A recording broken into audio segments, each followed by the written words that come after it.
Nature and may be inappropriate for persons under the age of 18. That's it. I want you to sit right here, and we're going to do a lovely close-up of that très jolie, beautiful face. I get a little nervous at first with cold readings, but then I'm all right. Well, don't worry about that, because we're going to get to the dialogue later, okay? So, you like art movies, huh, Coco? Oh, Antonioni and those people? Sure. I mean, it beats watching Laverne and Shirley, right? Oh, Coco, you don't know what you're doing to my lens. Oh, jeez, you know. You have a natural rapport with the camera, you know that? It's unbelievable. I mean, you know, some performers can make love to the camera. I mean, Garbo did. Monroe did. So could you. Yes? Oh, yeah. Could you take your top off, please? What? Could you take your blouse off? Are you kidding? No, I'm not kidding. What's the matter? You're acting like some dumb school kid all of a sudden. I thought you were a professional. I am. Well, then what's the problem?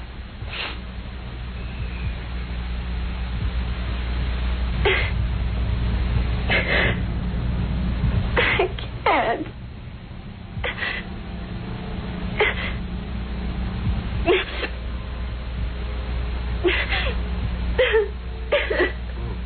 That's better. That's lovely.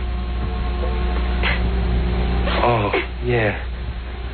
Oh, yeah, could you arch your back? Arch your back a little, Coco. It's très jolie, Coco. It's très jolie. Oh, smile for me, Coco. Come on, Coco. Smile, smile. Smile for me, yeah.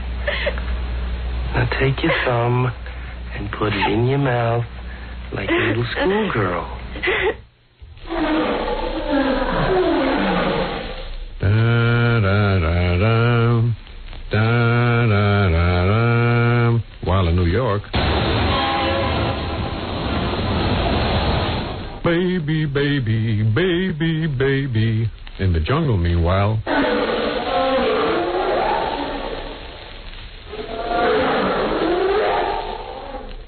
Da-da-da-dum, da-da-da-dum. But in New York.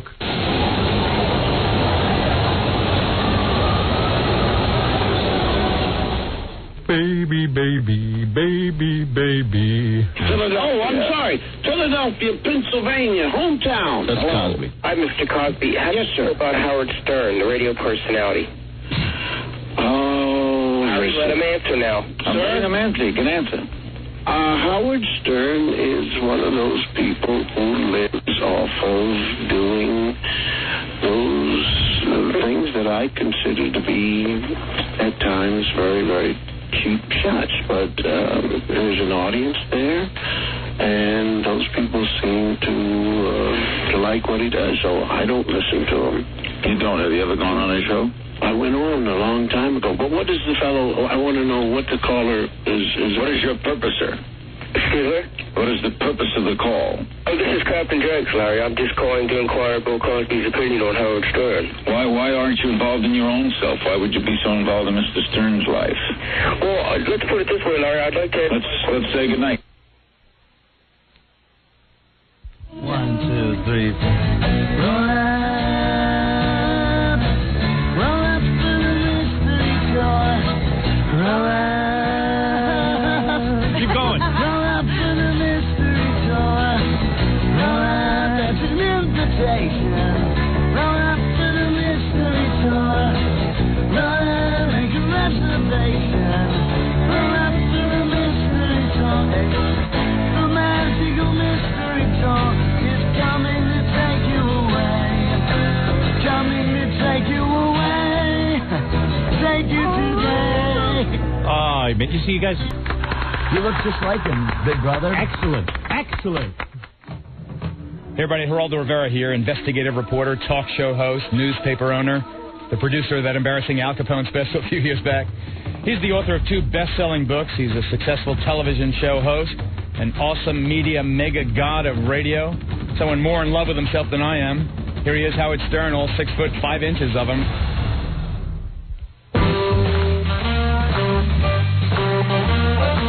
Hey, so did any of you guys watch that idiot Imus on Larry King last night? I was laying in bed. I couldn't fall asleep, and I'm watching Larry King, and Imbecile is on there. Does he do everything I do?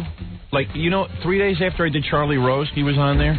And then, I just did Larry King, so he has to do Larry King. I mean, does the guy have to do everything I do? Howard, I swear, you have to see... Is he my clone? You have to see on his show, he does his TV show. Yeah. He's doing exactly what you did, 10 years ago. Yeah. So he's there with this black leather jacket. Yeah. And these, sort of tinted sunglasses. Yeah, he's got the whole thing. And it's just really funny looking. Yeah, not only does the guy have to look like me on TV, but he's got to do the exact TV shows I do. First of all, he had to do your TV show after you did it. Yeah. Then he had to dress like you to do it. Right. And none of that ever comes up in any of these interviews. He dresses like you now? Yeah, on his, that TV show, which is his radio show, like what we do for E? Right. Which he thinks, I guess he goes home at night and he goes, I started all this. Or so, I don't know what he does, but he now wears, remember 10 years ago I was wearing the black motorcycle jacket with the sunglasses? Right. I'm still wearing the sunglasses and everything, but that's what he's got the dark sunglasses on and the... But he's taking it one step further now. Now he's doing your ramps. Oh, yeah? The lights are too hot in here. Yeah. I mean, it's the exact same show. So I'm laying in bed last night, and Imbecile is on Larry King. So, of course, I'm probably the only one in America watching that and not Seinfeld. Because I have to, of course, tune in because the guy makes me insane. He's talking about Howard and I don't really hate each other. I don't have any hate to him. In fact, we will... I go, don't speak for me. I hate you. Right. Maybe it's not at each other. Well, Howard hates me. We haven't seen each other in a couple of years, but I'll tell you, I was on cocaine. And I don't really know how I treated him. And I go, you know what? First of all, and he revised history, too. Talks about how he got off drugs. He made the decision one day. He's not honest. He got off drugs because I showed up in New York and I was kicking his ass. And he got... The reason NBC hired me, 90% of the reason, was to give him a good swift kick in the ass and say, hey, douchebag, if you don't get your act together, this guy's going to come in and blow you apart. I was brought in as a threat.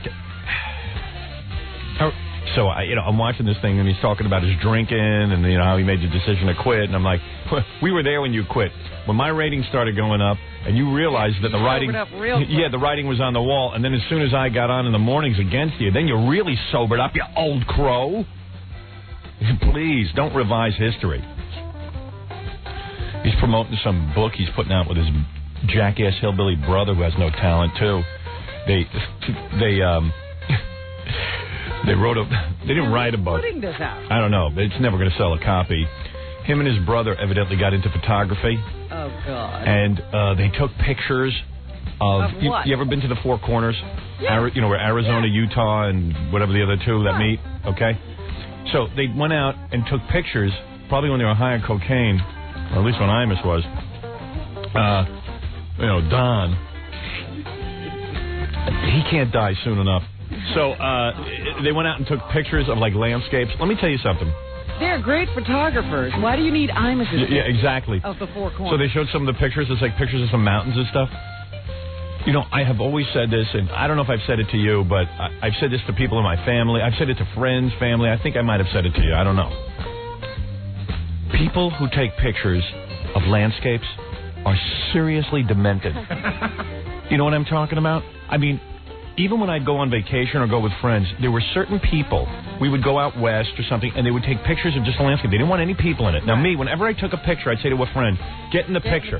Now, the reason for that is, who cares? I could buy a postcard. Ansel Adams. Yeah, exactly. And I was just talking about when so Larry King goes, hey, you shoot outdoors, you have to rely on natural light.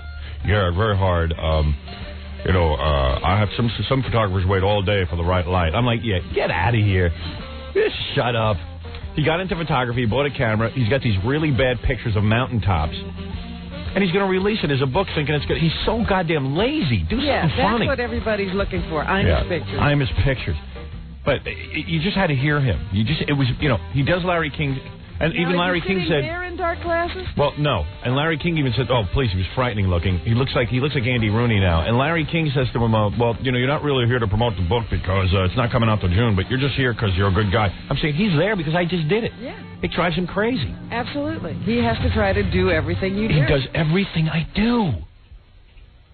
God, what is his problem? Can he not be original? Can he not think up something to do? You stupid old fossil. I have to take a break. I'm already behind. We got to take a little break. A breaky poo. I'll come back and tell you everything that's going on. And we've got a packed show, as Baba Booey says. Packed? Yeah, I was here till 4 o'clock yesterday, working on the show furiously.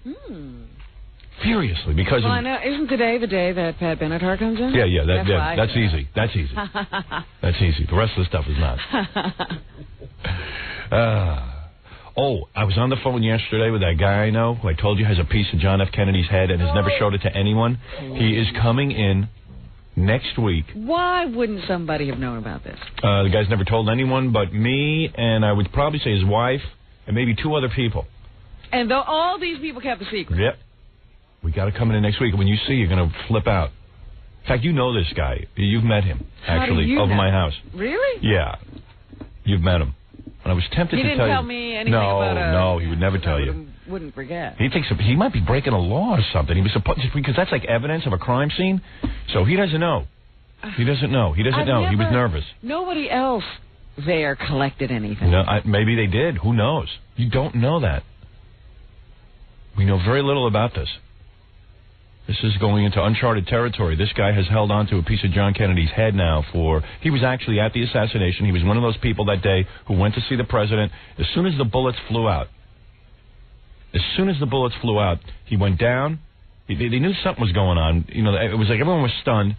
And he's always been embarrassed to this day. He'll tell you his whole story. I don't want to give it away, but... What is he embarrassed about? Well, he felt like, what was his first instinct? Instead of, like, helping or whatever or shielding a woman or child... He crawled on his knees and collected this piece of head. And nobody got pictures. Of him collecting a piece of head? No. No, he said it was not even... I don't see him in there. Please. I would have a picture of the guy. Why would you challenge this? I mean, why would I lie? News event. Well, yeah, it might be a major news event. Let's see.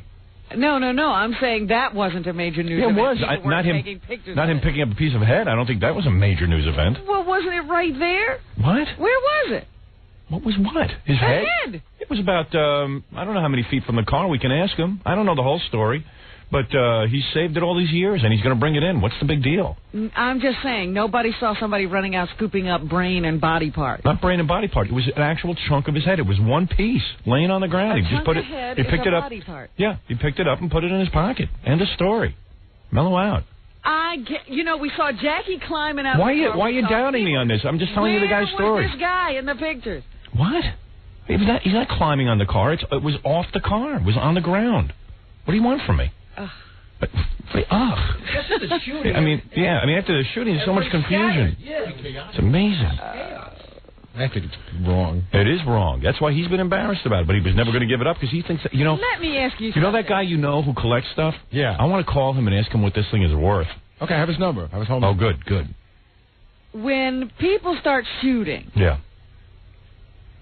Your natural inclination is to look at what things No, are flying not at all. out of JFK's He said he went down. Not at all. He went down on the ground and was shielding himself, and then he saw this thing laying on the ground with a little tuft of hair and scalp and a chunk of head. And he said, that's JFK's head, and he grabbed it. And I've asked him about it. I said, why didn't you turn it into authorities? He said, I kind of scooped it up thinking, yeah, maybe I should. And then I said, then they're going to say, well, why'd you touch a crime scene? And he just said, you know what? I'm just going to stick this in a jar.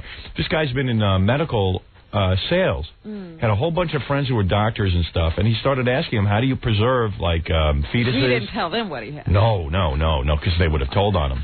Doctors, they're the biggest snitches in the world. They'll tell everyone. They'll tell you got AIDS. They'll tell you everyone. They'll tell everyone your whole medical history. You don't think that's cocktail party conversation? And he was, so he said, well, how do you preserve fetus and what kind of chemicals? He has access to all these chemicals, and he'll tell you the whole story. It's quite fascinating. We're going to take a break. We'll come back right after these words. You're listening to The Howard Stern Show. Stay right there. 97.1, The Eagle. Is The Howard Stern Show.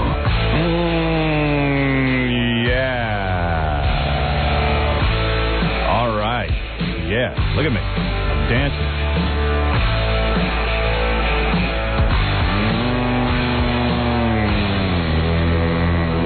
Woo, baby! Yeah. Broadcast Broadcasting from the top of the Howard Stern building.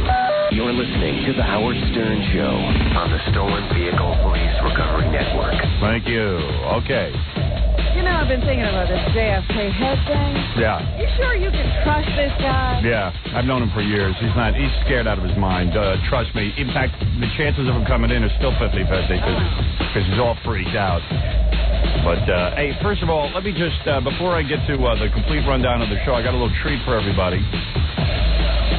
You know, once in a while, a true hero comes into our lives. You know, people have said to me, Howard, you're heroic. You say whatever's on your mind on the radio and everything. And you know what? That's not heroic. I just did it for the economics of it. You know, I wanted to make a living in radio, so I went out there and I tried to put on a good radio show and all that. But underlying it all, I was doing it, you know, to try to make a living. And to me, a hero is some guy who goes out and, like, faces war, you know, and death and destruction, and a guy who maybe... puts aside all things in his life to come up with a cure for polio, something like this. That's a hero. Yeah, he sacrificed himself for the good of others. Right. Not for himself. I didn't really sacrifice anything. You know what I'm saying? Compared to some people. And today we have a genuine hero with us. Who would that be? Well, this is a guy who doesn't get much credit, but I'm going to give him a lot of credit this morning. I'm going to praise him, give him our Purple Heart, our version of the Purple Heart. Who gets it? I'm leading up to it. I'm sorry. Please. You know how anxious I am. Okay, it's a guy who was faced with a problem. He's in a town that is known for very little tolerance. He worked at a radio station. That's how I know him. He works at a radio station. And for years and years and years, this particular town, everybody said, we don't want Howard Stern. I mean, the people wanted Howard Stern. The people wanted Howard Stern in this town. They heard of me. They said, why are we not hearing Howard Stern on the radio? Why are we not hearing the Howard Stern Show on the radio? And the people were screaming for it. And not one broadcaster would bring our show to this town. And the town I'm speaking about is Detroit, Michigan. You know how many years I've been trying to get on to syndicate our show into Detroit? Yeah. And you know how many years the newspapers there have been writing that Detroit people cannot accept a show outside of Detroit, that it has to be a local radio program? Do you know how long that's been going on? Do you know what courage it took to bring us to Detroit, Michigan, to put us on the radio there? Do you know how many stations refuse to do it because they're pussies? They'd rather put on Danny Bonaduce, who's just Howard Light. They'd rather put on Drew and Mike, whatever that is. I haven't even heard it yet. Or Ted Nugent. I know Ted. Ted's a nice guy. Ted's done me favors. But for God's sakes, how sad is it? How sad is it? The guy was a major rock attraction, played arenas, and now he's reduced to doing radio every morning. Didn't he save his money? Did he not save his money? What a great question. Did he save his money? What the hell, did he spend it all on bows and arrows? Yeah, or is he that desperate? I mean, to become a radio guy after having rock greatness. Stay home. Stay home. Reinvent yourself in any way possible. But a radio guy? A morning man? How low can you sink? And then when you stop getting attention, you go out and kill animals? And yeah, you could go around explaining for years that... well, you know, I kill the animals because I eat the meat. Come on. Is that not a seriously disturbed human being who has to go out and kill animals and watch animals die? Watch the blood drain out of them after he shoots them with his bow and arrow? Oh, yeah. Across the hood of his car. Yeah, I mean, you know. Him back home. Yeah, you know, I'm as macho as the next guy, but is that really necessary in this day and age when we have supermarkets? Does he really need to get his meat by killing it? And then, of course, he'll tell you, I even use the urine. I make a sack of urine. I've been in the herd. Yeah, but isn't there something wrong with a guy who messes around with animal urine? I mean, seriously, who takes Why do you have to do that? Yeah, who takes animal urine, puts it in a sack, and then spreads it around the woods to attract other little Bambi-type animals? I wonder what he's up to. Yeah. Does death need to be that much part of your life? Are you so depressed and sad over your fading rock stardom that you have to distract yourself with killing little critters and going on morning radio? I mean, How, Ted is always talking about how anti-drug he is. I think I'd rather shoot up heroin. Yeah, exactly. I'd rather shoot heroin than go out and kill animals and watch animals die. I'm sorry. I've seen chickens killed. I've been on a farm in Kansas and watched chickens run around without their heads. That's what they do. When you slice their heads off, they actually hop around. And they hop around for a good 30 seconds. 30, 40 seconds, Robin. I don't know if you've ever seen a chicken be killed. No, I've never done that. It's wild, and it's sad, and it's depressing. But, a guy who, on a regular basis, because he's fading rock stardom, he has to go out and distract himself. And it's interesting what distractions we choose. I know I have distractions. I've got tons of distractions. I go home every day and I masturbate. And Lord, I was with a Nikki Tyler movie last night. I was. I admit it. I had my sesame oil out. Had a Nikki Tyler movie. Well, you're sad too. I'm sad. But at least I got some, the end result is some pleasure. Well, he's getting pleasure, too. Yeah, but it's a perverse pleasure. Dissecting an animal.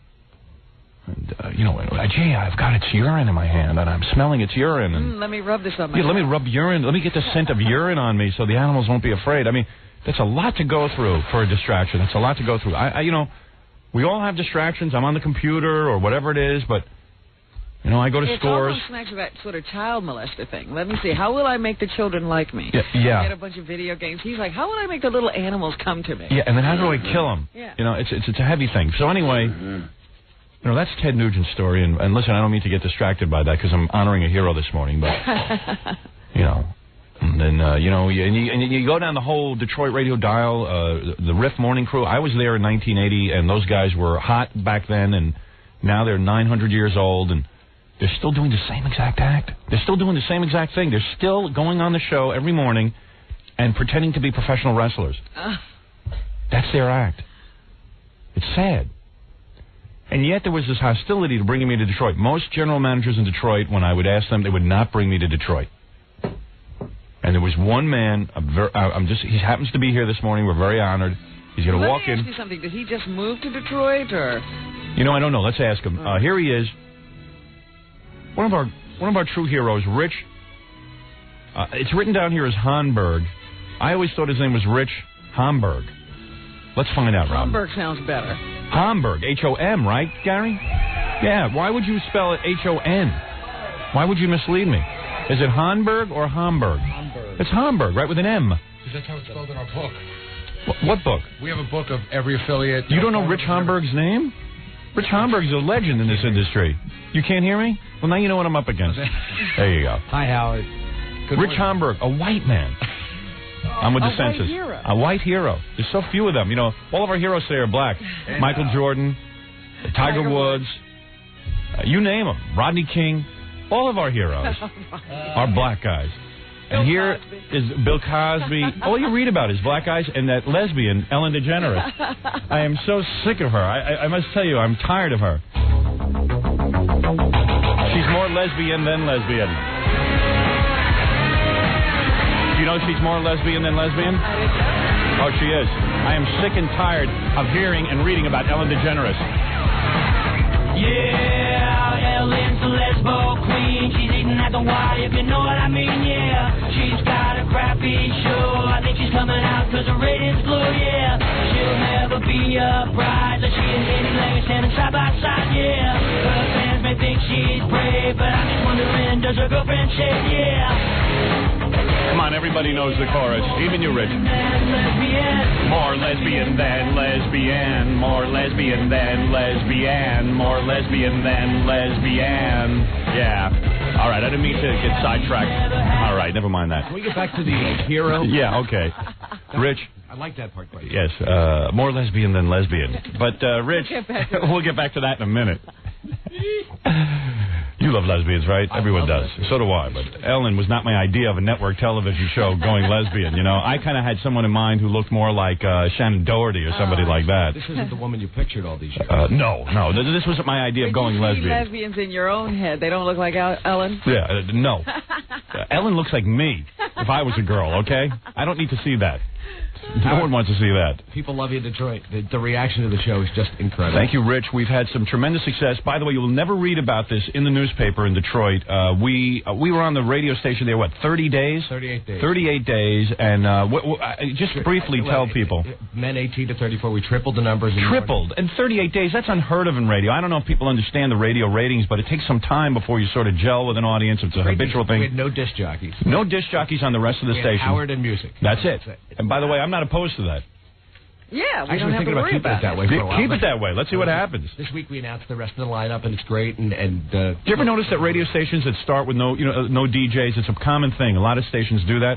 They do real well, and then as soon as we put the DJs on, it gets ruined. They crash. Yeah, they crash. Nobody was asking for disc jockeys. Right. Actually, great lineup. We're thrilled, and they match up real well to you, and I think we're going to have a lot of fun. Well, but the men numbers are tremendous, but really the interesting part is the reaction of women. Yes. In Detroit. Women love me. They love me. They do. They absolutely love me. There's this wild reaction of, so that's what you guys have been saying all these years. Yeah, I mean, now I'm hearing. You take a look at a hero like Rich Homburg, who said, I got to bring Howard Stern to Detroit. But, and for years everyone said, oh, people in Detroit don't want this. Everyone was telling people in Detroit what they want and what they don't want. Rich Homburg, and believe me, with great personal risk to his career, brought me to Detroit. Well, I do need to correct you on one thing. Yeah. And that is, the real reason we bought you is that we had so totally screwed up the radio station. Whatever reason. We had no alternative. Whatever reason. No, we're thrilled to have you. Whatever reason. Rich, you're treading on, you're treading on, what's the expression? Thin ice. Thin ice. All right, listen to me. I want you to go back to the people of Detroit because the people should honor you with a big parade. You brought us to Detroit. It was an honor. Rich Homburg. The Rich Homburg parade. Rich, a young guy. Rich, how old are you? 40. 40 years old. Looks like a baby, doesn't he? Yeah, he doesn't. It does. It looks like he's 20 years old. In fact, I was going to say to you, what's a 20-year-old guy running our Detroit station? How'd you get a radio station? I'm going to tell you something, Rich. I might not be killing animals in the woods and rubbing animal urine on my body. I might not have been on the Partridge Family. Or, been picking up transvestite prostitutes. Hey, I'm punching them out. I might not be Drew and Mike, who are, might as well be Howard and Robin. I might not be Jim Johnson, who's ready for the old age home. I might not be any of those guys. But I am at least on in Detroit. People have said, why not? Why can't we have the guy? Let us make the decision for ourselves. And you're the reason we were brought there, and you are a hero to many people in Detroit. Rich Homburg, ladies and gentlemen. Profiles in Courage. Profiles in Courage. This might be the greatest moment in my entire life. More lesbian than lesbian. Rich Homburg. Oh, by the way, Ted Nugent, there's the rumor on the street now is that Ted is going to start working 4 days a week. Is that right? This is the first sign of surrender. Yeah, well, let me tell you something. It takes a real man to be a morning man. The hours are not easy. They're brutal. I've said you have to live a monk's life. You have to be extremely disciplined. Why? It's so sad. I know Ted. He's not even in my movie. But I got to tell you something, man. It's the saddest thing to see a rock star have to turn to radio. Yeah, I never liked to see that happen. Did he not save his money? I don't know if he saves his money, but every time you turn to the radio station, you punch around the dial, and Ted is talking about killing something. Yeah, right. And I mean, it's fun for maybe one show, and it's a thin act. Bizarre. It's a thin act. I mean, your whole life is devoted to animal urine and rubbing it on yourself so that the animals will be attracted to you. You're not 2 hours an on gutting a Indian, deer. Ted. Yeah. 2 hours on gutting a deer is not my idea of morning radio. I'm sorry. How many people can relate to that? I think he's one of those guys who wants to, go back to the tribe, but he's not even an Indian. Yeah. Go build a teepee in your backyard like Bill Walton. Bill Walton built a teepee in his backyard? Was on the cover. His office is a teepee. Yeah, it was on the cover of USA Today. He's seriously disturbed, and so is Ted Nugent. Maybe it should be Ted and Bill. Yeah, maybe Ted and Bill's Excellent Adventure. Look at you, you're even funny, Rich. You're unbelievable. Rich Homburg. Weren't you our general manager at WYSP in Philadelphia for a while? No. You weren't? Ken Stevens. Oh, Ken? Oh, who's that? He's nobody's hero. Ken Stevens. He's a lackey. Where does Tom Gisano sit?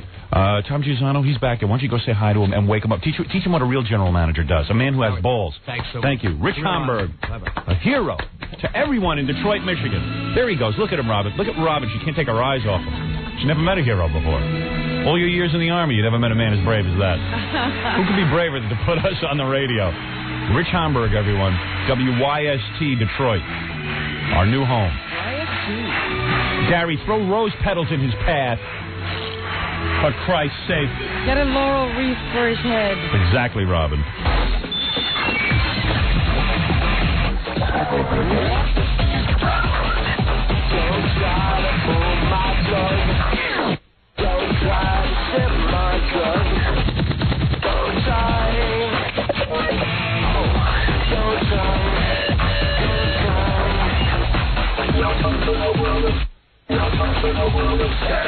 Howard Stern.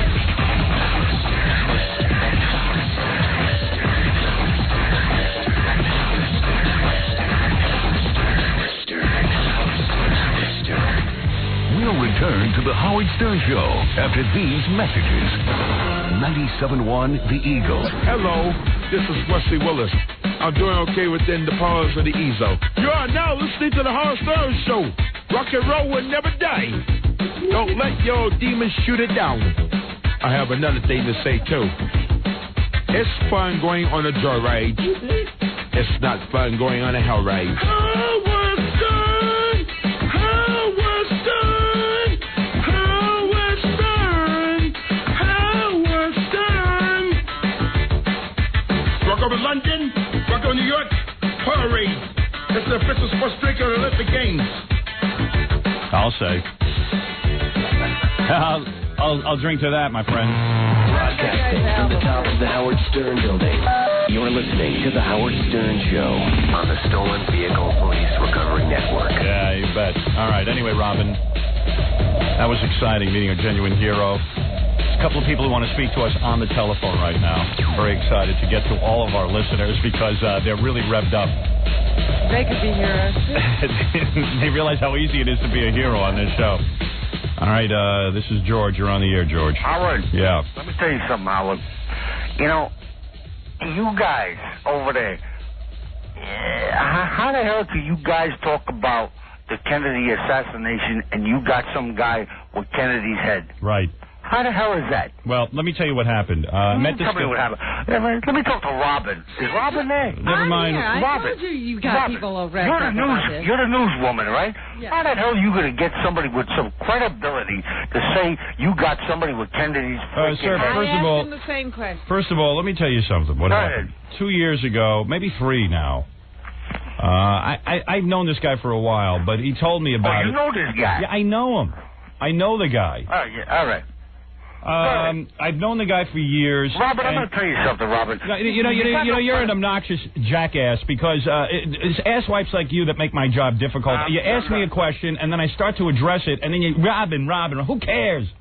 Who cares? Well, then go ahead. Talk to me, talk to Robin. Go talk to the wall. No, go ahead, Howard. Go ahead. I don't even know what your point is. My point is that I'm an investigative journalist. If I'm sitting on the biggest story that I think has come down the pike in a while, I'm going to get on the air and say it. Right. Listen, I know the guy. He's got some credibility with me.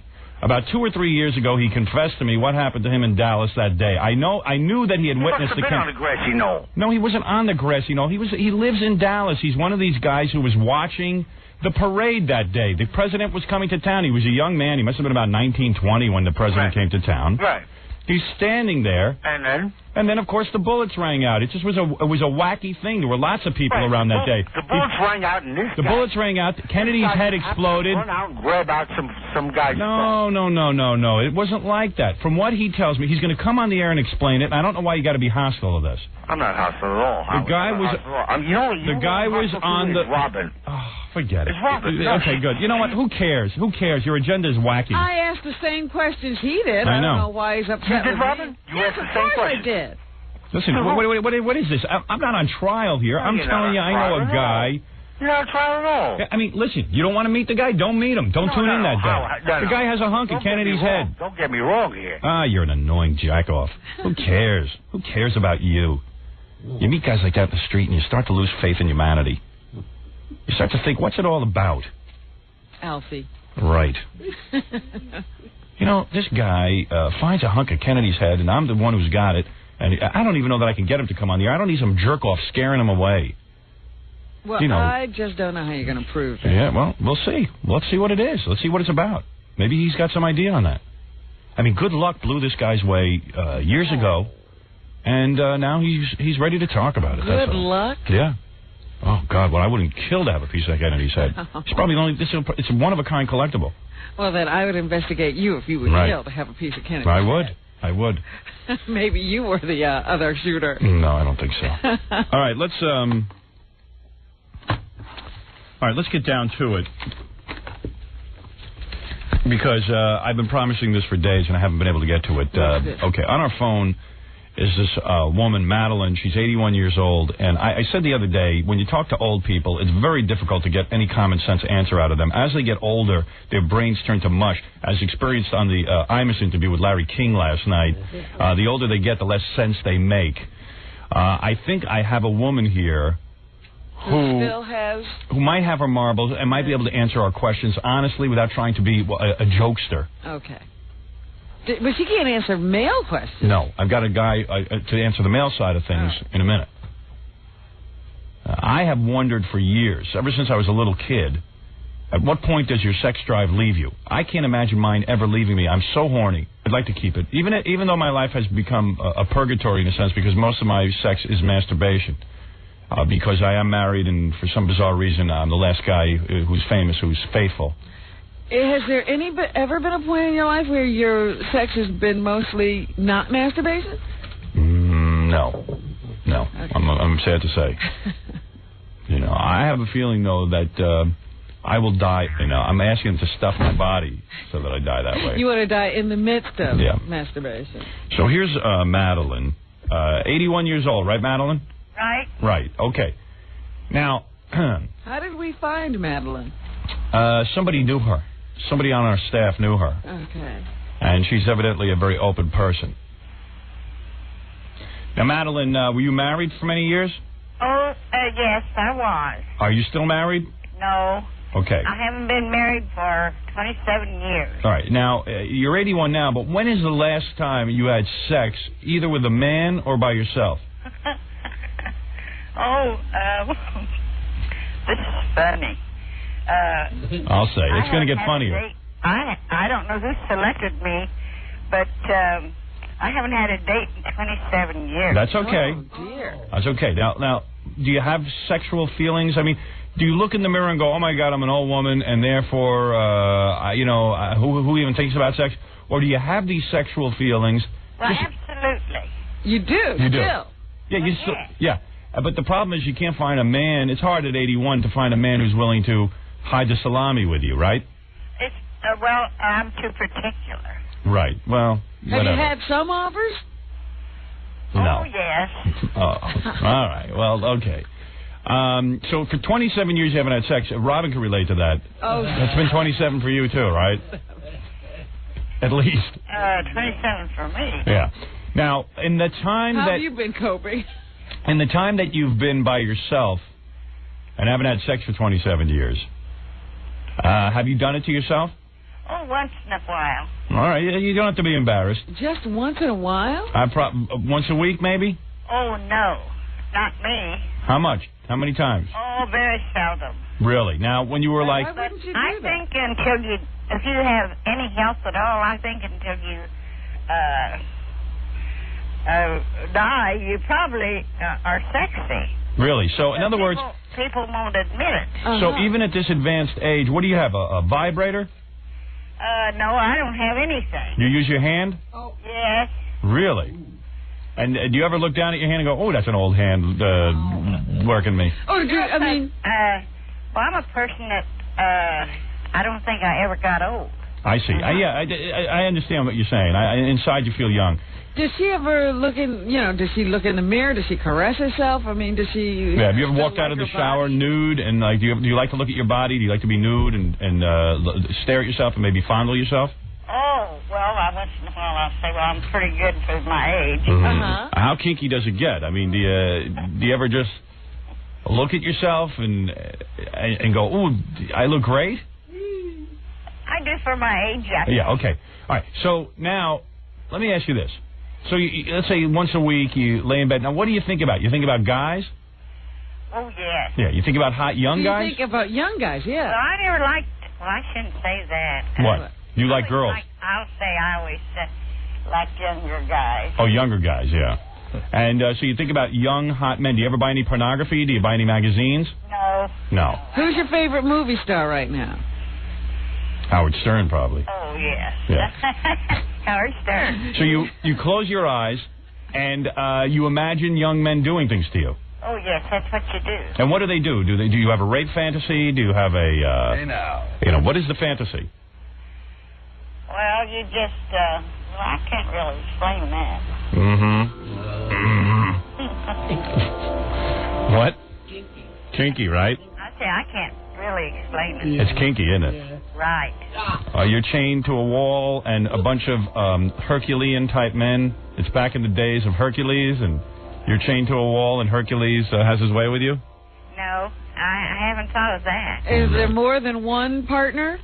Oh, no, just one. Is it an old flame, or is it somebody famous? Oh, it's somebody famous. Oh. I would imagine you would think about guys who had done you. I mean, how many partners had you had in your life? Just the one, your husband? Well, I was married 3 times. Oh, I see. Yeah, what is it? I just got to tell you, this is our intern Zach's grandmother, and he doesn't know any of this. He's really? freaking out. I'm getting a little nauseous. I thought it'd be funny to put her on, and now I'm getting a little sick. Why? What's the big deal? Your grandma's a sexual woman. What is the big deal? Right, Grandma? Oh, yeah, I guess he didn't realize that. Yeah, I mean, just because she's 81 doesn't mean that the woman didn't have an active sex life. Well, she helped me out once, so actually it's not too bad. It's not as rough. What do you mean she helped you out? Well, I had a little incident happen right before I moved up here, and I was really upset about it, and she gave me some advice. I thought I had a disease, but I didn't. What did you do? You had the clap? I thought I had herpes. But it ended up. And your grandma looked at your penis for you?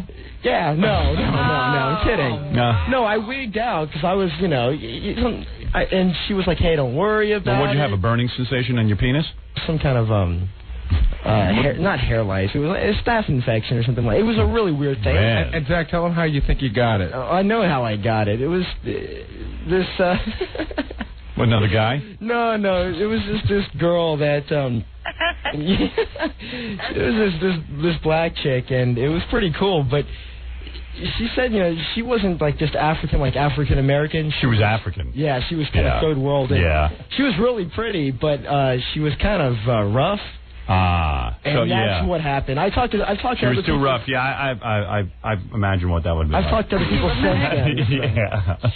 So it wasn't a disease. It was just No, I've been rough with myself. It was chafing. Yeah. I've had that. I've had that problem. Sometimes when I've been with myself 2 or 3 times straight in one session. Like the other night, I was watching a bad porno. This has happened to me 2 nights ago, and porno was not getting me on each other all that hard, and that turns me off. That frustrated you. So it took me a long time to get off. No, but my grandmother's cool, man. So I was wigging out about it because I didn't realize it was just a nothing thing that this happened to a lot of guys with this chafing thing. And she told me, she's like, hey, chafing. Yeah. And she was real cool about it. Right. She calmed me down. So no, it's cool, man.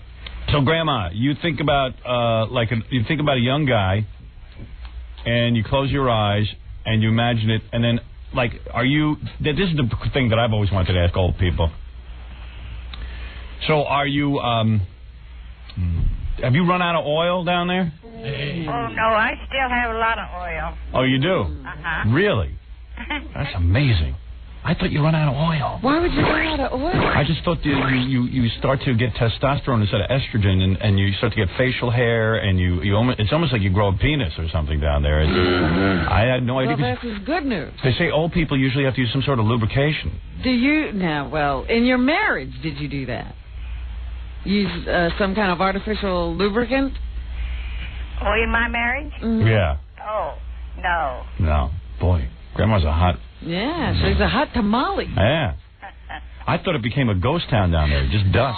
Tumbleweed. Oh, this is fascinating. Now you've answered my questions. Oh, I hope so. Yeah, fantastic. And was there a difference after you went through menopause with sex? Did you enjoy it less? I never did when I went through menopause. Yep. You're a hot tomato, all right. You're completely out of touch with your body. I must be. Hey, so can I make a recommendation? Not know? Who knows? Can I make a recommend? Do you watch porno? No. Yeah. Can I make a recommendation to you? You want to have some fun before you drop dead? Well, yeah. Okay. Buy yourself a vibrator. The one I recommend is the Pocket Rocket. It's a little tiny thing. You know, that does nothing for me. My wife either now. It used to. Oh. But now we're on to that big... What's the magic heat wand? But this woman, she's an old woman. I don't want to kill her. Take the Pocket Rocket. Why don't you buy that for yourself? Okay. And, try that on yourself. You're going to have a lot of fun with it. And buy yourself a good porno. Okay. Okay, my grandma? Do you ever talk to your other girlfriends about this? Oh, no. Oh. No. Do you ever get romantic with vegetables? No. All right, thank you, Grandma. Oh, thank you. All right, thanks for being so honest. Thank you very much. Okay. Congratulations on what? I don't know. All right, it doesn't matter.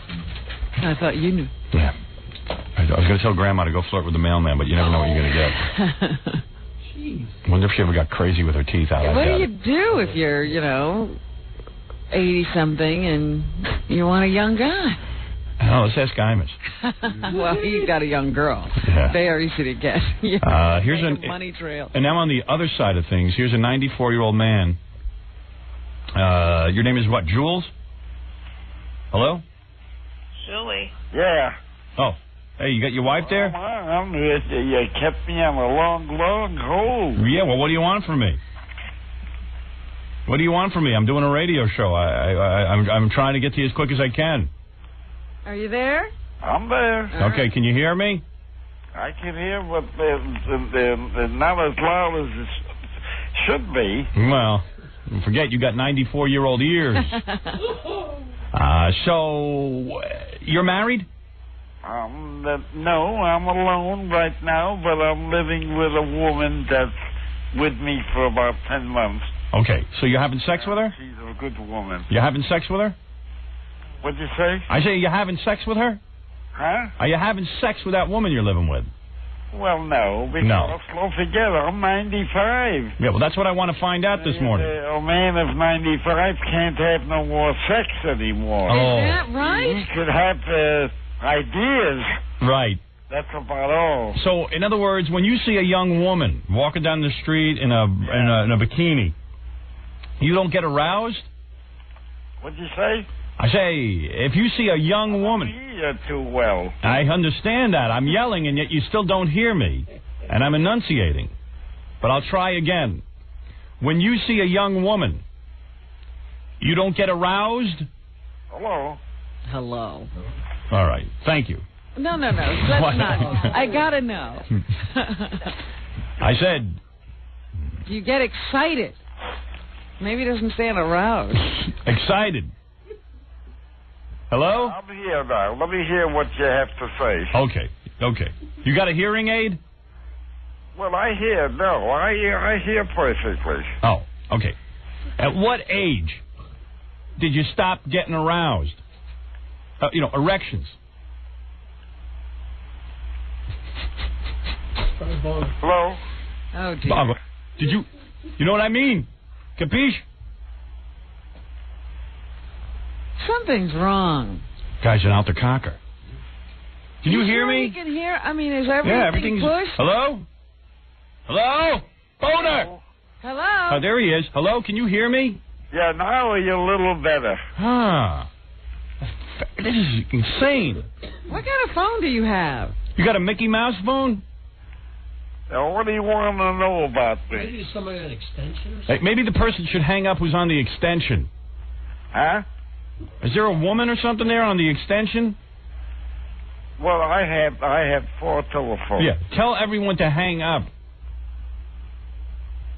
Not you, the other people. Well, I'm holding the one that I'm talking to you now. Mm-hmm. I think this is going to be a tough interview, Robin. This is tough. This is going to be a hard one. Okay, I'm going to try one. His sperm might be backed up to his ears. Right, is he all out? Are you all out of sperm? Yeah. Okay. Now, that he understood. So, when's the last time you had sex? Well, the last time I had sex was about 8 years ago. Okay. 8 years ago. All right. And before I came to Florida. Right. And you were able to get aroused 8 years ago. When did you stop being able to be aroused? Well, I don't think anybody can expect anyone after 70 to have sex. I'm ready to bail. What about you? So you hear I heard the newspaper yesterday. I'm ready to bail on this guy. That 2 women, the 63, gave birth to babies. Yeah, we know that. That's very rare. Did you hear they're not using it? That don't ever happen again. Very, very much. Did you hear they're not using a nursing bra? They're using a pair of socks. All right. Hey, listen, I'm bailing. All right. Okay. Hey, thanks for talking with us. Thank you. We got to find another 90-year-old. Yeah. That guy's way gone. See, we got to find a guy in the same shape as that 81-year-old woman. Yeah, who kind of hear and talk and all that. Yeah. That guy was way gone. Way gone. Okay. All right. We got plenty to get to, so we'll be back right after these words. More to come when the Howard Stern Show returns in a moment. 97.1, The Eagle. Identify yourself, and you're listening to the Howard Stern Show. I think he's great. I think he's going to get loose with it. Hi, this is Gina Lee Nolan from Baywatch. You're listening to Howard Stern, the mean, wild, crazy dude. Okay, and the last one is, I don't have the paper on this. I swear everyone does this. Hi, this is Gina Lee Nolan of Baywatch. It's getting near boner time. Don't touch that dial. Oh, come on. Okay, what is that again? It's getting near boner time. Don't touch that dial. Okay, boner. Hi, this is Gina Lee Nolan from Baywatch. It's getting near boner time. Stay tuned. It is getting near boner time. Jackie Penthouse, Joke Page, Martling, Sergeant Pecker, and the Joke Man are both 78 minutes of nonstop filthy jokes. Only $12 plus $4 shipping and handling. CD or cassette, buy 2, get 1 free. Call 1-800-323-KING. Saturday night, May 17th. 2 shows at Historic Club A in Sayreville, New Jersey. For information and brand new jokes, visit JackieTheJokeman.com. Broadcasting from the top of the Howard Stern Building. You're listening to The Howard Stern Show on the Stolen Vehicle Police Recovery Network. Now, I like that. The Stolen Vehicle Police Recovery Network. We finally found a name for our little network here. Mike Walker game coming up for fans of that. We have the new Ku Klux Klan message about Tiger Woods. Dominic Barber, bloated attorney, will be calling in about the 14-year-old boy who got suspended for talking about me in his high school. He was just talking to a friend casually, got suspended. Dominic's now representing him. Pat Benatar's coming in with her husband, and they're going to just do a little acoustic thing, do some of her greatest hits, and bring in a new album, and I don't know, there's just tons of stuff. And I even have tape of my favorite bondage movie, Master Bill tapes, and I will get to that as well. What about that lesbian song you played earlier? What's that? That's a whole thing. I'm working on a lot of songs, Robin. As a matter of fact, I was just noodling around on my guitar last night and was coming up with this thing about you. I was inspired. I was thinking about your loveliness, and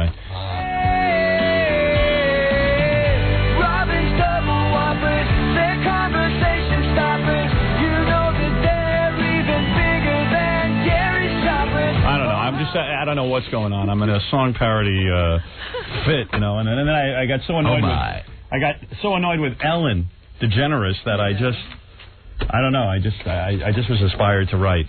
And I love Rob Zombie's music, so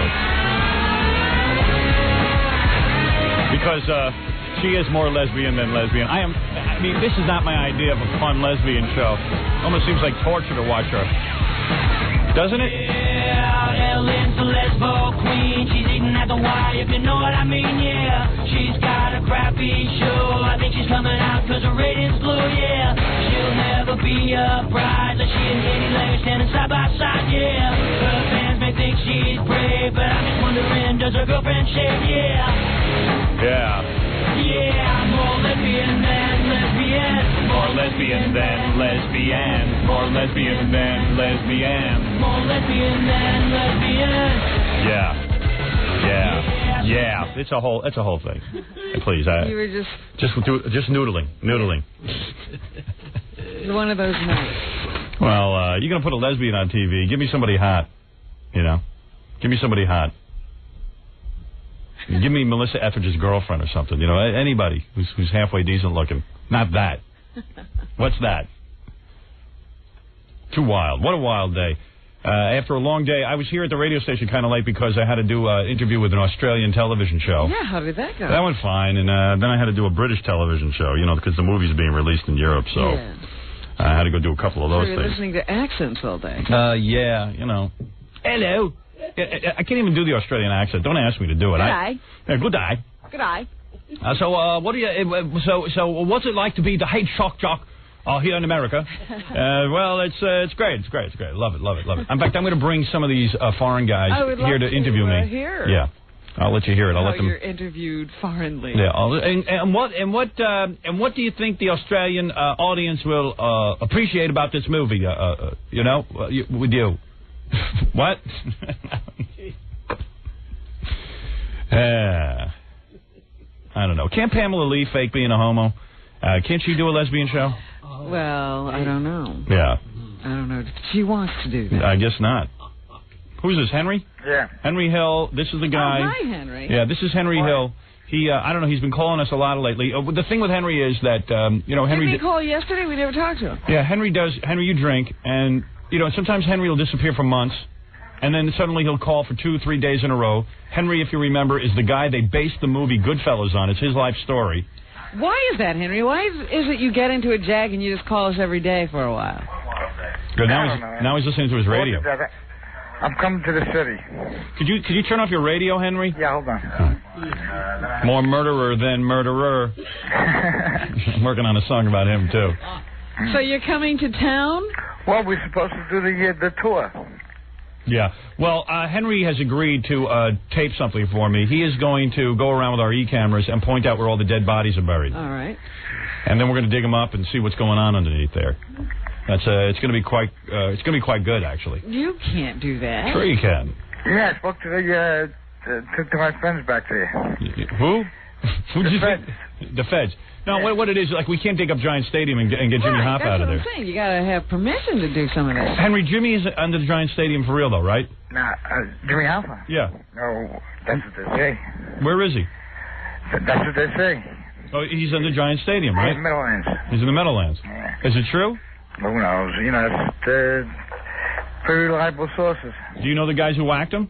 Oh, yeah. Who whacked him? The Irish guys. Irish guys? Yeah, the Irish guys from Hell's Kitchen. What's their names? You got names? You got names? We'll talk about that when we do the... no, here we go. When we do the walk around. You sure you're not drinking? No, honest. Come on. That laugh. That laugh. No. Ray Liotta does it through the whole movie. It's so good. What are you doing? You smoking Prozac or what? You're definitely on something. You're on some sort of medication to dull the pain. No. I'm on natural life. Yeah. So Henry, you're going to come to New York. Yeah, we got to get.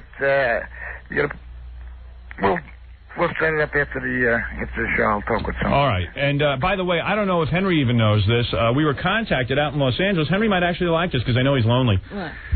We were contacted out in Los Angeles. One of our sponsors wants Henry to cut a commercial. Really? Yeah, for money. No kidding. Yeah. It's some kind of pizza place. I'm not kidding you. Gary, tell us more about this. Henry Hill might actually have work. I mean, some people might have a problem with this because Henry has been part of murders and ripping off people and, And he never even served any time. Never served any time. I did all the time. Well, not for, all the stuff you did. Not for all the good stuff you did. Yeah. We're not allowed to say the client's name yet, but they did inquire through a salesman in Los Angeles. Right. Would Henry Hill be available for a commercial? Right. To record a commercial. Well, I got to hear this. This commercial. This is Henry Hill, and when I'm not killing people, I'm eating pizza? Right. Some of the most... that I'm in the Witness Protection Program? Hi, this is Henry Hill, and they based the movie Goodfellas on me. And, probably the most joyous moments of my life, aside from putting an ice pick in the back of a guy's neck, was, eating pizza at the pizzeria with all my mob friends. And I got to tell you, pizza to me is heartwarming food. In fact, after we knocked off... I was with Jimmy one night, and we killed this kid in a bar. No, we killed a made man, actually. We went to Jimmy's mama's house, and we ate pizzas. And it was good. It calmed us down. I have good memories associated with pizza. Yeah, some of my fondest memories. In fact, I had a girlfriend, one of my gumadas, her diaphragm was shaped like a pizza. And had just as much sauce. Oh, hey, Henry's got a girl. Yeah, in fact, John called him earlier, right? Yeah. Because Henry called us yesterday, and the woman answered, and Henry was sleeping, and she was screaming, Henry, wake up, and he wouldn't wake up. Yeah, because he's probably on so much Prozac. Henry, what do you take to sleep? Nothing. How come you couldn't wake up? I was tired. So you do have a woman with you? What? That's the wife, the mother of your child? Yeah, Kelly. So, and she's not doing you? Hmm? She's not doing you? Yeah. She is doing you. Yeah. But you don't like it. Oh, I love it to death. Yeah. But she doesn't love you said. Oh, yeah. She... Hold on, I'll let you talk to her. No. You want to date, don't you? You want to date with a new woman. That's it. Yeah. Right. So you can't really talk because she's in the room, but you're sick of doing her, right? Nah, she's... Tell the truth. Don't lie to me. Don't lie to me. Howard. If you should marry me, she won't marry me. Yeah, well, with good reason. Nah, she's my best friend. She's the mother of your child. The two of you are together, but you still can't get custody of your kid. Well, we're in the process. Yeah, the blacks were raising his kid for a while. But, what did he just say? I don't know.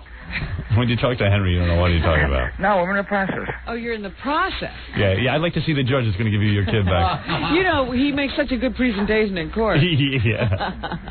Actually, we had the lawyer had the case reversed. You know, they took my parental rights and. What do you say? They took his parental rights, but some lawyers had it reversed. Right. What lawyer is that? He's a great lawyer. Lawyer Larry and Curly? If you get Judge Mo, you might get the kid back. Chris Nichols. He's a fabulous attorney. Hey, I got a guy on the phone who says, don't believe a word Henry says. This guy's a made man. Right. And he don't believe that. A made man in the mob. A made man in the mob is going to get on the phone. Yeah. Why not? Put him on. A lot of mob guys listen to my show. They love you it. You get on the phone, Henry. Hi. Is this Bobby? Yeah. Hi. You're a made man? Never mind made man. That's just a phony baloney term. Okay. In other words, you're very well connected. Connected. I know what this guy's talking about, and I know how much of it isn't true. Yeah? All right. What is he lying about? He's certainly lying about how important he was and how he knew everybody. And the picture's not exactly on the money either. The Goodfellas movie. That's right. In other words, Henry... This guy, hey, Henry, you happen to hang around with a few guys that were doing things where you were able to make money. That much of it is true. But you were no big deal. Right. In other words, Henry... Never claimed I was. Bodies are buried. You don't know where his own body is buried. He's out there drunk oubliage every day. Right. So, what in the movie disturbed you? You felt that Henry made his... All the violence. Yeah, and Henry made his made it seem like he was closer to the top echelon than he was. Is that it? According to Henry, he was everything wrapped up into everything. Right. He was just a schmuck for Paul Vario. Right. Right, Henry? Yeah. And now you're out there, oubliage every goddamn day, and you're making a big deal out of it. Why you so rough? Come back here. You should be so lucky. You should be so lucky.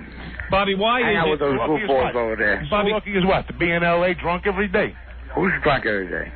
Well, who am I talking to now? What am I talking to? A sober man? Of course. Yeah, of course. Bobby, let me ask you a question. Hey, whoever's got their radio turned up, please turn it off. Bobby, let me ask you a question. Why is it that the mob can't knock off Sammy the Bull and Henry Hill? Why is that? If these guys are snitches? It's not a question of can't. First, in Henry's case, listen, forget about Sammy the Bull. In Henry's case. Right. Henry's case, he's not worth it. Right. You understand? The people he put away are all dead and buried. Right. Nobody's looking for him. That's why he's got these big balls to come on the air. Right.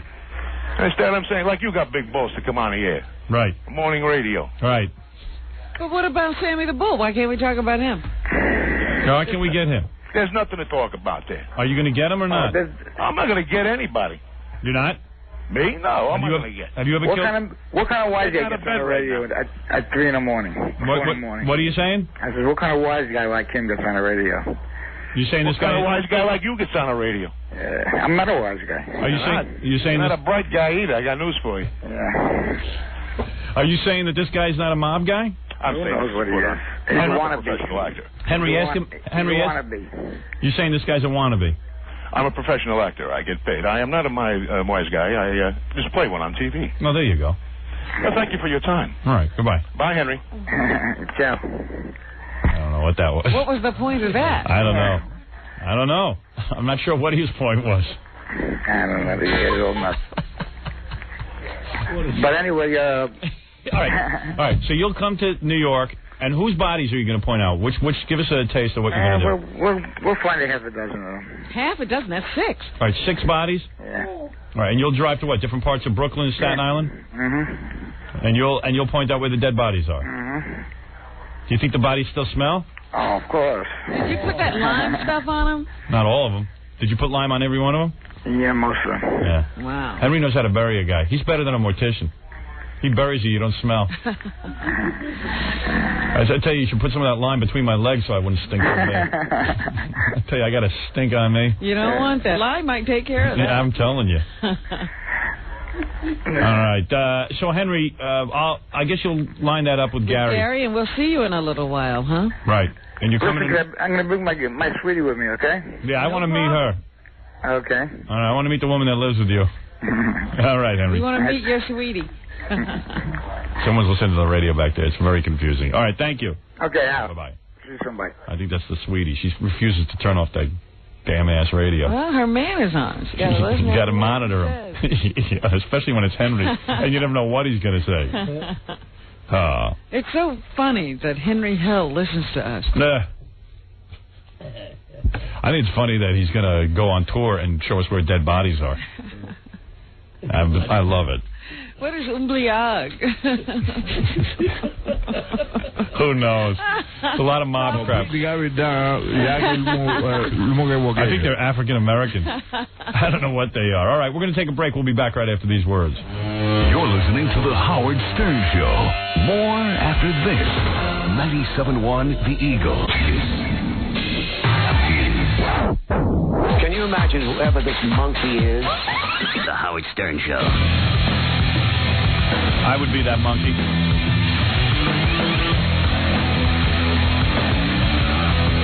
He would be referring to me, I guess. Hey, this is kind of weird.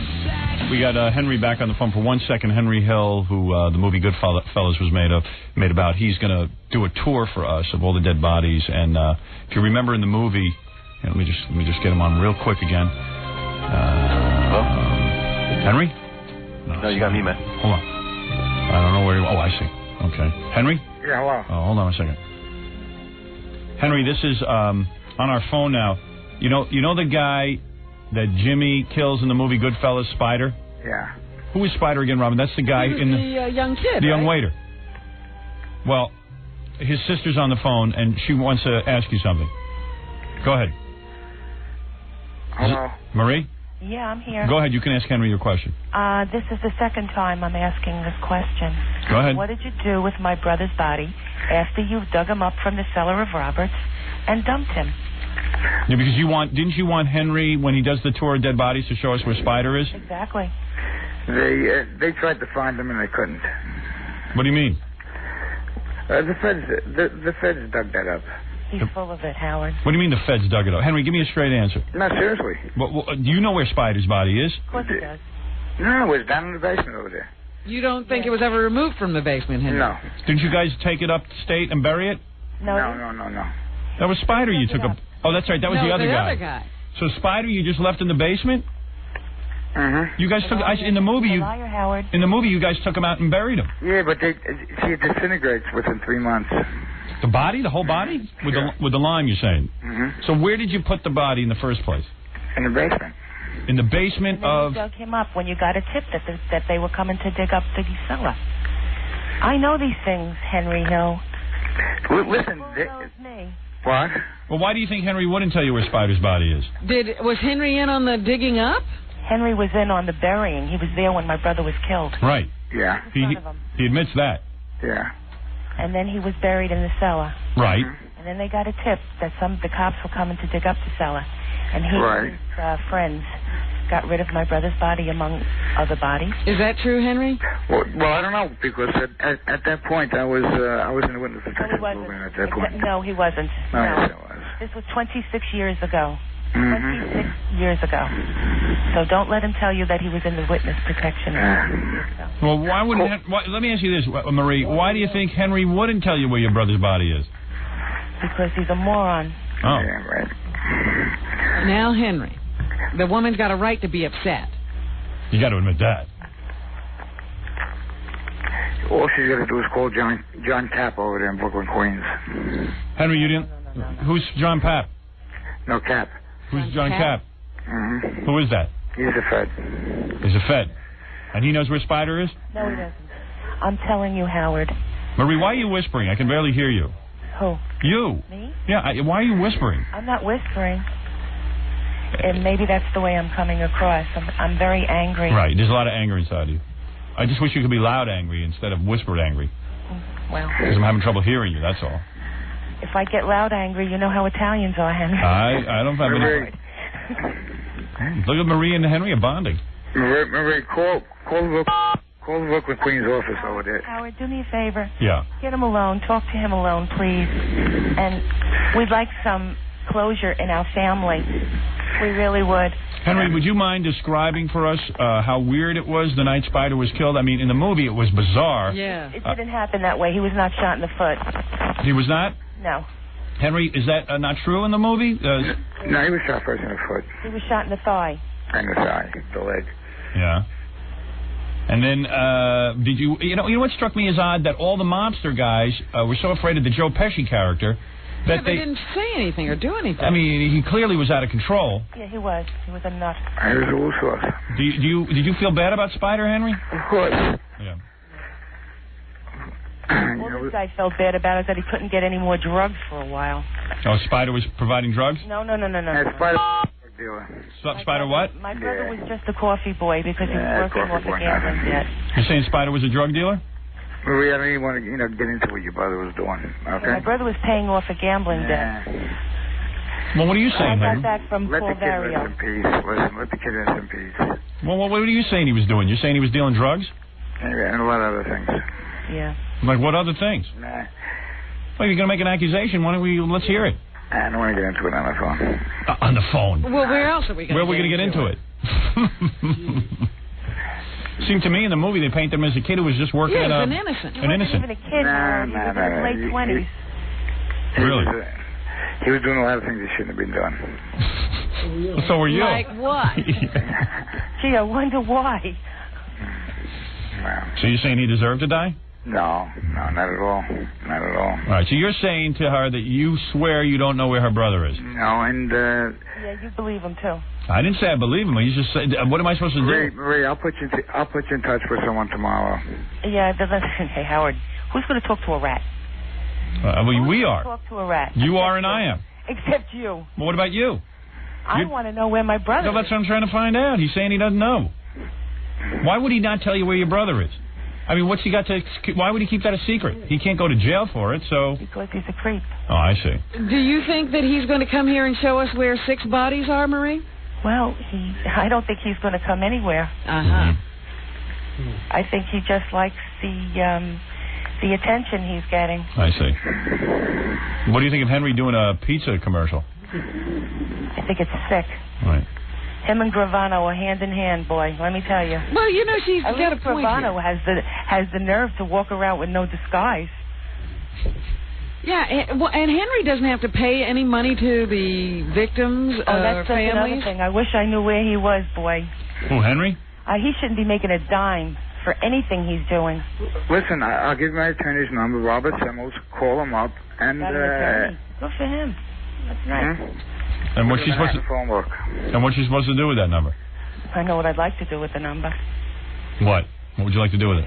Too much. Everybody's making accusations. Nobody will say anything. Nobody will actually say anything. He says, call my attorney. And I said, why? He won't say. And then she says, I'd like to take that attorney's number and do something with it. I go, what do you want to do with it? And she don't tell me. Howard, I can't say anything like that. I'm a lady. I can't talk. But why hasn't anybody ever sued Henry? Well, you know what? I just wanted to ask you if you'd do me a favor and try and find out where my brother's body is. And I will, Maria. If he wasn't so drunk, maybe he'd remember. All right, he's going to... Henry, will you agree to look into it? Absolutely. Okay. Yeah. Why? I mean, he hasn't looked into it in all this time. Howard, thank you very much. All right, thank you, Marie. Is it true that all Italian women are named Marie, Henry? Marie, yeah. They say that in Goodfellas. Yeah, well, what does he know? Well, it must have been hard for you to watch the movie Goodfellas and see that. I couldn't for a very, very long time. I can imagine. All right, Henry, thank you. And Marie, thank you. May I call you again to find out if you found anything? Yes. You can call me as much as you want. I appreciate it. All right, Marie. Bye. All right. Okay. All right, thanks, Henry. Okay, can you put me on with Gary? Yeah, sure. Okay.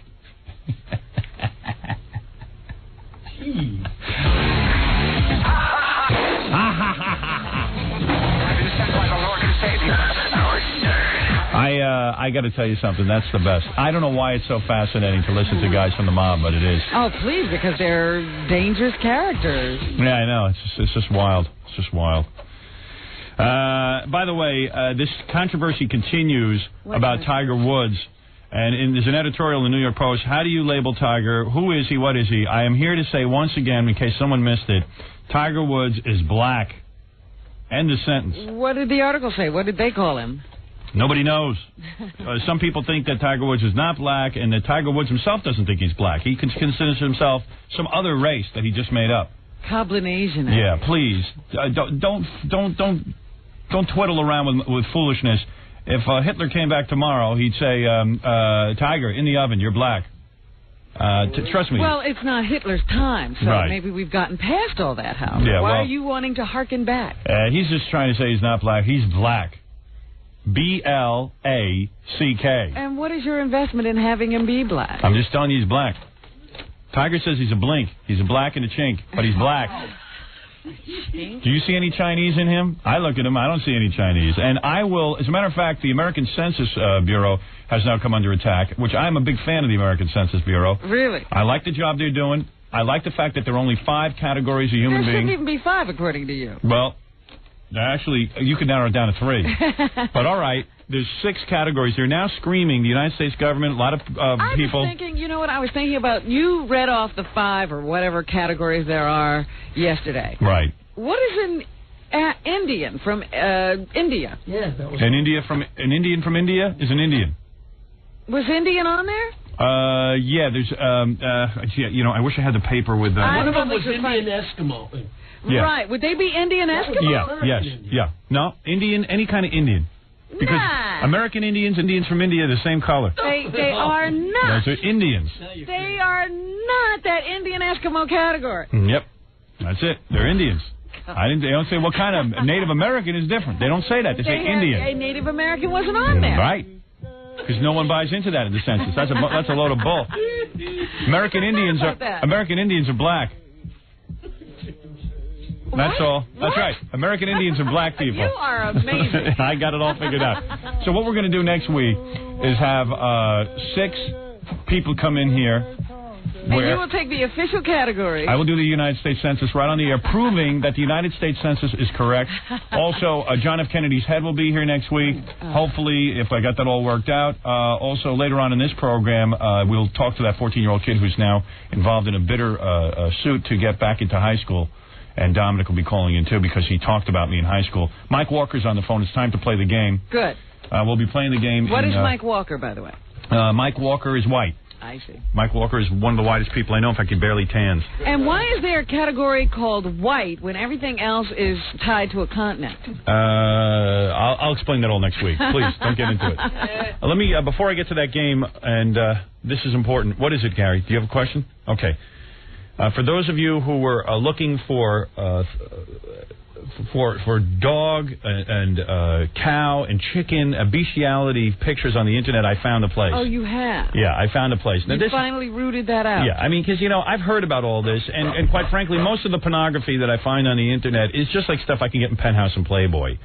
Or Hustler or one of these magazines. This stuff is wild. Because I know this has got to be illegal. This has got to be wrong. What are you looking at? This is a web page. I'll give the address in a minute, but it's called Pet Pleasure. Uh-huh. And it's one of the few pages that offers stuff. It offers stuff for free. Most of these web pages you got to pay. Yeah. But this guy, it's Pet Pleasure. I'm on it right now. The most bizarre collection of animal lust on the net. It's 20. Yeah. Oh, they have a picture here. I'll describe some of the pictures. If you want to come over and look, you can. But I'll describe them to you. Maybe it's better if I describe them. You might not be able to handle it. I need you're pure. Very squeamish. You are a little bit. That's very ladylike, though. I like that. I like that. This is more of a man's site. You're absolutely right. I don't think any human should be looking at that. Well, we're not clear if I'm human or not. All right. So before I give the address, because I don't want people all logging on and I won't be able to get through. Yeah. Hold on a second. Are you downloading something? I'm just having so much trouble with my mouse. Hold on. Not my pet mouse. Okay, here we go. Okay, now Pet mouse is very happy. All right, this first picture is a picture of... Geez, Jackie, help me out. I can't even make out what this one is. The pictures aren't good? No, they're very clear, but I saw that. I would say that's definitely a dog. That's a dog. That's what I would guess, too. This is just the first picture on Pet Pleasure. Now, here's tons of pictures, Robin. Okay. Here are two young ladies, and I've seen video of Hold the Horse Steady. And here is, in fact, video of a naked woman bent over a horse, and then the other... No, don't moan like that. You're really looking at that. Here in this picture, the horse is... That's the same shot closer. There's a closer shot. I wonder if I can double-click on it. Can you No, it doesn't pan work. and scan on those pictures? Absolutely. I'm panning and scanning right now. This picture in particular is a woman who looks like she lost her watch, is on the floor on her knees looking for it, and a horse is placing something. Well, you can get the picture. Horse is right behind her. She's as accessible as she could be. Yeah, what is this? This is a woman on her back in the missionary position, but she's with an animal, and I can't figure out what animal. And here's a woman who appears to be very hungry with a dog. And the dog is in the missionary position. Oh, no. This is unbelievable. I've never seen such filth. I'm looking at more of this filth. Sound effects. This is a woman again is that a dog, Jackie? You can't tell. Is it on? And now she's having sex with the dog. She's having... assume that's a dog. That's a dog. Come on. Here, look, they're showing you. Here's the dog. Here's the dog. They're showing you multiple pictures. The thing I don't get in all this is this piercing these women do on themselves. I never understood that. They're all pierced? Piercing their private parts. She must be weird. Yeah, she must be bizarre. Yeah, she's wild. And here she is again with the dog. Is it the same woman? Yeah, well, they give you different shots. Oh. It's the same. It's different women. Like the women with the horse is different than the women with the dogs. Uh-huh. Now, here's a woman. What is this, Jackie? I can't figure this one out. This woman's dressed. You know what kills me? A lot of these women dress up in negligees for the animals. Horses. Yeah. And the dogs. Yeah. And it makes a guy crazy. Oh, you know what? That's an Afghan. An Afghan hound.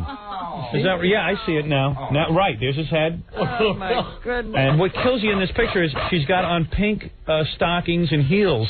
Yeah, like the Afghan would notice. Yeah, well, I guess he's turning her on. And you're upset because women won't do this for guys, huh? Yeah, that's what drives me crazy about this, that these women are so into it. Why not come over to a guy who can't get any sex? Here's a woman with a horse. This one is attractive. This one is attractive. And this is what kills you, too. These are attractive women with They horses. are attractive. I swear, why is this jumping? Why is it jumping? Do you think these are pictures from America, or are they European? I would guess these are European. Here's a woman who is very hungry, using her mouth, and I am telling you this horse is... Do you think the animals are happy?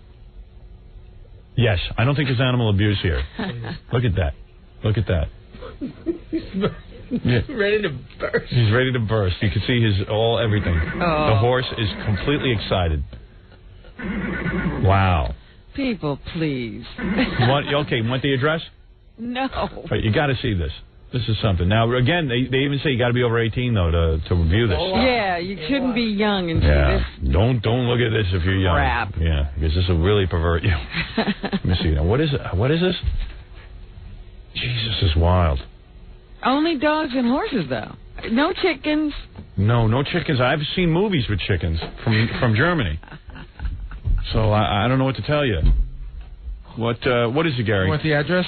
It's very simple. Yeah, it's so simple. It took Gary 8 times to type it into the computer. Well, excuse me. He couldn't type the word pleasure. Right, Jackie? Howard, it's wild. Howard, you're standing right in front of me. I can't get near the computer. In front of you? You're right. Here's the keyboard. How was I in front of you? It did take him like 8 tries. Right. All right. Give the address. Petpleasure.com. Yeah. Okay. Petpleasure.com. And no one can talk to a horse, of course. That is, of course, unless the horse is the famous Mr. Red. Go right to the source and ask the horse. He'll give you the answer that you endorse. He's always on a steady course. Talk to Mr. Red. All right, I got to take a break because we got to get to the Mike Walker game. It's like an orgy on Noah's Ark in here. You know, the internet is really in its infancy, and it is absolutely good for nothing except looking at bestiality pictures because you can't get that stuff. And you wouldn't go to a store to buy it. I did get to a really good website the other day where I got to look at a ton of naked pictures of like Alyssa Milano and the girl that was in Species. Oh, really? And but you can get that in celebrity nudie magazines. Yeah, but I don't have time to collect all of them. Right. They're all in one spot. I see. It's all on one website. What's that address? I got to go and look. Okay. We'll give that to you later, but this is the one that, this is bizarre. The most bizarre collection of animal lust. Are you happy you found it? Yeah. And Howard, I am. Will you look at it for a long time? Yeah, I'll go to this. I'll bookmark this page. But Howard, you realize what's going on this page? Yeah. This is the free stuff. Wow. Then you can join and get wackier stuff. Now, what stuff worse than what you're looking at? We're only looking at the free pictures. And I got to tell you something. If this is this has got to be the lowest thing on the internet, except for maybe child rape. Yeah, I'm sure there's child pornography on there. But this, to me, has got to be the lowest thing on the internet, at least way down there. And I'll tell you something. If this is the worst thing you can see, then the internet should just be open to all people. But what about you? Would you mind your daughter seeing that? Not at all. All right. Not at all. Well, I just thought of that. No, I don't mind at all. Your daughter probably look at it for about 3 seconds. Say it's gross. Oh, gross. That's it. Something else. How do you know what his daughter will do? Yeah, you don't know my kids. I study 13-year-olds, Robin. No, I don't. I agree with you. I don't think that kids. Well, I didn't mean your kid. Right, any kid in any particular. kid. Kids will look at this. Satan's kids, maybe, will look at this and get ideas. But it's quite frankly, it's pretty gross. So if a kid saw it, I think it would be good. I mean, get it over with. Let them see kids. Yeah, I don't care. Let them see it. Let them might go and do this. I don't know. Oh, come on, we've talked to him on the phone. You're talking about a guy in Kansas. Doesn't matter. Where do you think those computers are going? I don't care. Let him see it. Let him get ideas. So a couple of dogs. What's he gonna and by the way, he's going to go out and get the sheep. The sheep don't look that unhappy. 1 in every 100 might do it. Yeah. 1 in every 100? He now has statistics. Yeah. All right, I got to take a break. Mike Walker's on the phone. We got to play the game. Pat Benatar's coming in. She's going to do a little acoustic set of all her hits. And Grandma Ganji went out and got Larry King yesterday. Oh, yeah? Yeah, we got that. We got the KK message with Tiger Woods KKK. They finally came out and made a statement about Tiger Woods. Okay. And we just have so much. And you got my Master Bill torture tapes? Of course. Okay, we're going to play some of those for you in a couple of minutes. We'll be back right after these words. We'll be back with the Howard Stern Show. Don't go away. 97.1, The Eagle. To the blind, it is better than TV.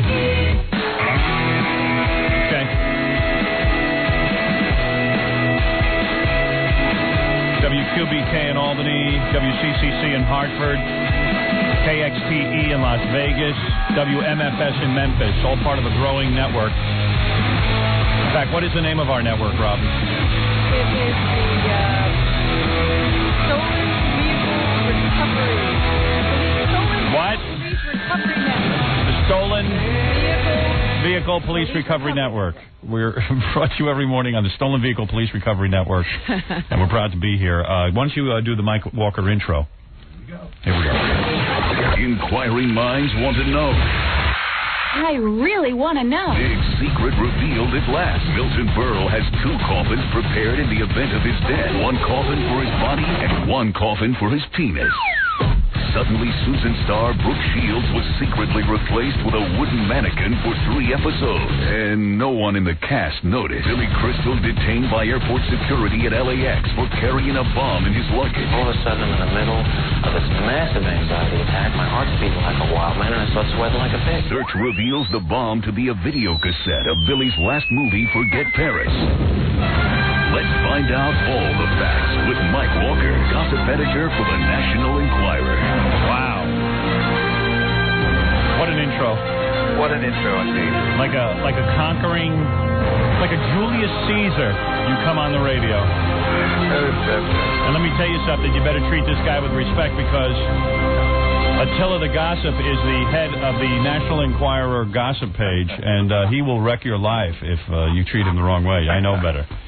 People say, Howard, why are you so respectful to Mike Walker? I said, who wouldn't be? He can ruin you. you. He can ruin you. He can make up stuff, but you never make it up, do you? I have never, ever in my life published something that I believe to be untrue. That's what always kills me, the idea that you would You know, I'm asking, is it really true? You know, no, it's not true. That's why I published it. You know, the whole kick, you know, the little thing I run from time to time says, I told you so. Right. Those are the things that make me the proudest, where I say, you know, hey, you know, where did you hear this first? You know how many things, you know, that you've heard from me first. Is John Bonet's killer locked up yet?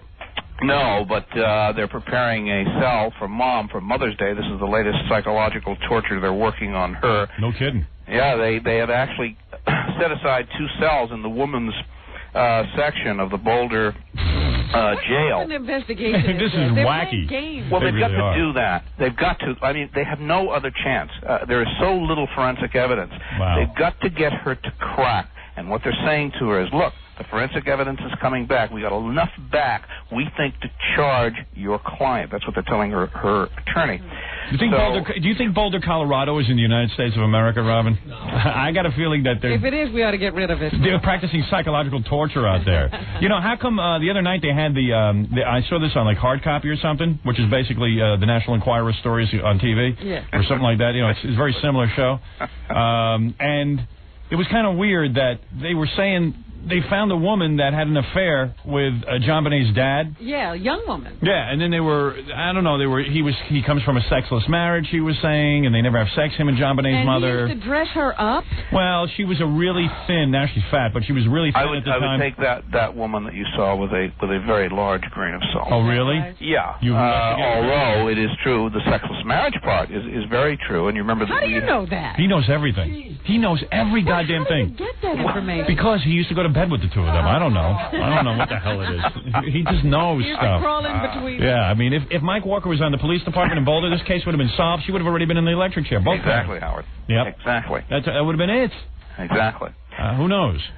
Clinton, as you know, is very worried about the FBI and their reputation now, which has fallen. And somebody made the suggestion the other day they simply hire, the Inquirer. The best, yeah, absolutely, and the best way to actually restore faith in the FBI is to have them investigate Clinton and put him in jail, and then everything will be fine. That would be a start. All right, anyway, listen, playing the game today, the Mike Walker game, it's a fun game. Anybody who's heard this before knows how to do it, but for those of you who are new, and we have quite a bunch of new affiliates. That's true.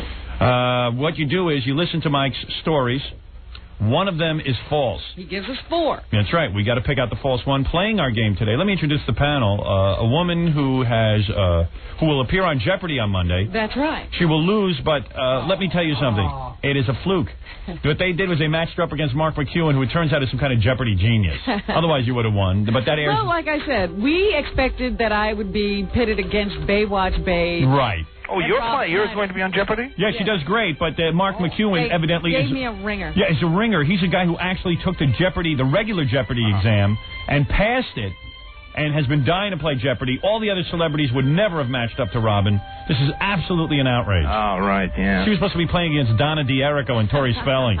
Oh, that would have been a challenge. Yeah. Playing also is, I never introduced you, Robin Quiver. There you go. Steve the Gorillo, who is an intern here. And appears in Grandma Sylvia's funeral. Fred Norris, of course, everybody knows him. His name is Eric sometimes. He's playing the new Buster Keaton. The new Buster Keaton. If you've seen the movie Private Parts, you'll know what Mike's talking about. And Jackie the Jerkman Martling, who has JackieJokeman.com, and everybody loves Jackie, and you know what he does. JackieJokeman.com fame. Right. So here we go. Mike, lay it on us, baby. All right. Gary Busey is out as top cop on the Hawaii Five-0 TV revival because he didn't look Hawaiian enough. I'll say. Well, was Jack Lord Hawaiian? Yeah, I mean, come on. Gary Busey actually looks like Gary Delabate with those big beaver teeth. Yeah, that's true. Gary had been tabbed for the lead role, but a group from the Aloha State complained that the head of 5-0 should look local. So now the lead role's gone to Russell Wong, who starred in the movie The Joy Luck Club, and Gary will be playing second pineapple. Yes, second pineapple. I like that. Go ahead. Okay, Kevin Costner's getting set to repeat the mega success of his movie The Bodyguard that co-starred Whitney Houston and jump-started her career as an actress. Kevin's new diva for the sequel is Celine Dion, who was thrilled. He quietly started negotiating with her agents. Oh, wait a second. Loves Celine's voice. Go ahead. And the screen test that he shot, and figures her huge international fan base will boost ticket sales. Is she really have an international fan? Is she popular? She is international. Did I somehow miss it all? She started outside of the country. That's right, she started in Canada. Yep, wow. French Canadian. Can I say? I actually saw her albums in France when I was there. That's right. Can I say 3 letters? P-I-G? All right, let's continue with this. I'll have plenty to say in my summation. Go ahead. All right. First, the good news. David Kung Fu Carradine just got a star on the Hollywood Walk of Fame. And didn't he vomit on it? He's sleeping. No. He's sleeping on it now. No, the bad news is at the ceremony unveiling the star, a process server turned up and slapped him with legal papers, placing a lien on his property from his ex-wife, Gail, Great. who didn't know where to find him. Oh, that's great. Go ahead. I love that one. That's a beautiful No one. buts about it. Rosie O'Donnell was furious when she watched a recent taping of her show and saw the screen nearly filled with her broad-beamed backside. Rosie had given strict orders for the crew never to shoot her from behind, and she angrily insisted at a meeting that producers remind the cameramen again, no rear angles. How about the fact that she should go on a diet and lose half her ass so that in case it does get on camera, people could deal with it? Let me tell you something that's so unoriginal. You know, Letterman has a whole thing about not... You know why Letterman always cuts to Paul Schaefer after his monologue? You never see him walk to the desk? Because he didn't want his backside. He didn't want to have his backside to the audience. He's so skinny now. Yeah, but it's just he felt it was rude or something. So it's just she's such a clone of Letterman. She's trying to be the female or whatever she is, Letterman. She's barely a woman. Anyway, okay, here we go. I'm going to go first this time. I'll first review. There's the Hawaii Five-0 story with Gary Busey. There's Kevin Costner, a remake of a sequel to The Bodyguard with Celine Dion. David Carradine goes to get his star on the Hollywood Walk of Fame, and of course his ex-wife's lawyer shows up and slaps him with papers. Rosie O'Donnell is upset because her ass was on television. Okay, I got to go first. First of all, I can believe Hawaii Five-0. I can believe David Carradine, absolutely. I believe the Rosie O'Donnell thing because she's such a bitch. Kevin Costner, this is an outrage. It smacks of being made up. If they do make a sequel to The Bodyguard... An outrage? Yeah, it's an outrage. Celine Dion can barely talk English. I've seen her interviewed. Her head looks like a squished peanut. There is no way that she can play a romantic lead. I am absolutely outraged at this story. I will say that is the false story, Kevin Costner and Celine Dion. Let's go now to our intern, Steve the Gorilla Gorillo. I'm going to agree with you because I just really hope that it's not true. All right. What is your name again? Steve. All right, Steve Gorillo. Gorilla go. Fred Norris, go ahead. I think the Gary Busey story is true, although I'd like to believe it is false because she is too beastly. I think that Kevin Costner would actually work with, what's her name? Celine Dion. And Rosie O'Donnell does have a big fat ass. Oh. David Carradine has been in too much trouble, too many weird things, and it almost seems like a setup. So I think you're saying none of them are true. I'm going to say the process server thing is false. All right, David Carradine is Fred. I'm going to go to Jackie the Jerkman next. Jackie? Hey, will you stop? Go ahead. I totally believe the Celine Dion thing because even though she's not the world's best-looking woman, I think that's going to sell a lot of movies. All right. The Carradine thing sounds very simple and very true. And, of course, Rosie has a huge butt. And I don't think the producers would really give a damn what the Hawaiian said. So that is absolutely the false one. You think Hawaii Five-0 is false.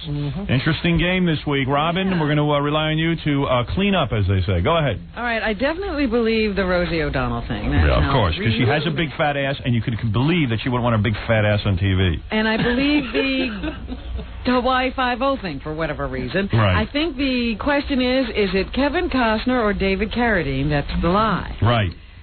I hadn't heard about A Bodyguard 2, and I agree with you that Celine Dion can't speak English. Right. She cannot be understood. Right. I don't know that she even has any acting aspirations, so I'm going to go with that one. I am so convinced, Robin, that we are right this week, me, you, and Gorilla, that I will bet anybody. Anybody want to put money on this? How much money?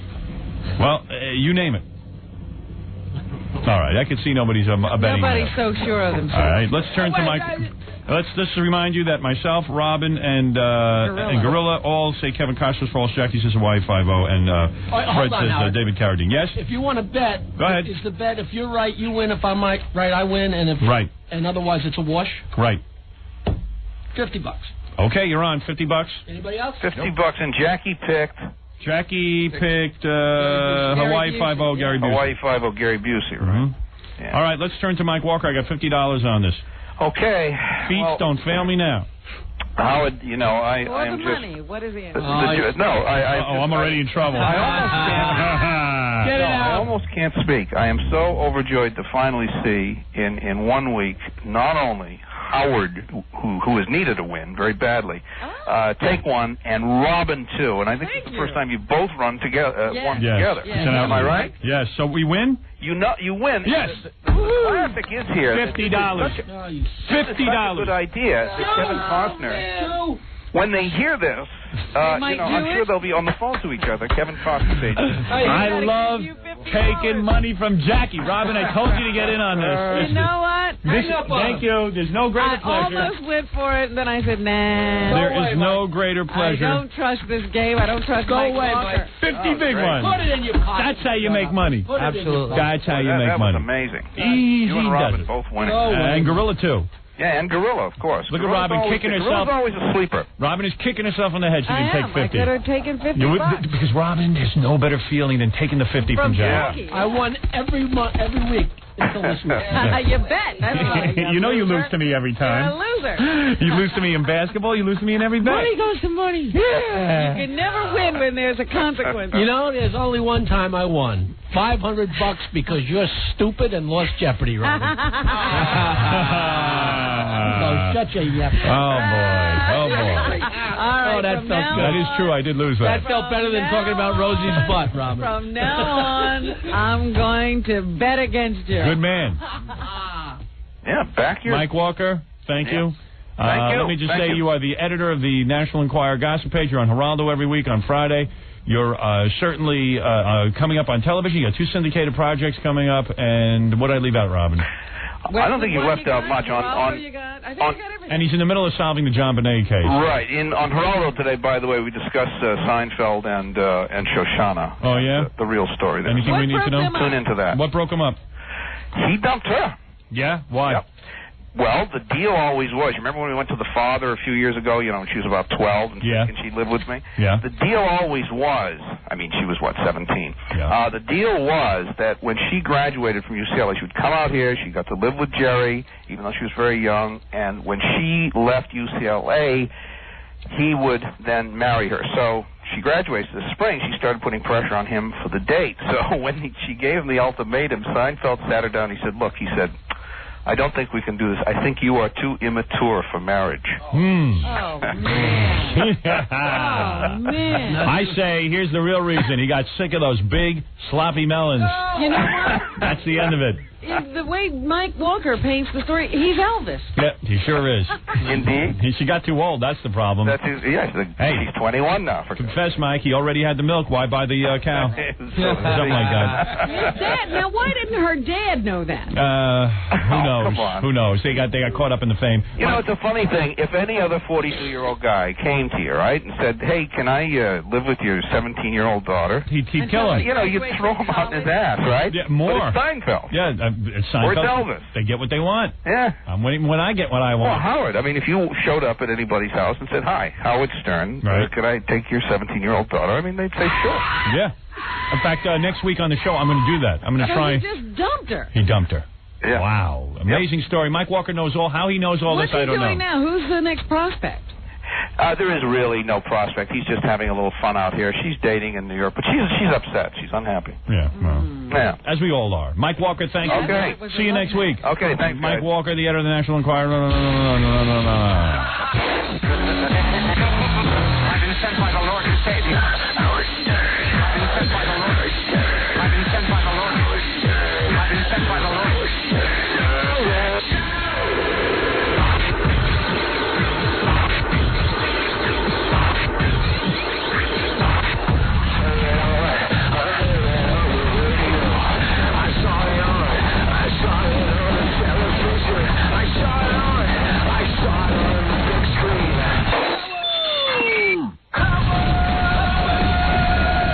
Listening to the Howard Stern Show. Stay right there. 97.1 The Eagle is... Excuse me, me, what is this? The Howard Stern Show. Sure is. We're moments away from Pat Benatar coming in here with Neil Giraldo, her husband, and she's going to do some of her greatest hits acoustically and one of her new songs. Looking forward to that. She's great. It's going to be a lot of fun. And also, I got to just get to a couple of things first. I got to get to that Larry King stuff, but that's going to have to come later in the program. And I got some news out of a couple of our new radio markets that I want to go over with you, but there's a woman who doesn't. This woman was married to a mob guy. Is this Gloria? Yes, it is. You were married to a mobster? Yes, I was. I don't want you saying that, please. Well, I just did, so if you want to hang up, you can. I mean, what do you mean? Is this you? Yeah, this is Howard. All right. Look, I am so sick and tired of you having this creep on. You're projecting people in the mafia, and I don't give a darn what anybody projecting says. people? There's a mafia.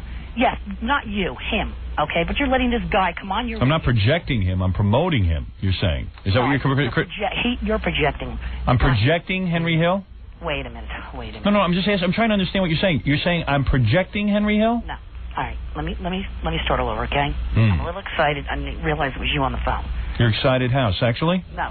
Come on, give me a break. I'm not busting your balls. I'm just saying. Okay. You said you're excited, and I'm projecting. You couldn't bust me if you tried, honest. Oh, you're a tough guy, huh?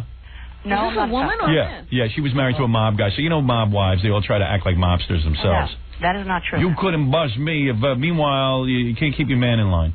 Meanwhile, he probably he dumped you. Excuse me. I don't want to keep anybody in line. Where's your man? Where's your man? You talk about promoting mob guys. You're sitting there screwing them. And don't tell me you didn't know your husband was a mob guy. You supported him. You supported him. The only reason now you're coming on here and blasting Henry Hill is because your husband dumped you and you're all bitter. You'd still be promoting the mob or projecting the mob. And you took the money. You lived off of it. Are you done? Yeah, we're done. Now let's hear what you have to say. Thank you. All right. So far, you've made a jackass out of yourself. I hope not. You said the word projecting instead of promoting. No. And you refuse to admit it. Howard, would you let me please explain myself first? All right, go ahead. All right. Thank you. And let me get inside. Remember who you're tangling with when you start. Excuse me, Howard. I'm a professional. Yeah, so my sweetheart. What? Spreading your legs for mob guys? No. Don't even talk like that to me, okay, Howard? Please. No. Okay, go ahead. All right, thank you. I'm calling because I am just so sick and tired of you having him on the show. Projecting him. Look you can laugh. Let me clarify that first, okay?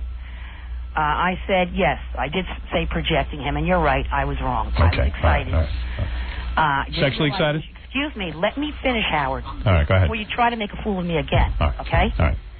Didn't realize it was you. I got a little excited. All right. What is your point? All right, my point is... We don't want to go through your whole biochemistry. Well, we're not going to. You're excited, you're not excited. I mean, who cares? Let's hear what you have to say. Fine. What is your problem? You were married to a mob guy, and what? And he dumped you, and what do you want to do? Can I talk now? Where is your mob guy now? He's in jail. Well, don't say okay, please? Don't. All I'm saying, look, let me say something. You know, you want to make fun of me. Well, say it already. You know what your whole phone call is? Let me say something. Let me say something. I'm trying to. Just keep talking. Don't stop. How much you want to bet? I'll bet you Jackie's 50. She has nothing to say. All right, I'll say. She doesn't even know what to say. Well, I'm in on that too. You're good. I'm in on that too. Call me Kreskin, but... let me say it, though. All right. You keep interrupting. Okay, say it. I am so sick and tired of you having him on the show. Okay. You're making mob people look like they're scumbags. Here's a guy who is a scumbag. Now, think about it. Here's a girl who's calling up. She wants to know where her brother's body is. Right. He don't know. Right. He don't know. He has no idea. He didn't know back then. Right. He's a liar. He's saying in the movie that he shot the guy. He didn't say he shot the guy. Excuse me, let me finish. Put the guy in the house. Then they dug him up because they heard he was going to be somebody's coming. They take him out of there. They bury the body someplace else. He doesn't remember. He's so drugged up, this guy. All right, so what are you saying? I'm giving a bad name to mob people? No, let me finish. Finish. Excuse me, Rob. What is the point? I apologize for this, but you let this creep on the air, okay? Yeah. Now this creep's saying that his son is being raised by black people. He can't get his kid. Well, where is the wife? What kind of a woman is she? Right. Or the girlfriend? What is your point? The guy is a creep. Do you really think that any stand-up guy that's Italian and in the mob, supposedly, is going to let black people raise his kids. Are you out of your mind? The judge took the kid away. I don't give a damn. He ain't going to let no... Go ahead, Moulignon. Yeah, Mouli. Go ahead. He ain't going to let no Mouli raise his... Because that's the way we think. Right. Okay. All right. Okay. Such as it is. All right. That's and I'm okay. sorry, Robin. I do apologize. That is the way. That is the way the mob people think. Right. That is what they call black people. Yes. What Moulis? I'm sorry. What? Moulis, right? Moulignons. Yes. Mougnon. Yes. Yes. All right. Listen to me. Listen to me. Listen to me. I'm just so sick and tired of you having him betray. Yeah, no. Look, no, that's he not was. the way The movie the movie Goodfellas was based on him. But he calls in. He's an interesting character. He's interesting. All right. I wish other mob guys. And nobody else. If mob guys would call in, I would talk to them. I'll talk to any mob. He's a drug addict. You think he's on there getting that high that fast from liquor? I don't think so. I listened to him this morning when he first got on. He sounded okay to me. So you're still married to the mob? Later, the guy he's buzzed. You're still married to the mob? No. Oh. No. What happened? He was cheating on you? Well, it doesn't make You sense. had a gumana? Yes. All right. That's not the point. All right. Listen, I got to go. I got Pat Benatar waiting. I got Dominic and Henry Hill is making the mob look bad. Right. All right. We get your point. I'm not saying that. I'm just saying that he's making them look like the men look like scumbags. Believe me, they're not like that. Okay. All right. Well, to each his own. Thank you. Police. You know what you ought to do? You got the internet? Go to petpleasure.com. I don't think so. I heard you already. All right. I know somebody who's into that, so. Have a nice day. Thanks. Okay, there she goes. She had to get something off her chest. I'm still not sure what it was. I think you owe me 50. I don't think so. You're going to have a hard time convincing me that I lost that bet. You'd have a hard time with that. I think we were both betting the same thing, but you had nothing to say. Yeah. Okay. This is real quick. I want to get to this because I got Dominic on the phone, who is the bloated attorney. I got Lois and Jay on the phone. Lois is Jay's mom. Okay. Jay, here it is real quick in a nutshell. Jay calls me up the other day. Actually, the mom did. But Jay went to high school. He mentioned my radio show to a friend of his before class started. All he said... What did you say exactly, Jay? I said I was talking to my friend about how... Because he likes your show so much. And I was like, did you ever see any of his movies or videos? And he goes, which ones? I was like, did you ever see the one where he played a game show and to see if a woman had her period or not? Right. My friend goes, how does he do that? By smelling her. Okay. So that's what he said to his friend in a discussion before school. There was a girl present. There were several girls, several boys. Nobody complained about it. It was a discussion about Howard Stern. The teacher overheard it, and the teacher reported him to the principal, and they suspended him for that conversation. And called it sexual harassment. And labeled it sexual harassment. Dominic, you've checked out this kid, right? Dominic? Hold on a second. Dominic, you there? Oh, hi, geez. can you hear me? Yeah, is the kid still there, Jay, Lois? Having a hard time with my phones today. You're having some show today. Yeah, I've got you on the phone, but I think I lost Lois and Jay. But they're getting him back on for me. I'm having a hard time. Bring back the horse. So, Dominic, you checked out this kid. Yes. He's not a bad kid. He's a good student. He was an excellent student last year. His story is correct. In Philadelphia, all the newspapers and TV channels have picked this up. They haven't formally given him his letter of suspension unless it came today, which is why they're doing that is so that he's actually back in school on Tuesday. Now, his mother was thinking of home study, but I think he should go back to school and not use this to change his life. All right, but he has not been in school, so he's officially suspended. He has been suspended for 3 days, and I'm waiting for the formal record. I have about 20 lawyers who've faxed me or written me that want to help us in Philadelphia. One of them is an ACLU lawyer, and I think really what's going on is that for no reason he was suspended. And what about his permanent record? Well, that's what I'm most concerned about. Can you imagine when you make a college application? Yeah, because you know it's very difficult once that's on your permanent record. Jay and Lois, you there? Yeah, we are. Okay, sorry about that. So Dominic says kid's basically a good kid. He was suspended for really no reason. Exactly. The only trouble the kid's had before is one time he was suspended because he said to his friend got a haircut, a close cut, like almost a crew cut, and he said to him, hey, you look like a skinhead, and they suspended him for racial discrimination, even though the kid was white. For 5 days. For 5 days. The school sounds wacky. It's slap happy. It sounds a little wacky. Your son's a good student. It's not like he's a bad kid.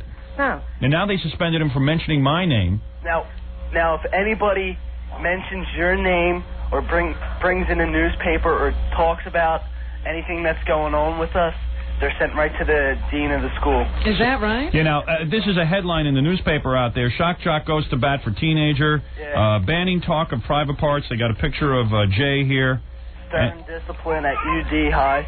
Yeah. Has anybody talked to the principal? What does he have to say? Dominic, you were going to call the principal. I called the school both times. No one would speak to me on the record, but someone did speak to me off the record, and they basically said that this young man was an excellent student last year. This year he's been not quite as good as he was, but he did get suspended over this, and quite candidly, the girl did not complain.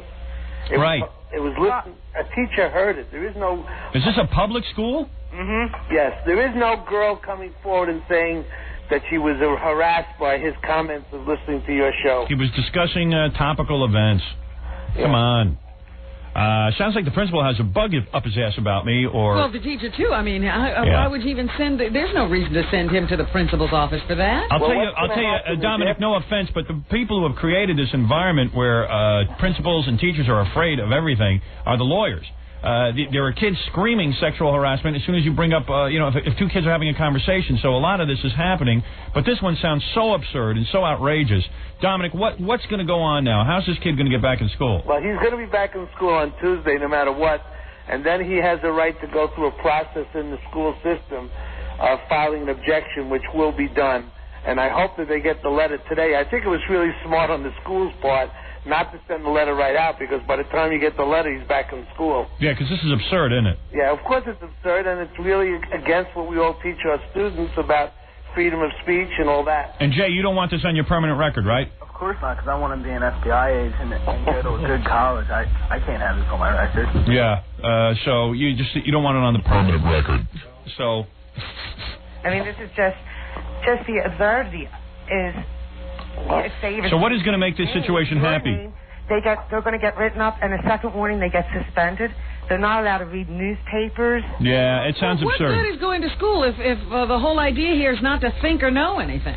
So, Dominic, you think they'll all back down and straighten out this kid? I'm sure we're going to work it out next week, but I certainly want him back in school on Tuesday and back in the direction he was before.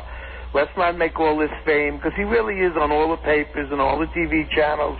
But he's really got to get back to school and back to getting good grades. Right. Yeah, but Dominic, what are you lawyers going to do now about all this? I mean, my God, the teachers don't know what to do. Well, we'll have to clean it up somehow, and I'm sure that there'll be some sort of litigation in the near future. I say we take the kid to Vegas and get him a woman. Oh, God, here we go. 14. So what? It's time. How old is he? 14. All right, we'll take him to scores.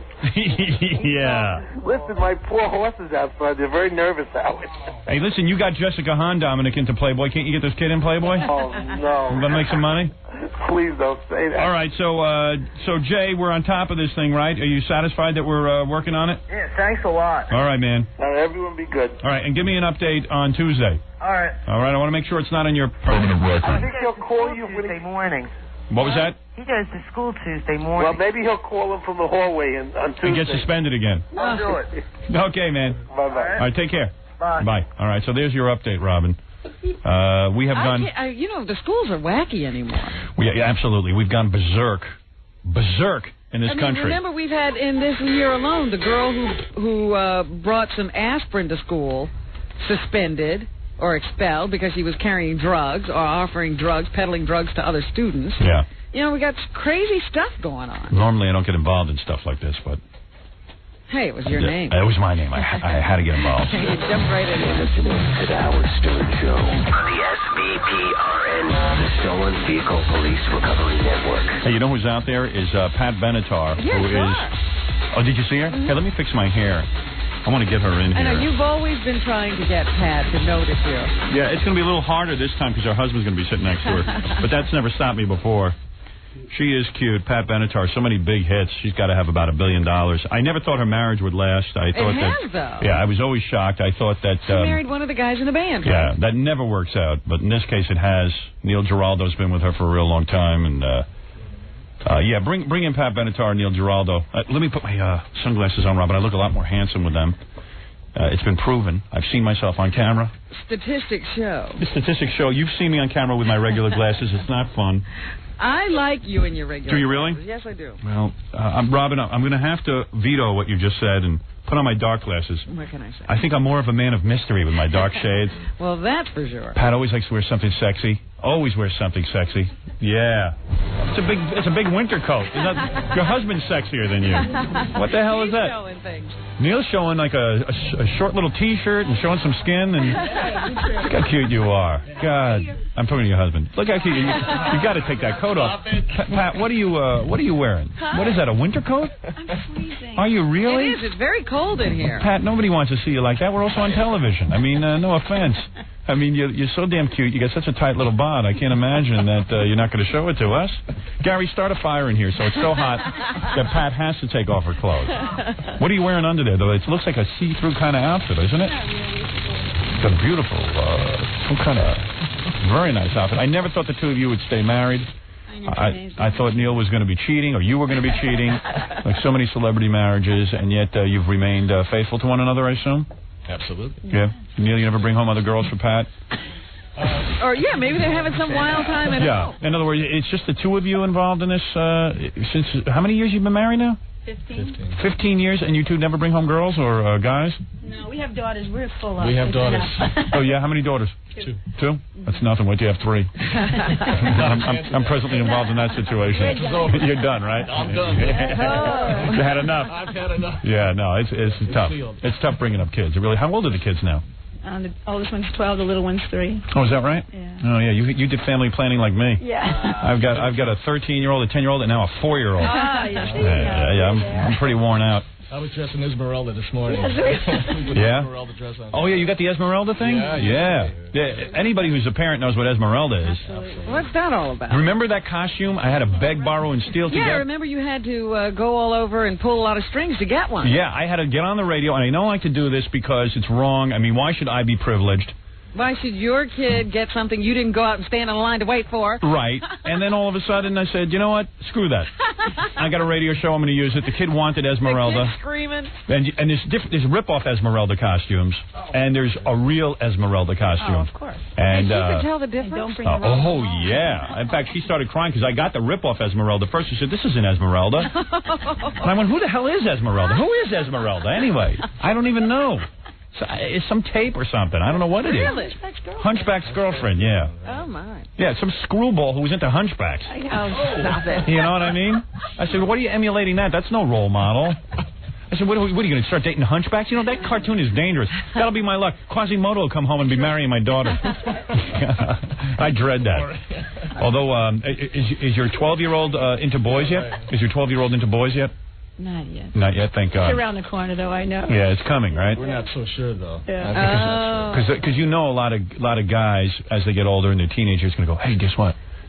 That's Pat and Neil's daughter. Pat Benatar, man. We can get her daughter. I know that's going to happen to me. A diligent road crew, though. We have a road crew there. Yeah, the job description is also to make sure no one looks at her. Oh, really? Good. Yeah, I got that problem. I know some guy's going to be like, you know, some little 15-year-old punk will be like, hey, Howard Stern's daughter. Let's get a piece of that. I think your problems are a lot worse. Oh, yeah? Because they're going to say, you know, hey, you know what Howard talks about on the radio? Let's go see if they do it. Yeah, that's what they're going to be. With any luck, my daughters will be into girls. I would be so proud. I'm going to a convent, so I'm, you know. Smart. All-girls school.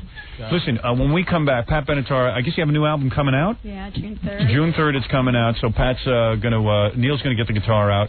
We'll do a couple of Pat's tunes. Mm-hmm. Pat's going to do one of her new ones as well. And I just got to take a short break, and we'll get down to it, all right? Great. All right, so that's going to be kind of fun. We'll do that next. We'll return to the Howard Stern Show after these messages. 97.1, The Eagle. This is Scott Wine from Stone Temple Pilots. You're listening to the Howard Stern Show. So what are you going to say? Yeah, whatever you're thinking. I really enjoy the show. It's a lot of fun. I can't think of anybody 30.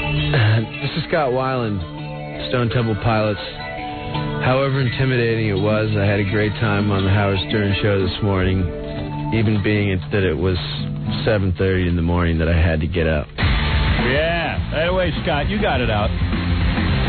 How's Scott doing? Is he out of rehab? I think he's all right. He's still alive? Yeah, I think they're, touring or about to tour. I love that guy. Doing okay. Quite frankly, I think he handles himself just fine on heroin. I don't think so. I've seen him a couple of times, and obviously he was still addicted, and the guy functions great and But he sings wasn't great. on it at the time. He was No? addicted but not using.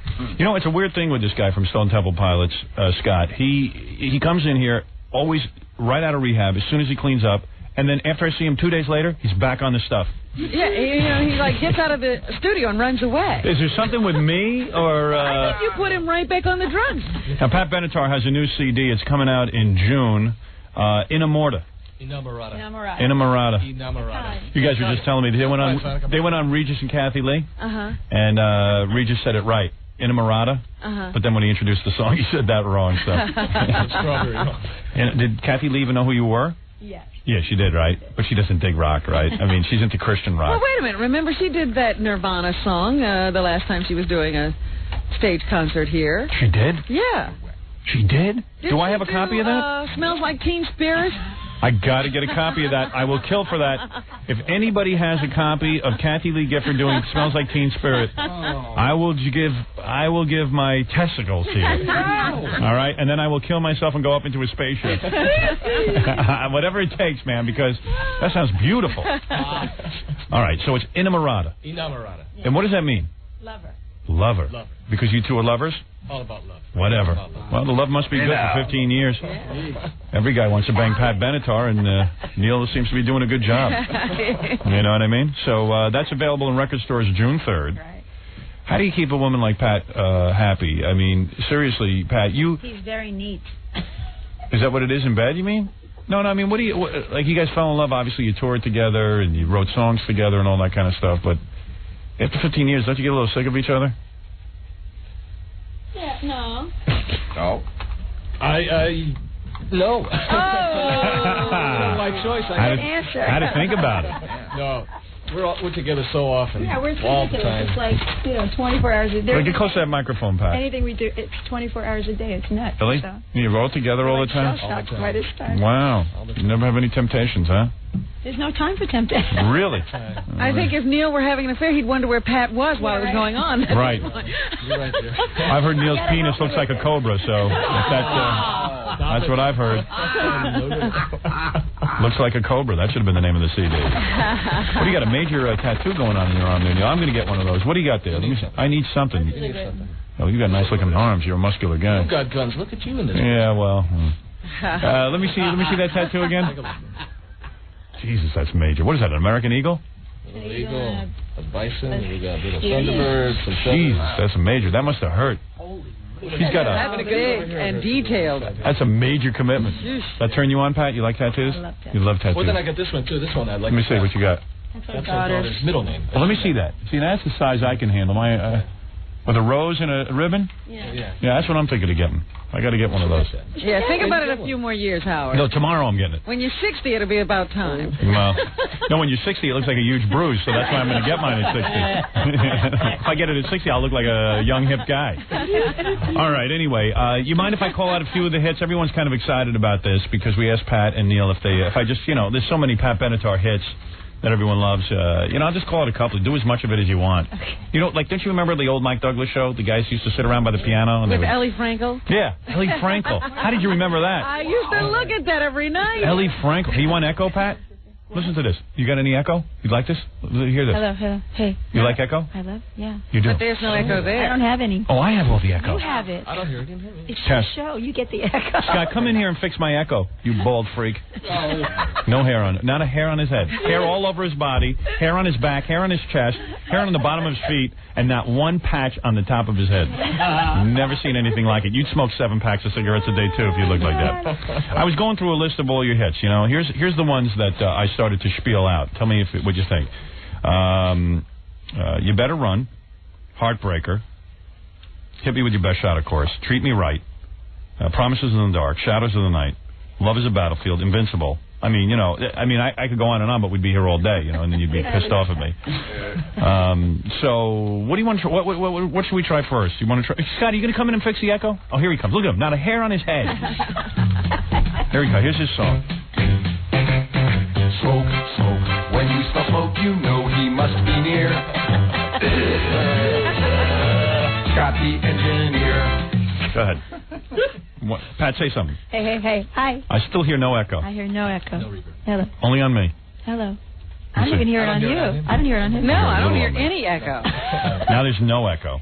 Hello. This is where... I'm here. Say something now. Hey. There you go. Hey. Do you think that's on you or me? I don't hear it. I can turn it off. There it is. It's there. I don't hear it. You don't hear it? No. Okay, I don't need it. But it's on your voice. Okay. Is it there? Yeah, it's there. Hello. You really See, can't hear it. your headphones probably don't work as good as ours. The guests are always at a disadvantage. We have, no matter how many dollars we spend on this studio, it'll never work right. Now, Scott, get the echo off me. Is it on me? No, it's not on you. Oh, it's not. Okay. It's just there's so much reverb on Pat, it's echoing in the entire room. Oh, really? Oh, I could turn that down. There it is. I can't hear it anyway, so it doesn't matter. Yeah. All right, well, let's try, what do you want to try first? Heartbreaker or something? And then I understand we're going to close out with one of your new songs, but... Right. Yeah, which one? Do you want a chorus of, I don't chorus know, of things? Oh, like I could sing this at 9 o'clock. Yeah, the Heartbreaker's a little... Come on, just sing everything. What do we care? What do you want to sing, Pat? I don't care. Just do it. I'll see if I can sing it. It's very early. I don't know if I remember it, though, actually. What do you mean you don't remember it? What do you guys... Don't you practice anymore? No, I never practice. Really? We're old now. We're brain dead. What do you mean? Oh, you're kidding. Oh, let's just see if we can do it. All right, here we go. Are you doing a verse? I think so, yeah. Okay. Good luck. Here's the verse. Your love is like a tidal wave sitting over my head, drowning me in your promises. Better lifetime sad. You're the right kind of sinner to release my inner fantasy.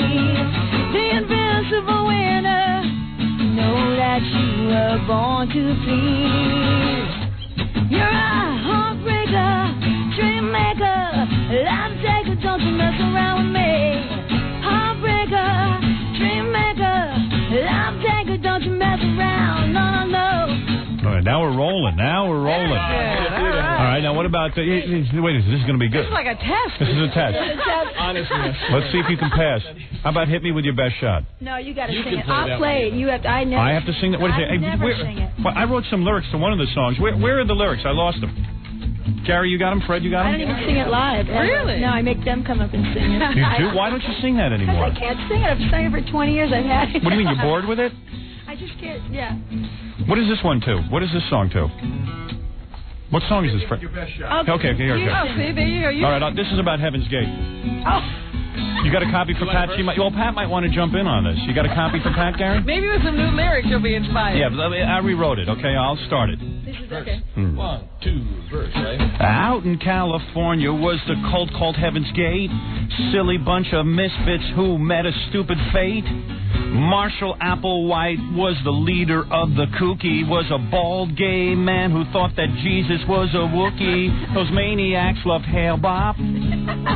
They watched the X-Files nonstop.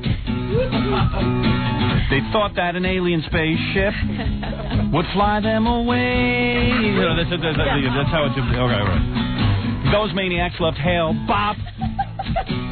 They watched the X-Files nonstop. They thought an alien space would fly them away. Try the verse, Pat.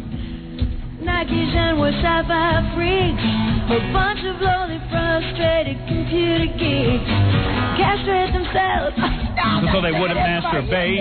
These Star Wars nuts must have been so much fun on dates. With $5 in their pockets, they laid down in their beds. Ate poison applesauce until they were dead. Why they kill themselves, no mystery. When the leaders of the church met both. Those maniacs love Hail Bop. They watch the X-Files nonstop.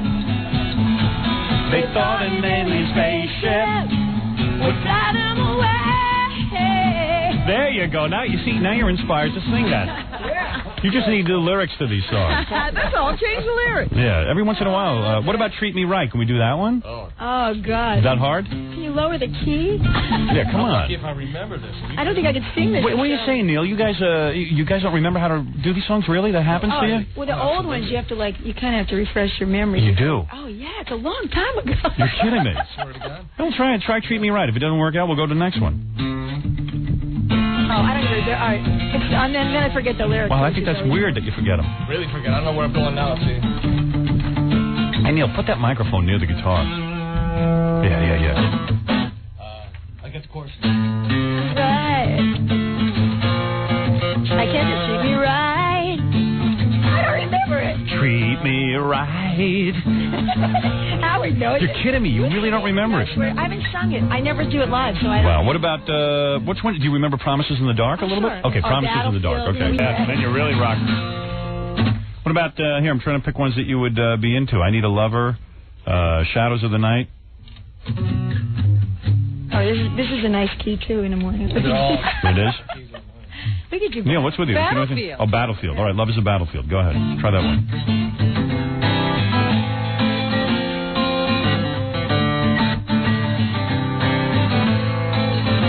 We are relatively young. I don't know. You don't know that one either? Now, come on, you know it.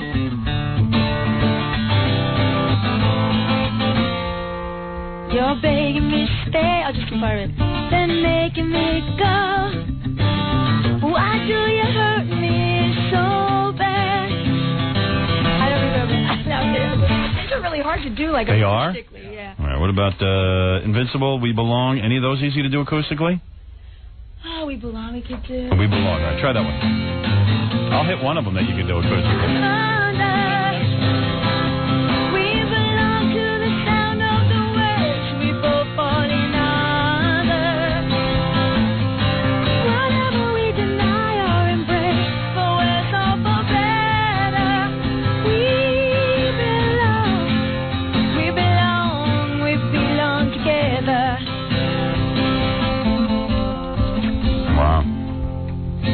You guys got to.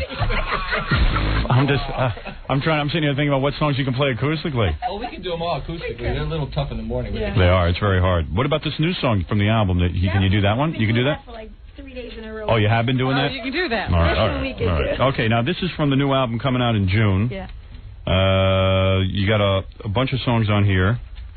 Wait a second. Which album is this? I think Baba Booey gave me your best hits album. Yeah, it's the last one. All right. Compilation. Yeah, all right. So anyway, this is from your new album. What's this one called? This is called Strawberry Wine. Strawberry Wine? What's that about? Strawberry Wine? Is it that obvious or? No, it's about a relationship gone bad. No, what the hell is that? I thought it was about your period. Strawberry Wine. That's what I call my wife's I'm very underpants. old now, Howard. Really? No, you're not that old. You still get your period, Pat. Come on. What are you making like your grandma here? You're very old. All right, let's. So, Strawberry Wine is about a relationship gone bad. Obviously, this isn't you and Neil because you've been together 15 years. This is obviously, I make stuff up in my mind. If it was going to be bad, it would be like this. I see. Well, maybe it is bad. Maybe this is what you're trying to tell us. All right, here we go. You heard it first, right? This is Pat Benatar, and this is a new song from her, Strawberry Wine.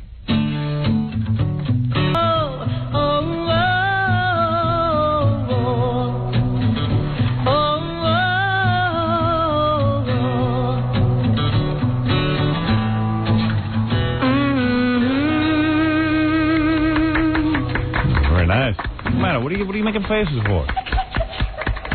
What? It's just really funny. It's funny to do that? Yeah. Why is that funny to do that? Because it's funny when you're just, What? It's funny to just be sitting there singing it with everybody right there. Oh, really? I figured you're used to that. I could do it to 25,000, like 5 of you. It's really funny. I know. It's like sitting around a campfire, isn't it? Really I know what you mean. Kumbaya, right. I saw you in concert in Detroit, like in 1980, I don't know, like 1 or something. Yeah, and I mean, you certainly had, like you had to be like, I don't know what, 30,000 people sitting there. Yeah. That's easy. It was like no big deal. No. You're out there doing your whole thing, and it's weird for you just performing in front of people. Yeah, it's always weird. Maybe because I'm so goofy. You know what I mean? Oh, and we're not. So, and what do you think about all these new babes who are all angry and stuff singing? You're sort of like the godmother of them, right? Yeah. Yeah, you are. You like it. You like what Alanis Morissette? Yeah, and great. Do any of them ever come and say hello to you or anything? I haven't played yet since they've up. So maybe this time when I go out. Yeah, right. They probably will come to visit you and everything. Wait, who was that real angry babe we had in here? Tracy Bonham? Oh, yeah. Your mother is dying. I'm losing my mind. Everything's fine. Shut up. Yeah, that was kind of fun. Pat Benatar's new album will be out in June. June 3rd. Innamorata. Inamorata. Your You problem. speak good Italian. How are you? Innamorata. Always speaking Italian. This one you can't get out. Yeah, I only know Italian. Get cock enough and yam. So what can I That tell you you? can say. I want to thank Neil Giraldo for coming in. Pat Benatar, good to see you. It's always fun to see you guys. How many times? Thank you. How many times have I pleasured myself to your image? How many times? God. Just twice. Nah. This is the second time. No, many times. Oh, man, a lot of your videos I used to pleasure myself to. After I saw you on stage in 80, 81. My name for you was... I'm going to have to go to confession after this. Stop Nah, it. come on. I used to call you Miss Kleenex. Oh, Because I'd go through a box. Love your body. Still as tight as ever. You look terrific. You too, Neil. Thank you. All right. Pat Benatar, everyone. Neil Giraldo. We'll be back right after these words. There's a guy with an interesting proposition coming up next. Also, we got to do the news, and maybe if I could squeeze Larry King in, because it's pretty funny. Oh, yes, But, with the grandma. Yeah, I'll do the best I can. We'll be back right after these words. More to come when the Howard Stern Show returns in a moment. 97.1, The Eagle. This is the king of all media, America's king of craft, Howard Stern.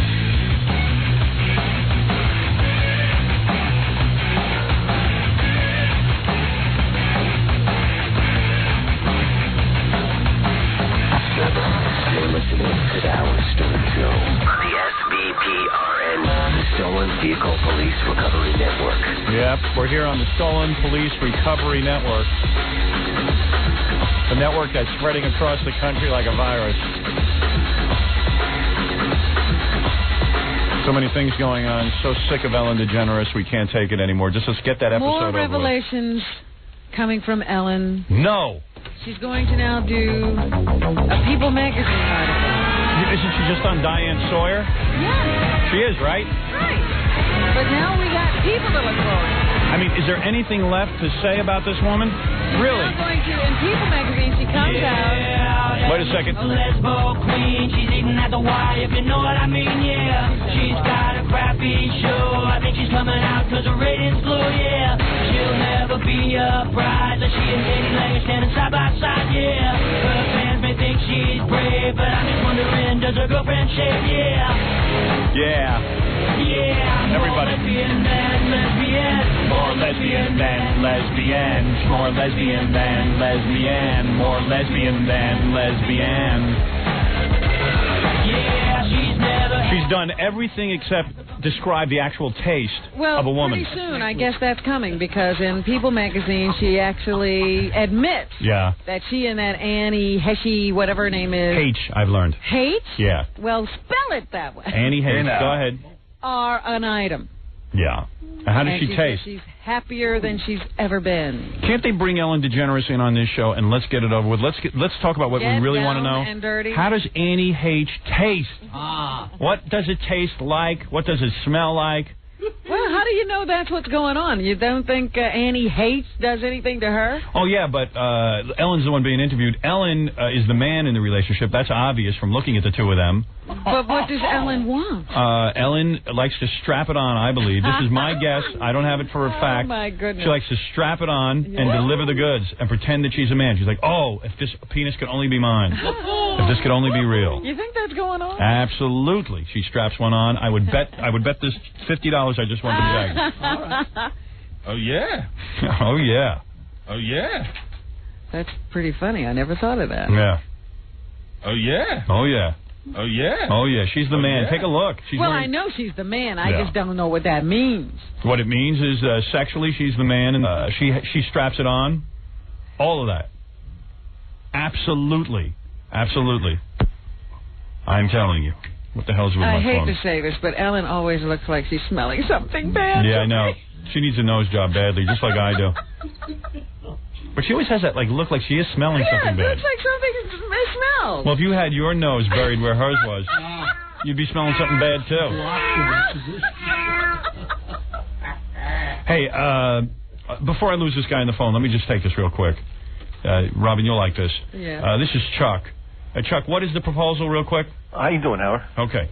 I was wondering whether anybody's ever tested you on your supposed ability to distinguish boiled water from microwave boiled water. Yeah, I'm telling you, I know the difference. I can taste boiled water and microwave water. If you put them in a cup side by side and, blindfolded me, I can tell you which was the microwave water and which was the boiled water. I bet you can't, and I'm willing to wager eating a marshmallow out of somebody's butt. I'll eat whatever grows in Jackie's feet. And what you got to do for me, if you can't tell, is apologize to Gorilla for reaming him over the issue. Okay. Here's the guy's proposal, Robin. I'll have him in next week. I'm willing to do this. One of these people out there will take a cup of water, regular water. Boil it, and also microwave it, okay? 2 cups. 2 cups of water. No, not 2 cups. That means there's a 50% chance that I'll be eating somebody's... Well, what are you saying? You just want 1 cup, and he has to tell you which it is? Oh, fine. That's the same chance. No. I'm going to bring in a couple of cups. More than 1, more than 2, 5 or 6. Like maybe 5 or 6. one's microwave, maybe only one's boiled. I'm not taking a 50% chance. The only problem I have with that I know, is... you're afraid I'm going to spike it or something. No, not at all. No. In fact, I would have somebody here do it, with the water and microwave, and you can watch. No, because there's no way I could guarantee that there's not going to be some cue. It's too easy. Somebody could wink at you when I give you... No, look, if you don't trust me to do it... You'll be blindfolded. I'd be blindfolded, and you could stand there and watch them as they boil and microwave the water and mark the cups. Okay. I would be honest about it, but the only problem with me doing 5 or 6 different cups, especially with hot water... Right. Is that after a while, as you keep sipping one to the other, it gets a little confusing. Well, How about 3? We'll cool it down. It doesn't have to be hot, does it? How about 3 cups? Wait. It doesn't have to be cool. It doesn't have to be hot. We'll cool it down. No, it has to be hot. I wouldn't be able to tell the difference if it was cooled down.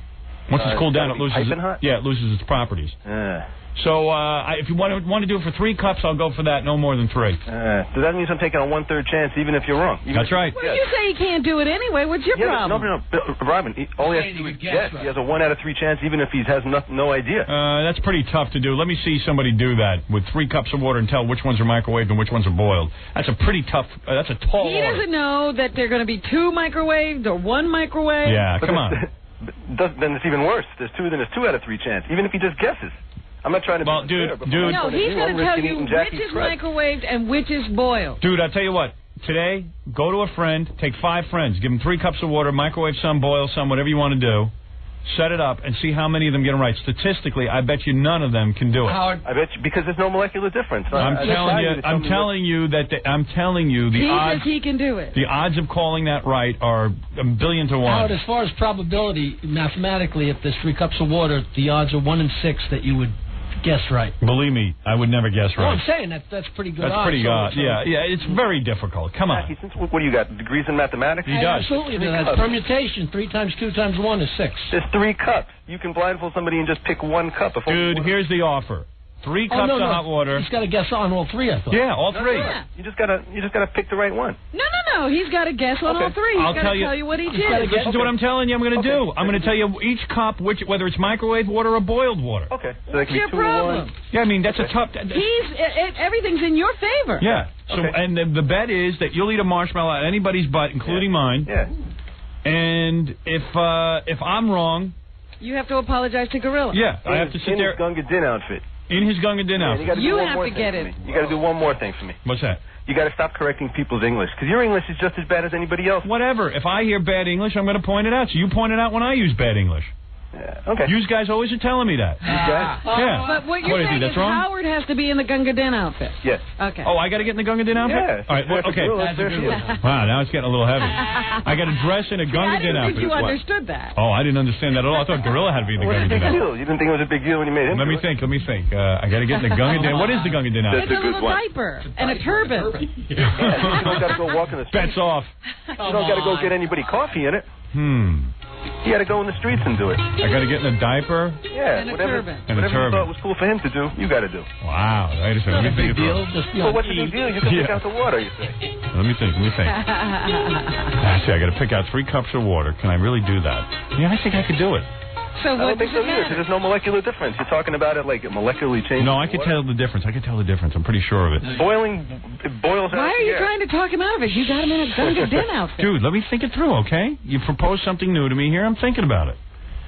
Just watching this guy eat the marshmallow out of my tuchus, because I'm going to put it in my tuchus, and I'm not going to wash. Bathe? I'm not going to bathe for 2 days. No I'm going to go to Power, but I ain't going to be disappointed if it's not your tuchus. And I'm going to go to the gym. and I'm going to sweat my buttocks off.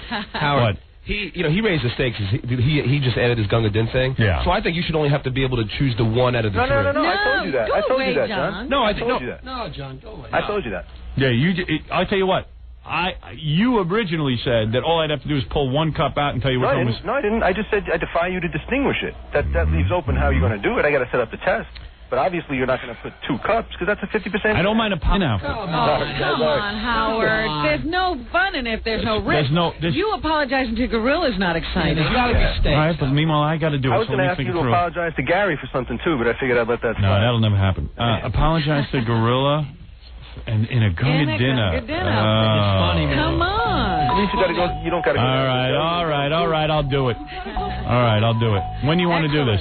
Next week sometime, maybe the end of the week. All right, I'll have it set up. Cool. All right, hold on. And you got to eat that marshmallow. Hey. If you don't eat it, man. Yeah. You got to put up $500 in escrow. All right, I'm serious because I don't want to do it. I don't want to pull this thing off and you all of a sudden go, okay, I'm not eating any marshmallow. Howard, don't worry, you're not going to get it. But you put up the $500, and we give that back if you're good for your word. And we'll have Henry Hill here who'll kill you if you don't do it. We'll put an ice pick in your neck. I'm not worried about that fake. All right. Hold on. I'm serious about the $500. I don't want him blaming out on me. I want to watch him eat that marshmallow out of my butt. You think you can pick out 3 cups of water and tell me which one had what done to it? I just bet on it. And believe me. Anybody else want to take some action? I'm ready. Oh, no, because we're all betting the same way. I'm going to do it. You're going to be in a Gunga Din outfit. Wow. Don't tell me that, because that'll kill me. You're going to be in a diaper. I think I can do it. You're going to be in a diaper, Howard. I think I can do it.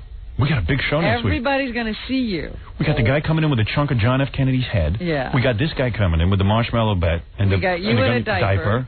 Maybe. Or a guy eating out a marshmallow out of your butt. Yeah. It's good either way. Either way, it's good radio. It's and 1 out of 8. Better television. Yeah. The chances are 1 out of 8 that you'll get it right. Right. 1 out of 8. So you can't guess. Really? Right. No. I'm telling you. If you just guessed, you got 50% on the first one, then 50% on the second one. I should be able to tell. On the third one. I'm a master of Ayurvedic science and hot water testing, and I'm telling you, I can... What are you going to be practicing now? No practice. No, don't plan on practicing. You're not even going to try it at home? Nope. So you know the difference. No, that'll psych me out if I get it wrong. Of course, there's a big difference. There's no difference. I will taste the difference.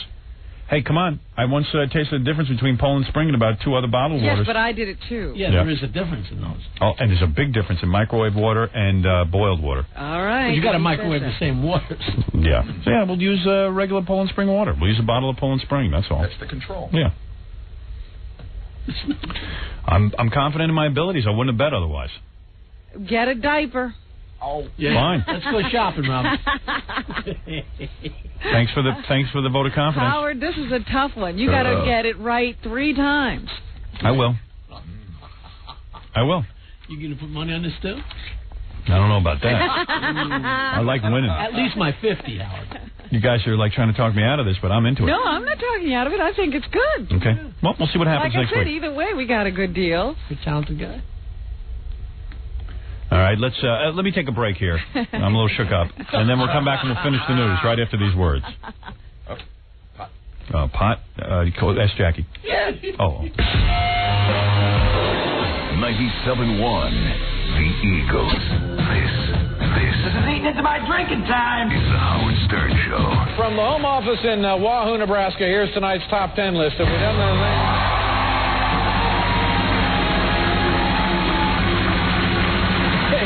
They were just going to sit there. The category tonight, top 10 surprises in Howard Stern's Private Parts movie. Opening this weekend. Top 10 surprises in the Howard Stern movie. A lot of things you know about Howard, a lot of things you don't know. Here, top 10 surprises. Number 10, brief cameo appearance by a topless Martha Stewart. I had no idea. Number 9, in 1983, Howard paid Cher $2 million for permission to use her hairstyle. Number 8, role of Baba Booey, played by Sir John Gielgud. No, I didn't know that either. Number 7, movie is about Howard's years as a gifted but eccentric piano player. Number 6, Stuttering John is the real father of Michael Jackson's baby. Who knew? Number 5, As a youth, Howard was a dead ringer for Urkel. Number 4. Shockingly violent scene in which Howard is nearly beaten to death by Casey Kasem. Number 3, the fact that I, Dave Letterman, got to be in another movie after Cabin Boy.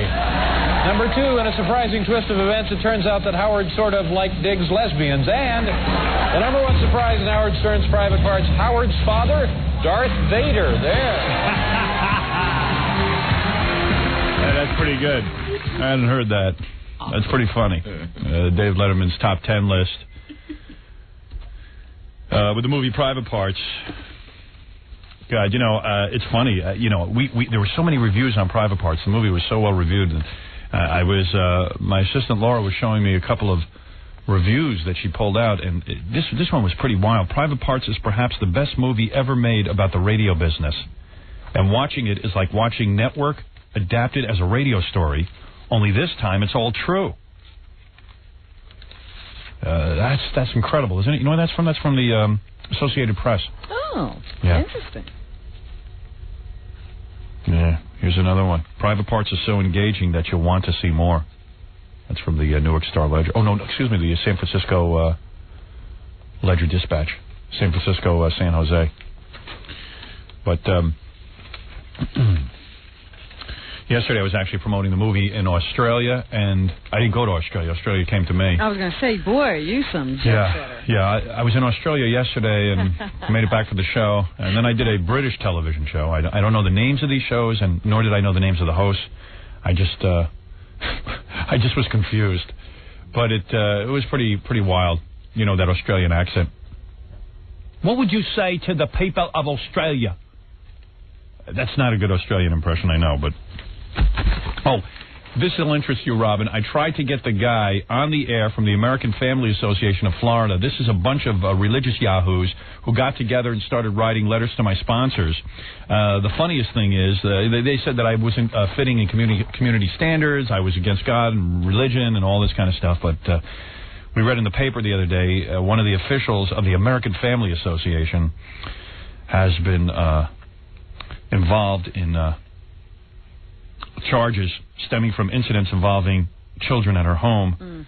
The prosecutor said that the local director of the American Family Association and president of Concerned Citizens of Florida, whose main priority in life is getting me off the air, was sentenced to a year of probation in order to see a psychologist. They say that the group's leader was involved, is guilty of child abuse and tampering with a witness. Just so you know, those are ugly charges. Howard. Yeah, the Lake County director of a group that promotes family values pled guilty Thursday to child abuse and tampering with a witness. Evidently, out there, that's not such a bad thing because you only get a year's probation. On the other hand, if I talk about sex, I got fined $1.7 million. And you're not even talking about sex with children. No, that's next week. All right, that's next week. Yes, Baba Booey. Well, I thought you wanted to talk about the phone call I made. Yeah, so Gary made a phone call to the American Family Association of Florida and called, I guess, whoever is their president, and said, hey, why don't you come on the air with Howard? And what did the guy say to you?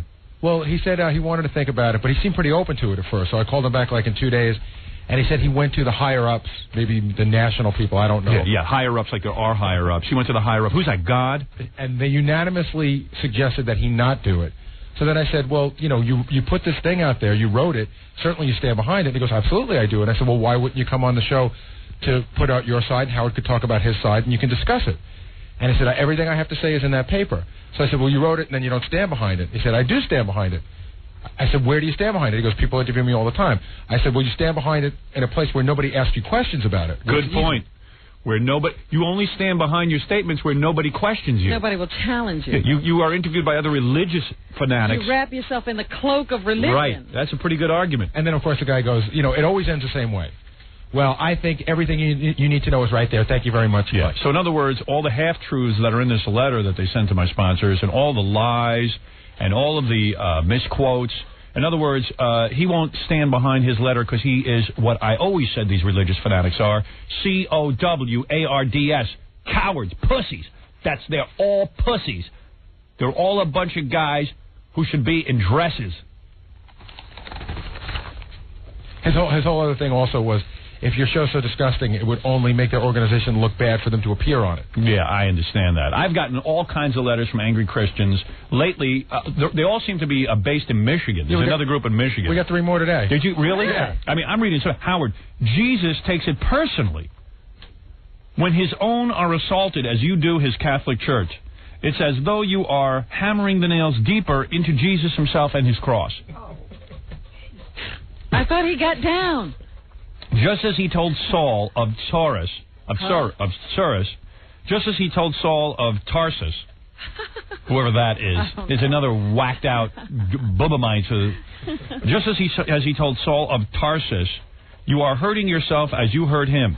Jesus expressed love and forgiveness as he was dying, and he loves you in the same way. She knows. This is a woman. She knows that Jesus loves me. She knows everything about Jesus. She's personal contact. I pray that you experience his love in your heart. God bless you. Well, you assume I don't.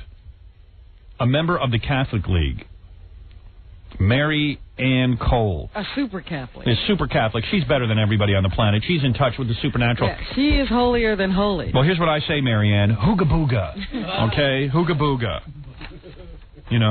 Stop it. Stop it. Here's another one from the same exact group, and the woman's name is Mary Ann. A different Mary Ann. Dear Mr. Stern, your religious intolerance is very obvious. As a Catholic woman, okay, so I'm a Catholic woman, so what? As a Catholic woman and a member of the Ladies' Ancient Order of Hibernians. Oh, boy.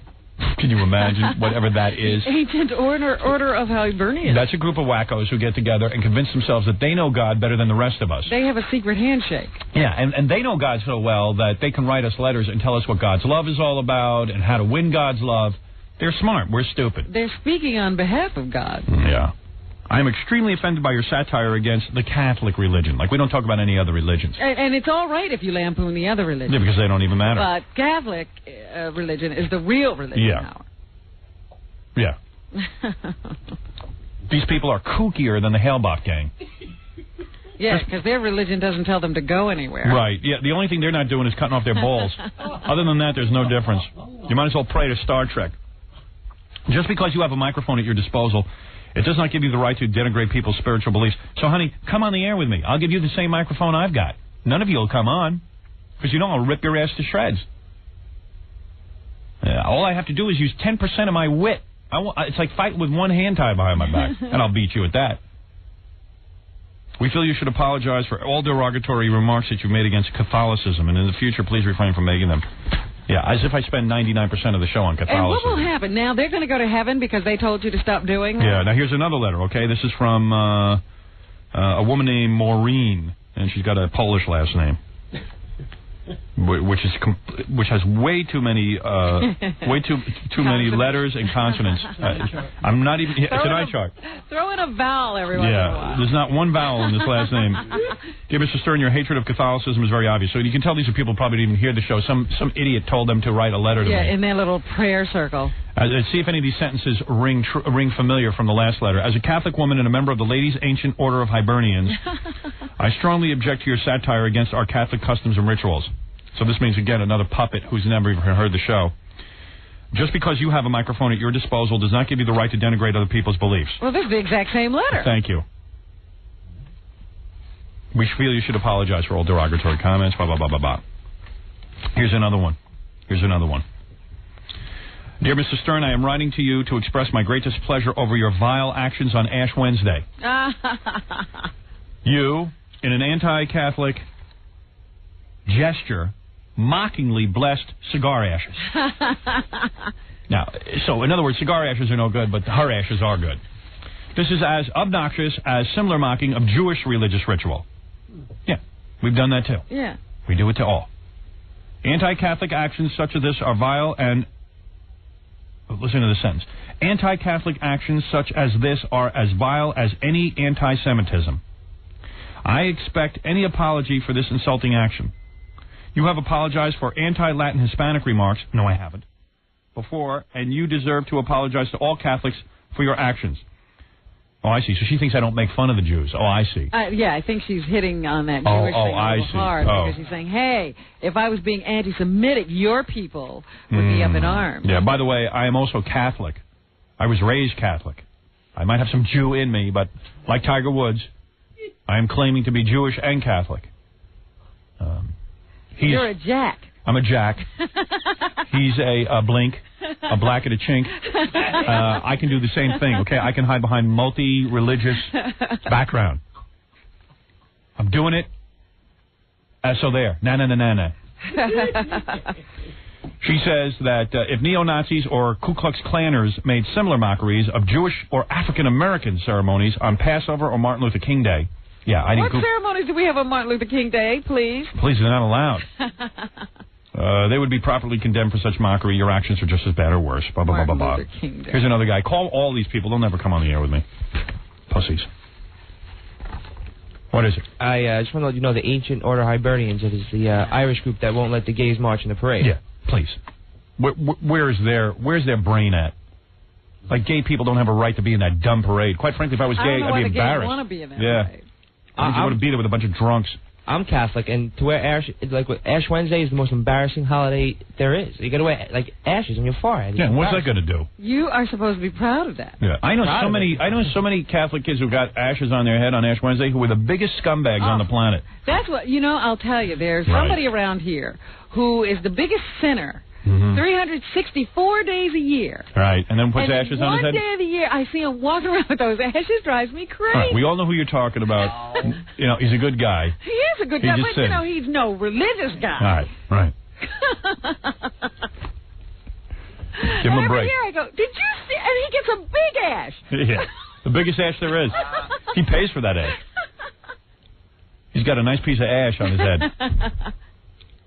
Well, I always feel good when I see guys running around with ashes on their head because it takes our mind off of Scott's bald head. He should get ashes every day. She get painted right on his head. Anyway, we were in the middle of the news. You were talking about Ellen. You were talking about lesbianism, and we were talking about how sick we are of Ellen DeGeneres. Well, she's not going to go away. She refuses to go away because she knows the only reason she's doing this is because she has low ratings. She is not brave. She is not coming out of the closet for any other reason. Now she can blame her lesbianism for the demise of her show. Right. If she had any ratings, she never would have done this. Lesbo queen, she's eating at the Y, if you know what I mean, yeah. She's got a crappy show. I think she's coming out because her ratings blew, yeah. She'll never be a bride, like she and Katie Lang standing side by side, yeah. Her fans may think she's brave, but I'm just wondering, does her girlfriend shave, yeah. More lesbo than lesbo. Yeah, more lesbian than lesbian. More lesbian than lesbian. More lesbian than lesbian. More lesbian than lesbian. That's right. Well, the lesbian watch continues. Yes. Counting down to April 30th, the day that she comes out on her TV show. There are parties planned all over the country. I'm having a party. Gay people plan to come out with Ellen. Yeah, we all fantasize about a lesbian TV show. Unfortunately, it's Ellen who's lesbian. Well, at least Laura Dern, who don't look too half bad, but she'll at least be a lesbo. But they're not going to kiss. They're not going to do anything. They're not going to strap on dildos. They're not going to do anything cool. It's just going to be a bunch of girls staring at each other like on Melrose Place. I want to know where the show is going after this episode. Going in the toilet, because after a while, even that won't save that show. You still got to have a funny show. But instead of it being just that Ellen wasn't good on TV, it'll be that, the lesbian theme sunk the show. Right. The first lesbian show didn't. Right. Succeed. Not Ellen. Yeah, people are going to think, that you can't put on a good lesbian show. I am in the middle of executive producing a script for a new lesbian program to go up against Ellen. And it'll be ready for pilot season. I see. Okay. Thank you. Well, Anne Heche, her new girlfriend. Yeah, that's who I'm trying to get in the show. Anne Heche, she's in a star in my show, the Anne Heche Show. She is now coming out, too. Yeah. I told you there's going to be a People magazine article on Ellen and her lesbianism, in which she talks about her relationship with her new girlfriend. Yeah, I'll be coming out next week, except with terminal diarrhea. I'm going to finally confess. And Heche tells the columnist in People that she is very happy with DeGeneres. Well, that means she must really strap on a big one. She must be really good in the sack. The couple will be on the town again this weekend in Washington, D.C. They'll be the guests of Vanity Fair editor Graydon Carter at the Saturday White House Correspondents Association dinner. Great. That's great. Lesbians in the White House. What are they going to wear? More pictures. It's great. Monday we'll have the newspaper full of pictures of Ellen and her new girlfriend. It's going to be great. How sick is the entire country of this crap? But I'm going to be there in front of the TV to watch the episode. What time is that on? April 30th? I forget what time Ellen's on. 8:30, 9 o'clock, somewhere around there. Yeah, I'm going to be there. But also, the 2020 interview with Diane Sawyer airs tonight. Looks like Ellen starts crying. Now she's all serious. That's what Diane says, that there's some tears, that she goes through the emotional roller coaster right before your eyes there on TV. Well, maybe from the smell. Those are like onions. Maybe her girlfriend's got a strong odor. Those tears are. Ellen also reveals in that interview that her father and stepmother decided to throw her out of the house after she told them she was gay. Sawyer was contacted by the father after he heard these claims. Yeah. And he has an interesting comment on the whole thing. He says, well, I don't recall that happening. I do know my wife had a bad reaction. Yeah. And if we did that, then we were wrong. So, in other words, he did do it. I guess. Yeah, that's a weird comment. Funny, you don't remember throwing out your daughter? Yeah, I mean, that's something. I can understand not remembering throwing out the garbage. I mean, but not throwing your daughter out of the house, that's something that would sort of stick in your memory. Sounds to me like the guy didn't know what to say, and it sounds like he did throw his daughter out. Well, the natural mother and the father will also be featured at some point talking to Diane Sawyer. So I guess she doesn't talk to her parents anymore, Ellen. I don't know. Well, if Ellen was your daughter, you'd try to forget everything, too. That's pretty funny. I don't think we did that, but, I do remember my wife did have a pretty bad reaction. Yeah. Geez, if we threw her out, we were wrong. Yeah.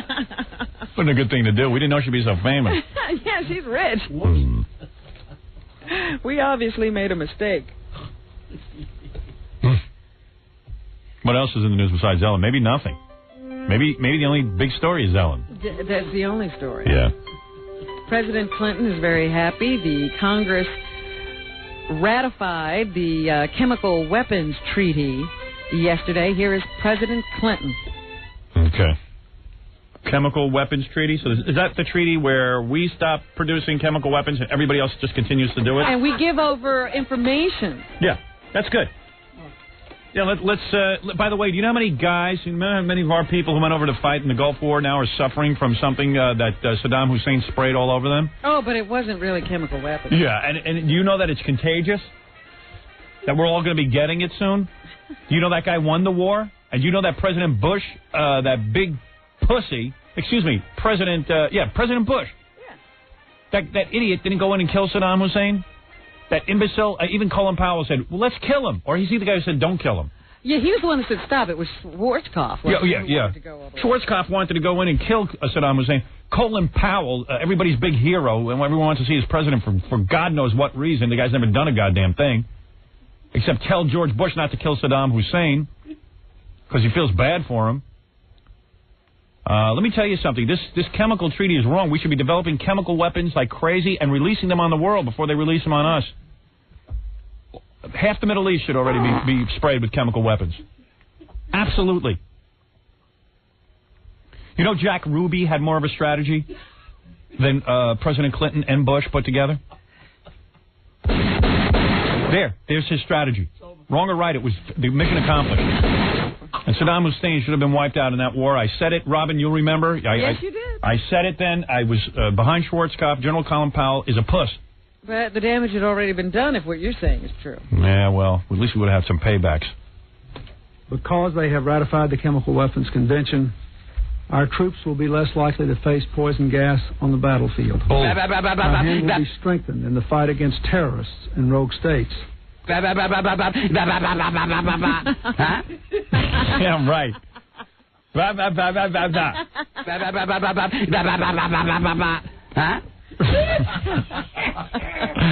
Because that's all it is, man. Meaningless chatter. We should be developing chemical weapons. Anybody in the military agrees with me.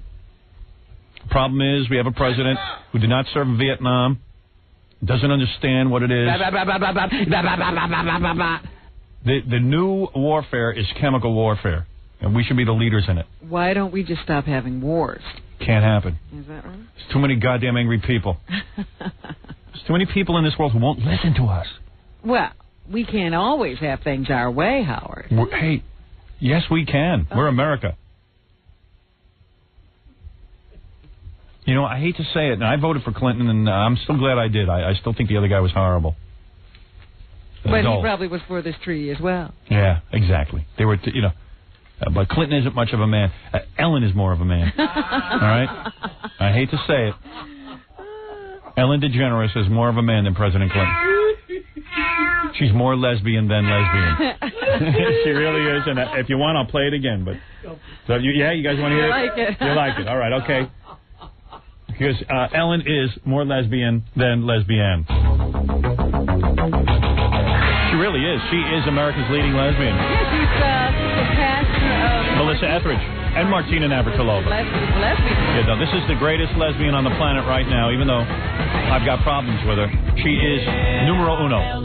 The lesbo queen, she's eating at the Y, if you know what I mean, yeah. She's got a crappy show, I think she's coming out because her ratings low, yeah. She'll never be a bride, but she and Katie Lang standing side by side, yeah. Her fans may think she's brave, but I'm just wondering, does her girlfriend shave, yeah. Yeah. Yeah, more lesbian than lesbian, more lesbian than lesbian, more lesbian than lesbian, more lesbian than lesbian.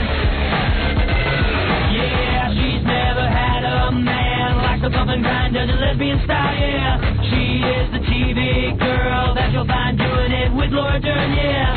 More lesbian than lesbian, more lesbian than lesbian, more lesbian than lesbian, more lesbian than lesbian. Everybody knows that's true. She's the nation's first vagina. Robin, what else? Please, there's got to be something else in the news. Of course there is. Gotta be. Going back to that story. I'm not. Would you stop bringing me back there? Go ahead. In Peru, we were just talking about the chemical weapons thing, and the president said it would protect us from terrorist attacks and so forth. Well, I don't think we can really make up our minds about how we feel about terrorists and people who take hostages, because now in the paper, yesterday, the Peruvian government was being lauded for going in there and ending that hostage crisis. Right. By going in and blasting away the rebels. Everybody said, the rebels were killed, but, it was in the takeover of the embassy or whatever. Now today in the paper they're saying, well, they did it wrong. They killed 2 women. They executed everybody. Everybody got an additional shot in the head to make sure they were dead. Peru absolutely handled it properly. I wished we were able to do that in certain situations. We did it in Waco, and I've always applauded Janet Reno and her job, the job well done in Waco. I'm for it, what they did. Who started the fire, I could care less. Burn them all out. Burn them down. Burn them down. You can only put up with this nonsense for so long. What you do is you blare loud music in there for a while. If they don't come out, kill them. Annihilate them. Well, I just think it's interesting that you can be great one day and a dog the next. Well, for the same act. Everybody loves to second-guess law enforcement. That's amazing. They didn't go far enough. Dead is dead. Yeah, and they should have cut them up into little pieces and then hammered them to the wall. And they're saying, they killed 2 women rebels. Yeah. They were rebels. Yeah, what is this? All of a sudden women are different? Can't have it both ways. The women tried to surrender. Yeah, sure. They decided to be rebels. Suddenly they're girls. Yeah. Suddenly they're young ladies. Can't change the rules in midstream. Were they lesbians? Were they more lesbian than lesbian? Here we go again. No, I'm out of that. All right. 2 young boys are dead in separate dog attacks in Kansas and Missouri. This is amazing. I meant to bring this up earlier. Officials in Milford, Kansas say 11-year-old Chris Wilson was brutally mauled by 3 Rottweilers yesterday. That's another breed that should be extinct. You didn't mention them yesterday. No, I didn't. I told you the Akita is one of the worst dogs on the planet. The Rottweiler, the Pit Bull. Pit Bull. And I'm suspicious of Dalmatians. Wow. Well, you make up your mind to tell us all the breeds. Okay, you want all the breeds seriously? Akitas, Rottweilers, Pit Bulls. Doberman Pinschers? Doberman Pinschers and Chows. That's it. That's it? That's it. All right. There's a couple other weird breeds that I don't know. I'm not a dog expert. Tomorrow I'll have another story. He'll say, that breed too. Yeah, add them to the list. Why not? This kid was waiting for a school bus with his brother. And this pack of dogs came running down the street, so he and his brother climbed a tree. Smart thinking. And then the school bus came. Yeah. Now what do you do? Yeah, well, the little brother, this is funny. Not funny, it's tragic. The 11-year-old and the 8-year-old were up in the tree. They saw the school bus. So the 11-year-old said, I'll go down and get the school bus. No, so they both went down. Only one went down. No, they both went down. Oh, they did? Yeah. Well, the 8-year-old was pleading with him, don't go down, let's stay up in the tree. So they went down and then they raced toward the school bus. Yeah. The dogs pounced on them. And, you know, the older one, I guess, was shielding his brother, so the brother got away. Yeah. But they ripped at his throat. I mean, just ripped him apart. Those aren't even dogs. Those are werewolves. They ripped at the throat. Do you see how they know how to kill? Rottweilers? And don't give me this crap. Don't give me this crap. It's the owners. They raise them wrong and all this. Who cares? Well, they said they were, you know, thinking of going after the owners of these dogs. Yeah. I'm like, who has 3 vicious dogs like that? His 8-year-old brother, schoolmates, and the bus driver all watched. The bus driver sat there and honked the horn. I don't blame him. I wouldn't get out of the bus. I'm the same way. Then don't demand that these kids be on time for the bus. Let them stay up in the tree. I don't care. Tell them to stay in the tree. I wouldn't get out of the. You wouldn't get out of the bus either. The bus driver say stay up in the tree. It's too late already anyway. The kid was dead when the dogs immediately pounced on him. No, but they came out of the tree. Yeah, well, the bus driver has nothing to do with that. Yeah, don't sit there and honk the horn. Well, I tried. Try to do something. Officials shot and killed the dogs and jailed their owners. They are to be arraigned today on charges of involuntary manslaughter. That's what the owners are going to get. I understand that one of the dogs got away. Maybe they've caught it already, but yeah, they've killed 2 and one is gone. One is not there. Yeah. not around. And in Lamar, Missouri, the victim is a 4-year-old boy. Officials say pit bulls killed him in the backyard of a home where his parents were working. There you go. And a pit bull. They were cutting the grass out front. Pit bull you can never get away from. Authorities killed the dogs. You know, sometimes these pit bulls latch onto your leg or onto your throat, and their grip is so tight. It's almost like the jaws of a shark. You can shoot them 5-6 times. Cops have shot them 5-6 times, and the dog will still not unlock. You know, that's pretty amazing. And people are worried about shark attacks. Forget about it. Sharks are safe. Sharks in the water. You got to actually go to them. Yeah, these you can't avoid. These dogs are animals. Well, that's true, Howard. I do. And you finally said something. Don't argue with me about that. I can prove it. Right, Christine? Prove what? These dogs should be put to sleep. No, not unless. It all depends because it's on how they're raised. No, it isn't. Yes, they're vicious breeds. No, they can turn wrong. on. Doesn't matter. Very wrong. I'm not wrong. Yes, I am going to pass into legislation. I'm friends with senators and governors. Okay. The annihilation of all pit bulls. Pit bulls. Okay, I own a pit bull, and let me tell you. And you should be annihilated. No, you're very. I think a dog ate your brain. He wouldn't even try it. I bet your pit bull cut through your scalp, ate your brain, and now you're arguing with me. Okay, have you ever owned one? I would never own one. I have children in the house, and I value my own life. Let me tell you something. You are so wrong. You know, Stuttering John got a pit bull once. Remember that? Yeah. And we warned him, please do not get a pit bull. And what did he do? It lasted, I think, 48 hours before he had to get the dog out of the house. Yeah, because the dog was attacking you. What happened, John? Didn't it attack you? The dog was beating up the other dog, tearing the other dog apart. Yeah. Oh, my God, that's horrible. In 2 days, so you can't blame the owner. Well, I'm just saying, how was the dog a puppy, or he got it? Yeah, we got it from a puppy, and it was biting people's hands. It is a natural. It's like certain ethnic groups are more violent than others. Germans. Excuse me? Germans are a race of people who love to conquer. That's a nationality, not an ethnic group, Howard. Sorry, Robin. It's an animal, Germans okay? are. That's right. They are people who want to conquer.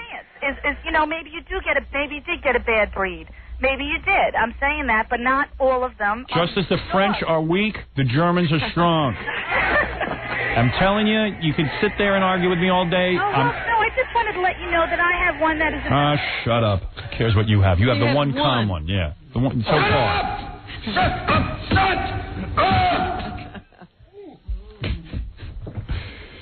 Had it with her.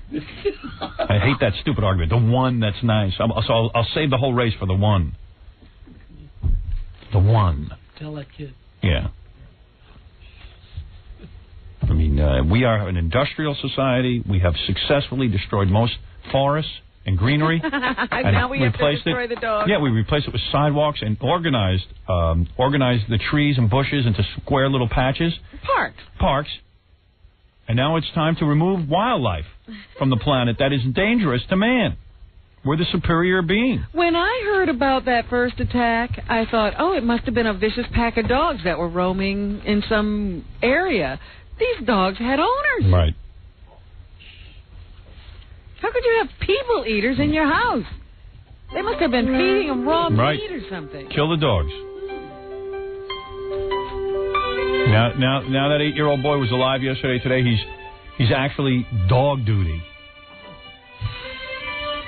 That's embarrassing. In Chandler, Arizona, a hidden video camera account has sent a babysitter to jail. I saw this on TV. Police in Chandler say a 4-year-old boy underwent 2 hours of being slapped and battered. The man was living with the boy's mother and now is held in lieu of bond for alleged abuse. Tough tape to watch. If anybody's got the tape, can you send it to me? I saw it. I only saw a portion of it. You had to avert your eyes now. You want to see the whole thing? Yeah, I think I made a mistake. I want to see it. Unfortunately. Don't these people read and watch TV shows and newspapers? You can't do this anymore. People have got the hidden camera thing. Right. You never know when you're being watched. Keep your hands off the kids. Right. At this point, I think you got to wire your whole house. Yeah. Don't think I haven't. There should be, Hugh Hefner had the right idea. His whole house had video cameras all over it. You should see half the tiles in my bathroom are missing because of the wires we had to run through. Because you can't run them through. Through tile. Oh yeah. Don't make a move in my house. In Boulder, Colorado, the district attorney and the chief of police are extending an olive branch to the parents of John Benet Ramsey. Olive branch. This is bust that They've situation. sent a letter to the Ramseys' attorney. That letter comes a day after John and Patsy Ramsey's attorneys delivered a scathing letter to them. The earlier letter was prompted by a decision to cancel a formal interview with the Ramseys that had been scheduled for yesterday. Attorneys accused Boulder police authorities of lacking objectivity and judgment in the case. Today, that letter that was sent by the district attorney and the head of the police department to the Ramseys' attorneys says they want to find the little girl's killer. Yeah. They listed a number of conditions under which the Ramseys could be interviewed. Yeah, what are they afraid of? The Ramseys' attorneys are now reviewing that letter. Ramsey. If my name was Ramsey, I'd change it because it makes you think of the scumbag.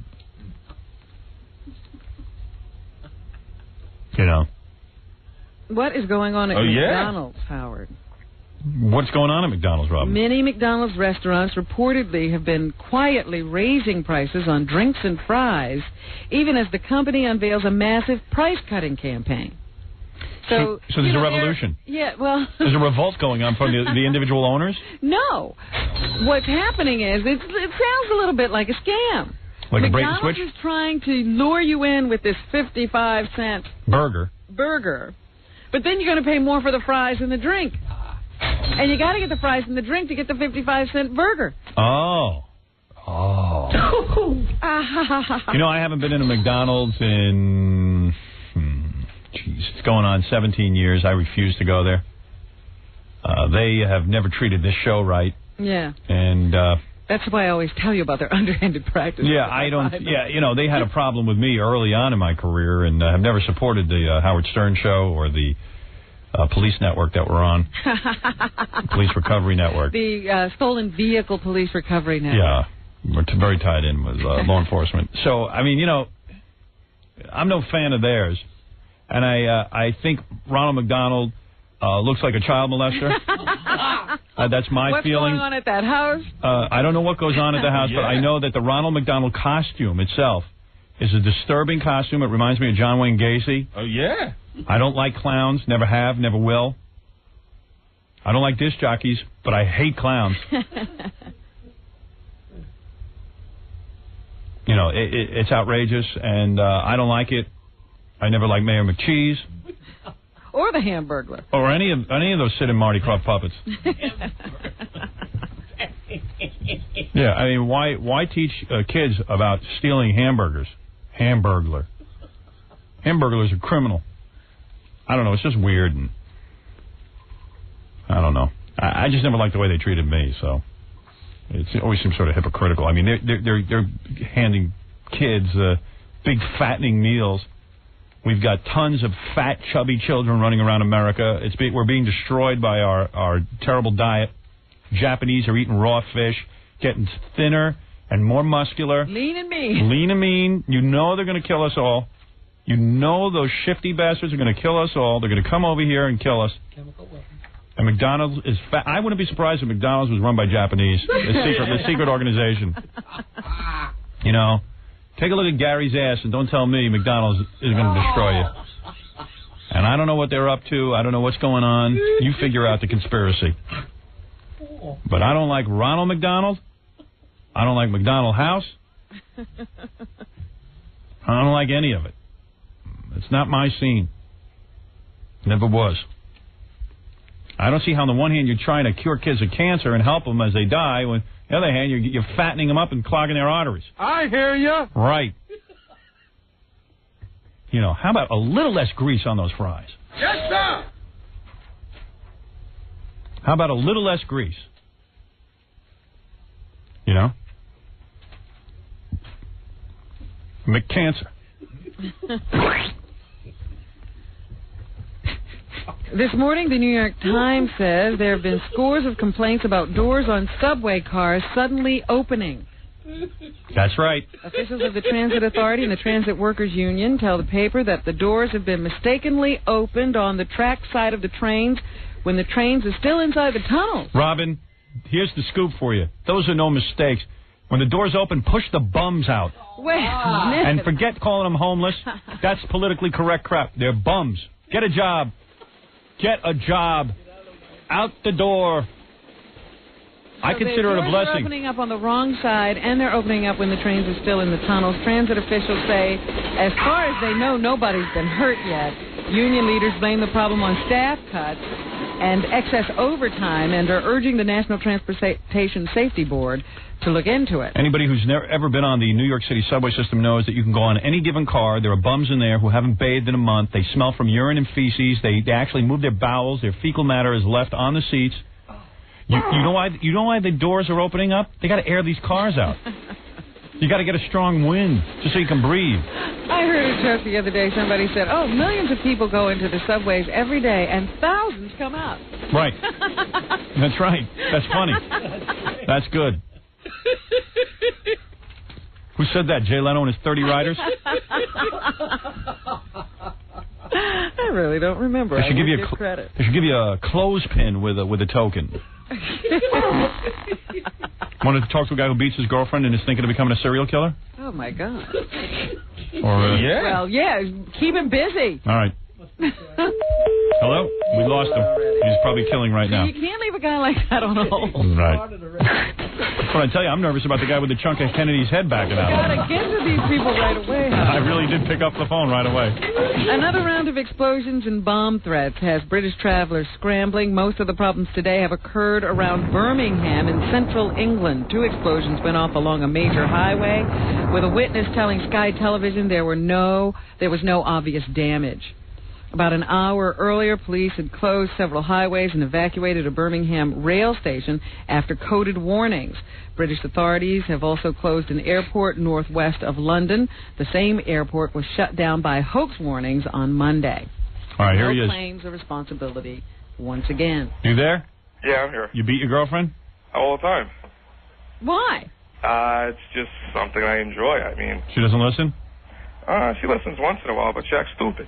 Right. Do you beat her bad? Just like punch her in the mouth, nothing major. She's never had to go to the hospital or anything like that? My ex one did.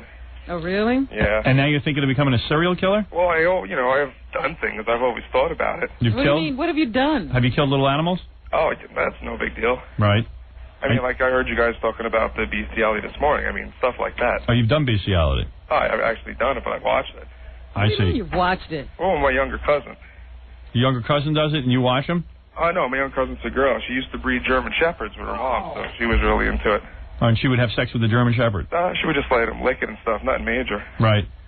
And now you're thinking of becoming a serial killer? Do people usually make a decision to become serial killers, or they just become them? I hate women. You do? It just irked me. Was your mother mean to you? All the time. Yeah, and she yelled at you and emasculated you? Well, me and my mom fight like cat and dog, fist fight and all, you know. Why don't you kill her and leave the rest of us alone? That's what I've always wondered about serial killers, if in fact you're for real. Well, no, I'm not lying to you. Yeah, why wouldn't you kill your mother? Oh, she's next. I mean, once I know the life insurance is ready, she's gone. Right. Well, then they're going to catch you. You got a motive. See, that's, Does your mom fit the profile of serial killers? Was she a whore? No, she was normal. Really? I guess when my dad died when we were younger, that made her flip out, so she always took it out on me and beat me and everything. Right. And teachers in school, you know, it all adds up. Yeah, I tell you to get help, but you probably wouldn't, right? I don't know. That's why I'm calling before I do. I've been planning this for a couple of years. Yeah, now how are you planning to do it? Are you going to go out and kill prostitutes or go to people's homes and just indiscriminately kill? Basically, white stockings. That's my favorite thing. Right. What does that mean? Did your mom used to wear white stockings? All the time. Right. And like almost like nurses' stockings? Yes. Yeah, and... See-through, not the real dark ones. You have to be able to see the skin through them. I see. And so in your fantasy, you would take these white silk stockings of your mother and repeatedly kill your mother with the white silk stockings, right? Well, no. I wait for my mom to sleep and just hit her a few times with a sledgehammer or something. That's what I want to do to her. Get right. rid of her. What's your fantasy with these women, that you break into their homes? It's just like in Silence of the Lamb. I dress up, I dance like the Buffalo Bill Killer, and I just like to... You get into the stockings yourself? Just wear their skin on me. Oh, the skin. Oh, their skin. So what you want to do is, let me get this straight, in your fantasy. You want to capture these women. Yeah. Put them in some hole in the ground, or tie them up in some way. Well, you know, tie one or two up at the same time. You dress up in women's silk stockings. So it has to be their clothes, though. Okay. So, like, I was thinking each victim, I would wear their clothes after I kill them. Oh, after you kill them. So where does the white silk stockings come in? You're going to kill them with the white silk stockings? Well, no, they have to wear them. I see. That's how you'll choose them. Whenever you see a woman with white silk stockings, you'll choose them. Yes. And what will you do? Will you abduct them off the street? I was just thinking, hit them in the head with a bat and throw them in my trunk. Right, so they'll be half dead even when you get them home. Well, I don't want them half dead, just drowsy. And what kind of women are you into? Black women, white women? What are you into? Oh, well, I hate black women, so I would just... Well, thank God. White women I'd have to torture. I see, so you'd only torture white women. Young women, old women, does it make a difference? I guess between, 15 and 20. Like, make the high school chicks annoy me, too. Right. Would you Are ever... you impotent? Excuse me? Impotent. Are you... Oh, no, not at all. Have you ever considered the joys of suicide? No. Why would I kill myself when I can kill others? That's a waste. Do you have a web page we can go to? I don't have a web page yet. Where's your girlfriend? Excuse me? Where's your girlfriend? She's at work. Oh. She owns a nail shop. Great. Any chance you'll turn yourself into me so I can have the police talk to you? Well, I didn't do nothing yet. You haven't done anything illegal yet? Well, what's considered illegal? I don't know. What'd you do? I don't know. Punched a few women here and there, not major. Would you give me a chance to, let's see, would you give me a phone number so I could at least get some psychiatric help to you? I don't know about that. Yeah. I mean, I would give it some thought. Yeah. I mean, I know it's wrong. I would have done it a long time ago. What's the worst thing you've ever done in your life so far? Well, what do you consider worse? I understand. Let's see, like... Hurt really bad, killed something, or robbed, or maimed. Well, yeah, we beat a few prostitutes, not major. Yeah, like what do? You get them in the room, you have sex with them first? Nah, I don't touch them. I just, away from the strip. When they turn around, just punch them a few times. So. In the face or the stomach or where? All over. All over? Knock the teeth out of their mouth. And what do they do? God. They freak out? Yeah, of course. What do they say to you while they're doing it? Stop. What? Stop. Stop. You don't have time to say nothing. They're, pain. Do you rob them? Excuse me? Do you rob them? No, I don't need their money. But, right. I like hitting with bats or stuff. Because then when I hit him a few times, I come in, my fist is swollen, my boss complains. I mean, I could give you a whole... You mean you hit these women with a bat? Yeah, why wouldn't you? And they live? I haven't seen it on the news yet. I mean, I just leave them there. Right. Are they bleeding from the head? The head? I usually go for the ribs or something because I want them to cough up blood. Are you a spoiled rich kid? Or no, not at all. No, you grew up... normal guy, make $10 an hour, nothing great. Right. Are you a big fan of the show? Oh, I've been listening to it 6 years now. Oh, good Lord, we have serial killers. Well, listen, we have people from all walks of life, Robin. We have executives. Plus, there's another guy that pissed me off when I met at your show. I'm a professional wrestler, and a while back I met the Elephant Boy, and he brushed me off. Really? Yeah. Wow. So you're a professional wrestler, too? On the side. Oh, good. We can narrow this down. Maybe we'll be able to figure out your identity and have you arrested. See, I'm talking out of confidence here. Right. Confidence? You're on the radio, dude. Yeah. Yeah. No one knows who I am. We'll figure it out. I'll keep you talking long enough. You'll slip up. I'm really good at this. I've been listening to you for years, so. Yeah, I'm pretty crafty. I can make you slip up. So far, I know you're a wrestler. I know you're white. And you make $10 an hour. All Italian and German. Yeah. You have dark hair, you said? I never said that. I can tell. I mean, I'm going to say I'm 5'10", I weigh 250. Yeah. That's about it. Yeah. Kind of muscular, I guess, if that's what you want to call it. Right. No, I'm not saying it to make it a joke. It's just, I don't know if it's... But why do you have a girlfriend if you don't like women? Excuse me? Why do you have a girlfriend if you don't like women? It's not that I don't like women. It's just they think they're so, good when you see them and everything. Sometimes you get mad at them because they think they're too good for you. The ones that blow you off are the ones that deserve to pay. Yeah, they think they're so good looking. Like they're mad, just cut their face so they can look at the scars and remember that. They think they're too good for anything. Wow, you're really sick, man. Your mother must have died. Did your mother ever give you enemas? No, I don't. Did your mom ever sexually molest you? No, the principal did, though. The principal molested you? A man? You don't believe me about it. A man? Yeah. Wow. Why aren't you angry at men? I am. I took care of him already, but it's a lot of stuff. You beat him up? Yeah, with me and a few of my friends.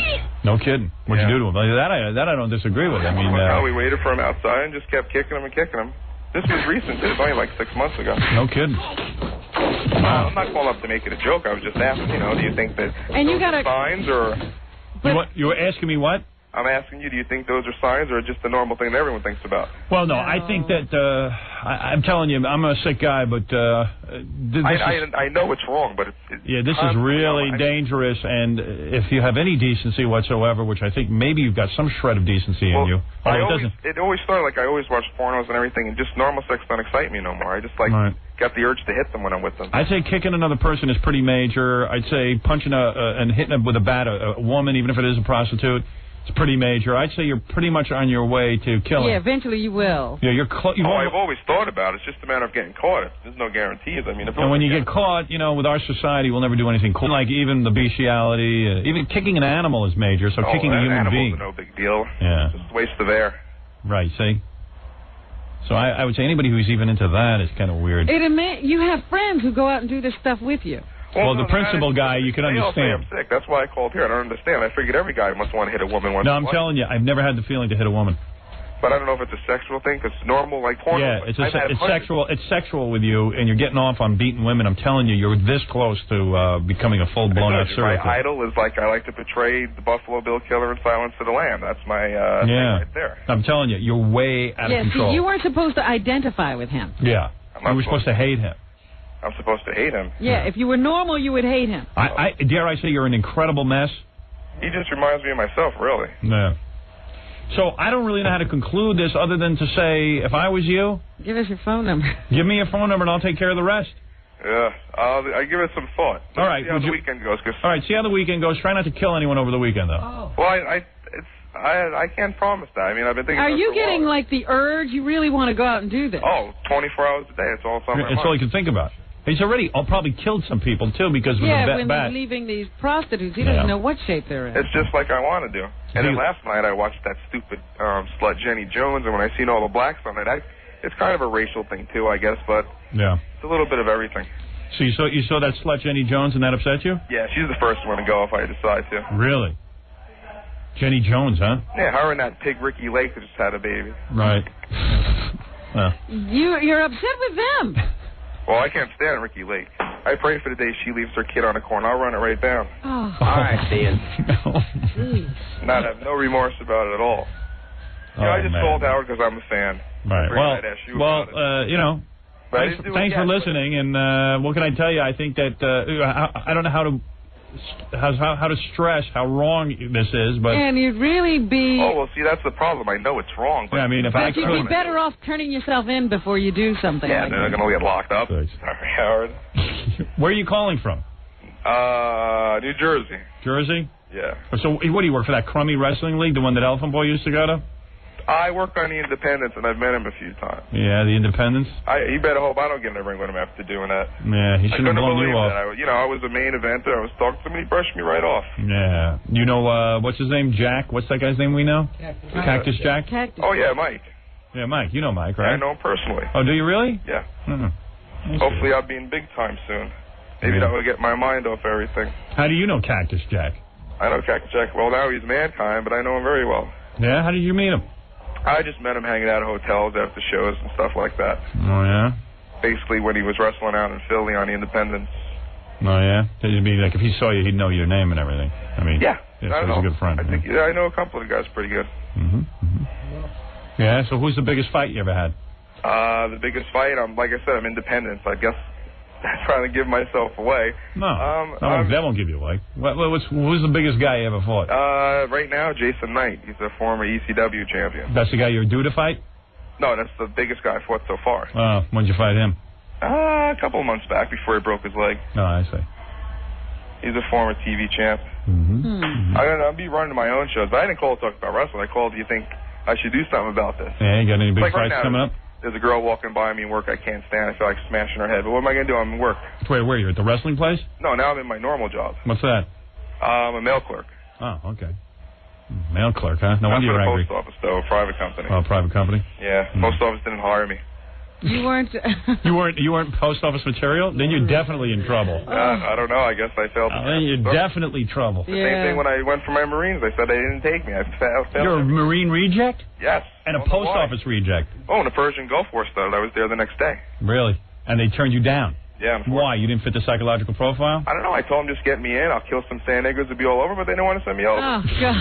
Well, now you know how to get out of being in the Army. Yeah. Another thing I missed today. Excuse me? Yeah. Earlier, I was hoping I could hear Daniel's message. Daniel Carver, I'll play that on Monday. Oh, okay. All right. I'm definitely going to call him Monday. I'll let you. I mean, I'm planning to do it, but I'm trying to hold off. I know. All right, try to hold off, please, okay? Look, you got a big wrestling career that you could be jeopardizing. You just need one big match.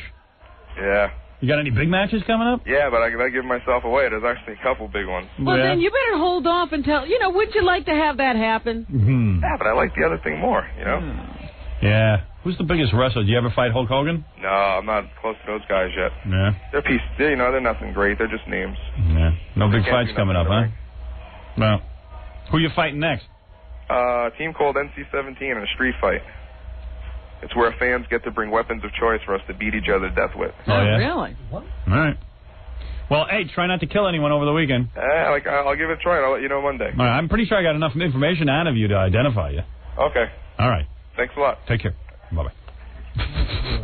I'm studied on killing you.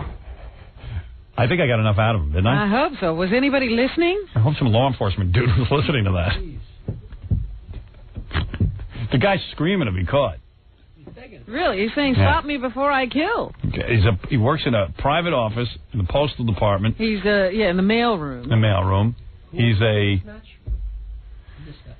a fight coming up, some kind of, where the audience brings weapons where they can hit each other. But who did he say? From New Jersey. From Jersey. Yeah, he said it was street fighting or something street fighting. Right. But he named his biggest fight. Yeah, I mean, someone's got to be able to look that up. Let's go down that list. How much more police work can I do? Jesus. Sheesh.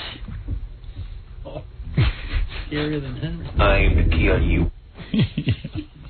I think we found the sequel to Sling Blade.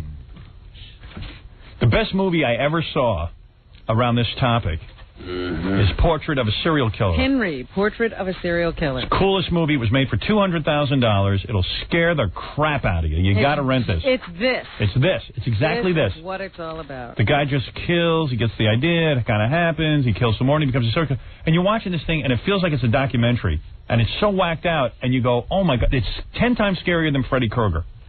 For anybody who's a fan of horror films. That movie only cost $200,000? Yep. I'm telling you, the thing that scared the crap out of me about that movie was the sound. Like, when he would kill somebody, you could, really hear it. I think they were really killing people. I know. It was like a snuff movie. Yeah. Well, I know I've seen that actor in other films. I don't think he really did. Have you seen him in other things? Yeah. What's he been in, do you know? He was Days in of Thunder. Days of Thunder. Oh, right. He was the other race car driver with Tom Cruise. Yeah, because I wanted him executed after that. It's a cool movie, Henry, Portrait of a Serial Killer. He was also in that Cliffhanger movie with Sylvester Stallone. Who directed that, Robin? Do you know? I forget the guy's name. Yeah. I heard they're making a sequel. I had read somebody making another Henry movie. Yeah. Yeah, because he just walked away at the end of that movie. Yeah, that's the cool part of it. It's so cool. Oh, it's sick. I mean, it's like a documentary. And you can't turn it off. You're stuck there, and you know it's like really happening. Yeah, I don't even know if they sell it or in the video stores or rent it. I think you can. Yeah?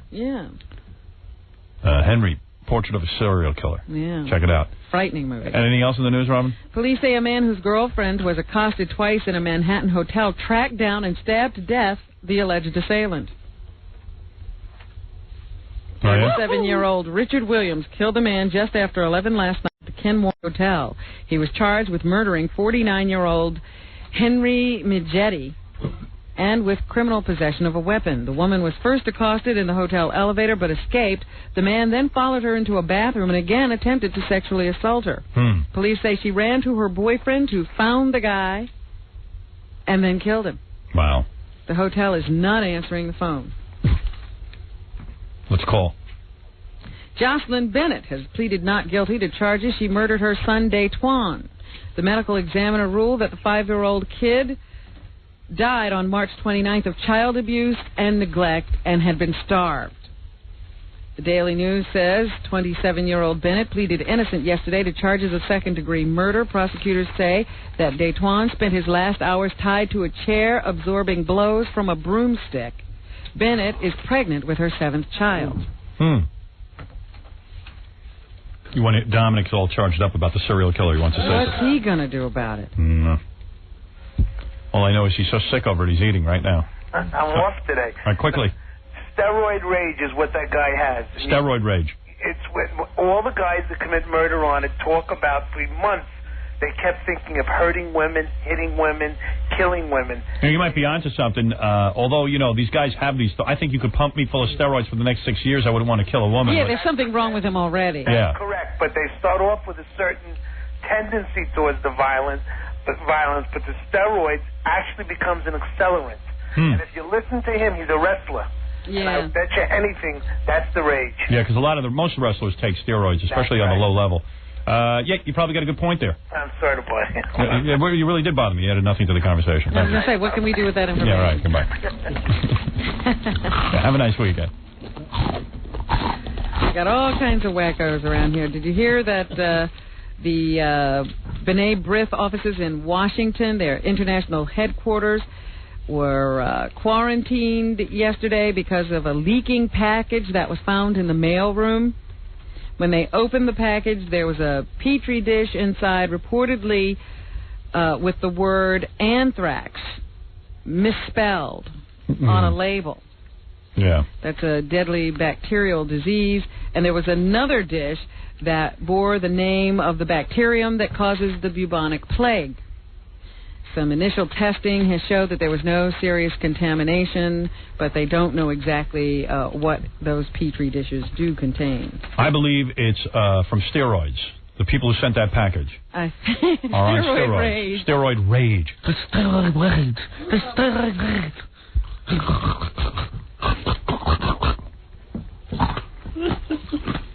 Yeah, I saw that. And a lot of the people who opened the package were complaining of dizziness and stuff. But then it turned out there was no, they tested all the liquid and everything. There was no bubonic plague. Right, well, you get that mass hysteria going. Yeah. Anything can happen. It shows you how strong the mind is. I try to tell you that sometimes. You don't listen to me. Yeah, I think I'm coming down with something. In Tallahassee, they are considering... Ever hear of breakfast rage? That's what Dominic has. If he doesn't eat soon, he's going to drop dead. Food rage. Food rage. In Tallahassee, they are considering a bill that would lead to chemical castration for two-time rapists. Good. So if you're a serial rapist, you'll be chemically castrated. I said, men have to be the lawmakers. Why wouldn't you just castrate them? Who knows if they're going to take this medication? Yeah, they're going to be rehabilitated. And they're going to take a pill every day so they won't get excited. Yeah, cutting off a guy's sweet is a hard thing to do, I guess, for guys. You want to stop the problem, stop the problem. Stop it cold. San Francisco Mayor Willie Brown says he may declare a state of emergency today as his city's first garbage strike in 57 years begins a second full day. He says if he does make such a declaration, it would not come before Saturday. Managers have been left to do the work themselves for now, and Brown says he's willing to sweep the streets, too. Some businesses will get trash pickups in coming days, but homeowners are being told to keep their garbage to themselves. What about homos? Homeowners. Oh, homeowners. A 100-year-old lobster has been saved from a fate of death. It's a 16-pound lobster. His name is Louis. Louis. As soon as you start naming your food, then you're in trouble. You can't get attached to these things. It is kind of weird. I mean, like Jackie sends me lobsters once in a while because he's so into lobster, and we make the big pot of boiling water, and you look at them moving around, and you go, man, what a horrible death. They got to go into boiling water and everything. But you know what? Who cares? I'm not going to start thinking about it. I'm certainly not going to name the lobsters. Louis was to be sold in a promotion for a new Tops Friendly Market store in Jamestown. But customers concerned for the lobster's plight contacted the People for the Ethical Treatment of Animals, which convinced the store to save Louis from the boiling pot.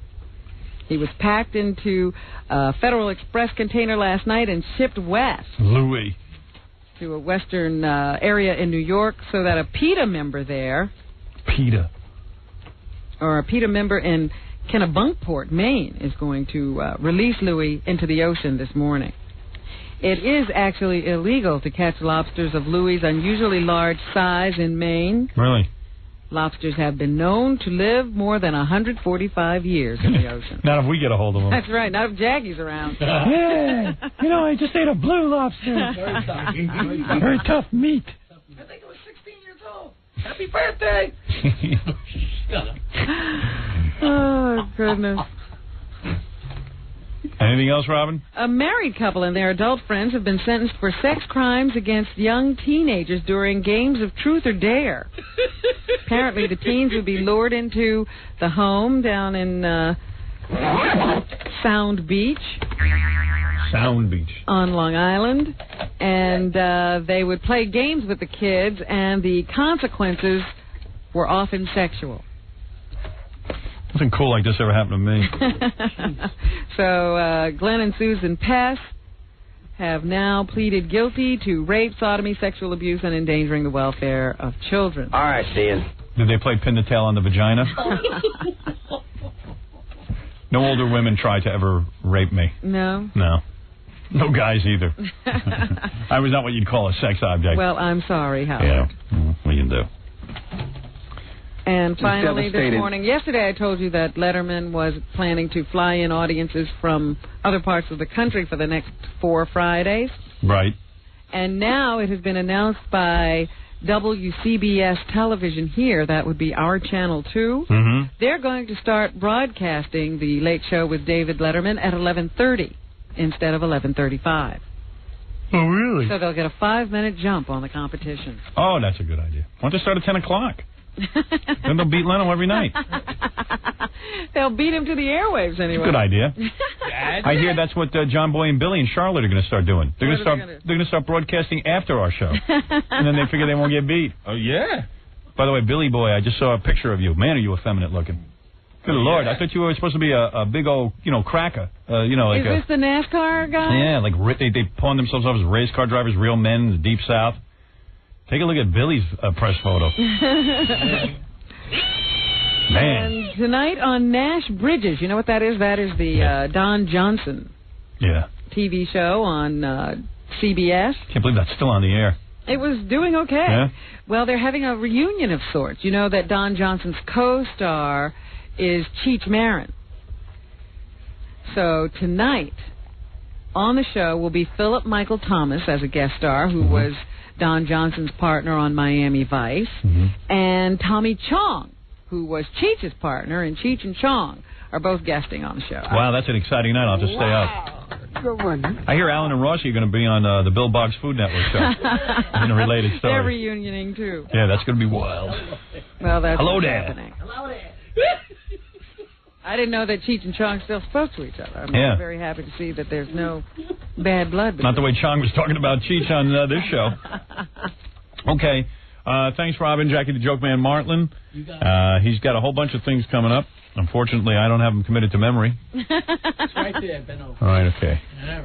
Jackie the Joke Man Martling with You his don't Penthouse. absolutely memorize everything, Jay? No, I forget about it the second I leave. Penthouse Joke Page, Sergeant Pecker, the Joke Man, both 78 minutes of non-stop filthy jokes, only $12 plus $4 shipping and handling. CD or cassette, buy two, get one free. Call 1-800-323-KING. Saturday night, May 17th, 2 shows at Historic Club Benet in Sayreville, New Jersey. For information on brand new jokes, visit JackieJokeman.com. Pat Benatar's coming out with a new album. And don't ask me to pronounce the name of it, but it's coming out in June. Inamorata. Inamorata good vida, Inamorata good vida, baby. Don't you know that I love you? This just in, not to be outdone, Jay Leno is starting his show at 10 o'clock this morning. To beat Letterman. Yeah. No, I didn't. I always thought Dave started at 11:30. No, every show starts at 11:35. Oh, so Jay's going to now start at 11:25. Wouldn't that be great? It keeps going earlier and earlier. It'll be nuts. Pretty soon there'll be no news. All right, I'm going to go on JackieJokeman.com. I understand there's more information about it on there. Yes, you can learn everything. You can learn everything. Fred's in a new movie called Hotel Manor Inn. Sylvia's funeral is... Grandma Sylvia's funeral. That's Steve the Gorilla Gorillo, Scott the Engineer, 718-BAG 5040. If you want to get in on his disco business, Fred will do the reading of the plugs next, but I got to...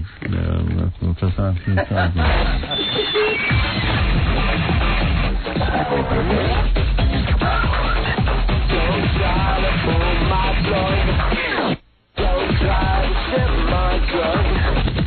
Don't try.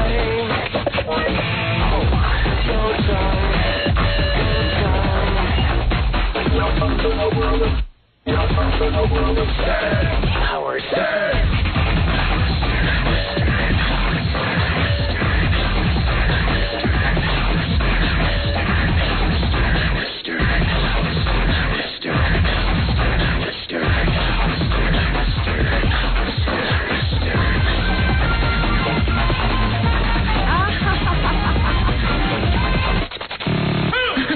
We'll be back with the Howard Stern Show. Don't go away. 97.1 The Eagle. You're listening to the Howard Stern Show. Once again, Howard Stern. And now the most important part of the show, the plug. Hello. I think it's probably one of the biggest concert events of the season. It's the Rainforest Foundation's annual benefit concert. It's the 8th. And it's at Carnegie Hall, April 30th. Elton John, James Taylor, Sting, Bonnie Raitt, Bobby McFerrin, Lyle Lovett, Gary Shandling, Stevie Wonder are the people you can see there. And they've just released a limited number of tickets, which was previously held for tech equipment people. So they're probably a little bit closer than the seats that might have been available before. So for that April 30th concert, which is coming up next Wednesday, call the Carnegie Hall box office at 212-247-7800, and for benefit seats in the gala supper, you can call Event Associates at 212-245-6570. All proceeds go to benefit the Rainforest Foundation International. Stuttering John's band, Flaps of Despair, tonight at Tommy Knockers in Farmingdale, Long Island, and tomorrow night, King Norris at the Cadillac Bar in Hoboken, New Jersey. That was a great week of radio, everyone, and we'll see you Monday. 97.1 The Eagle.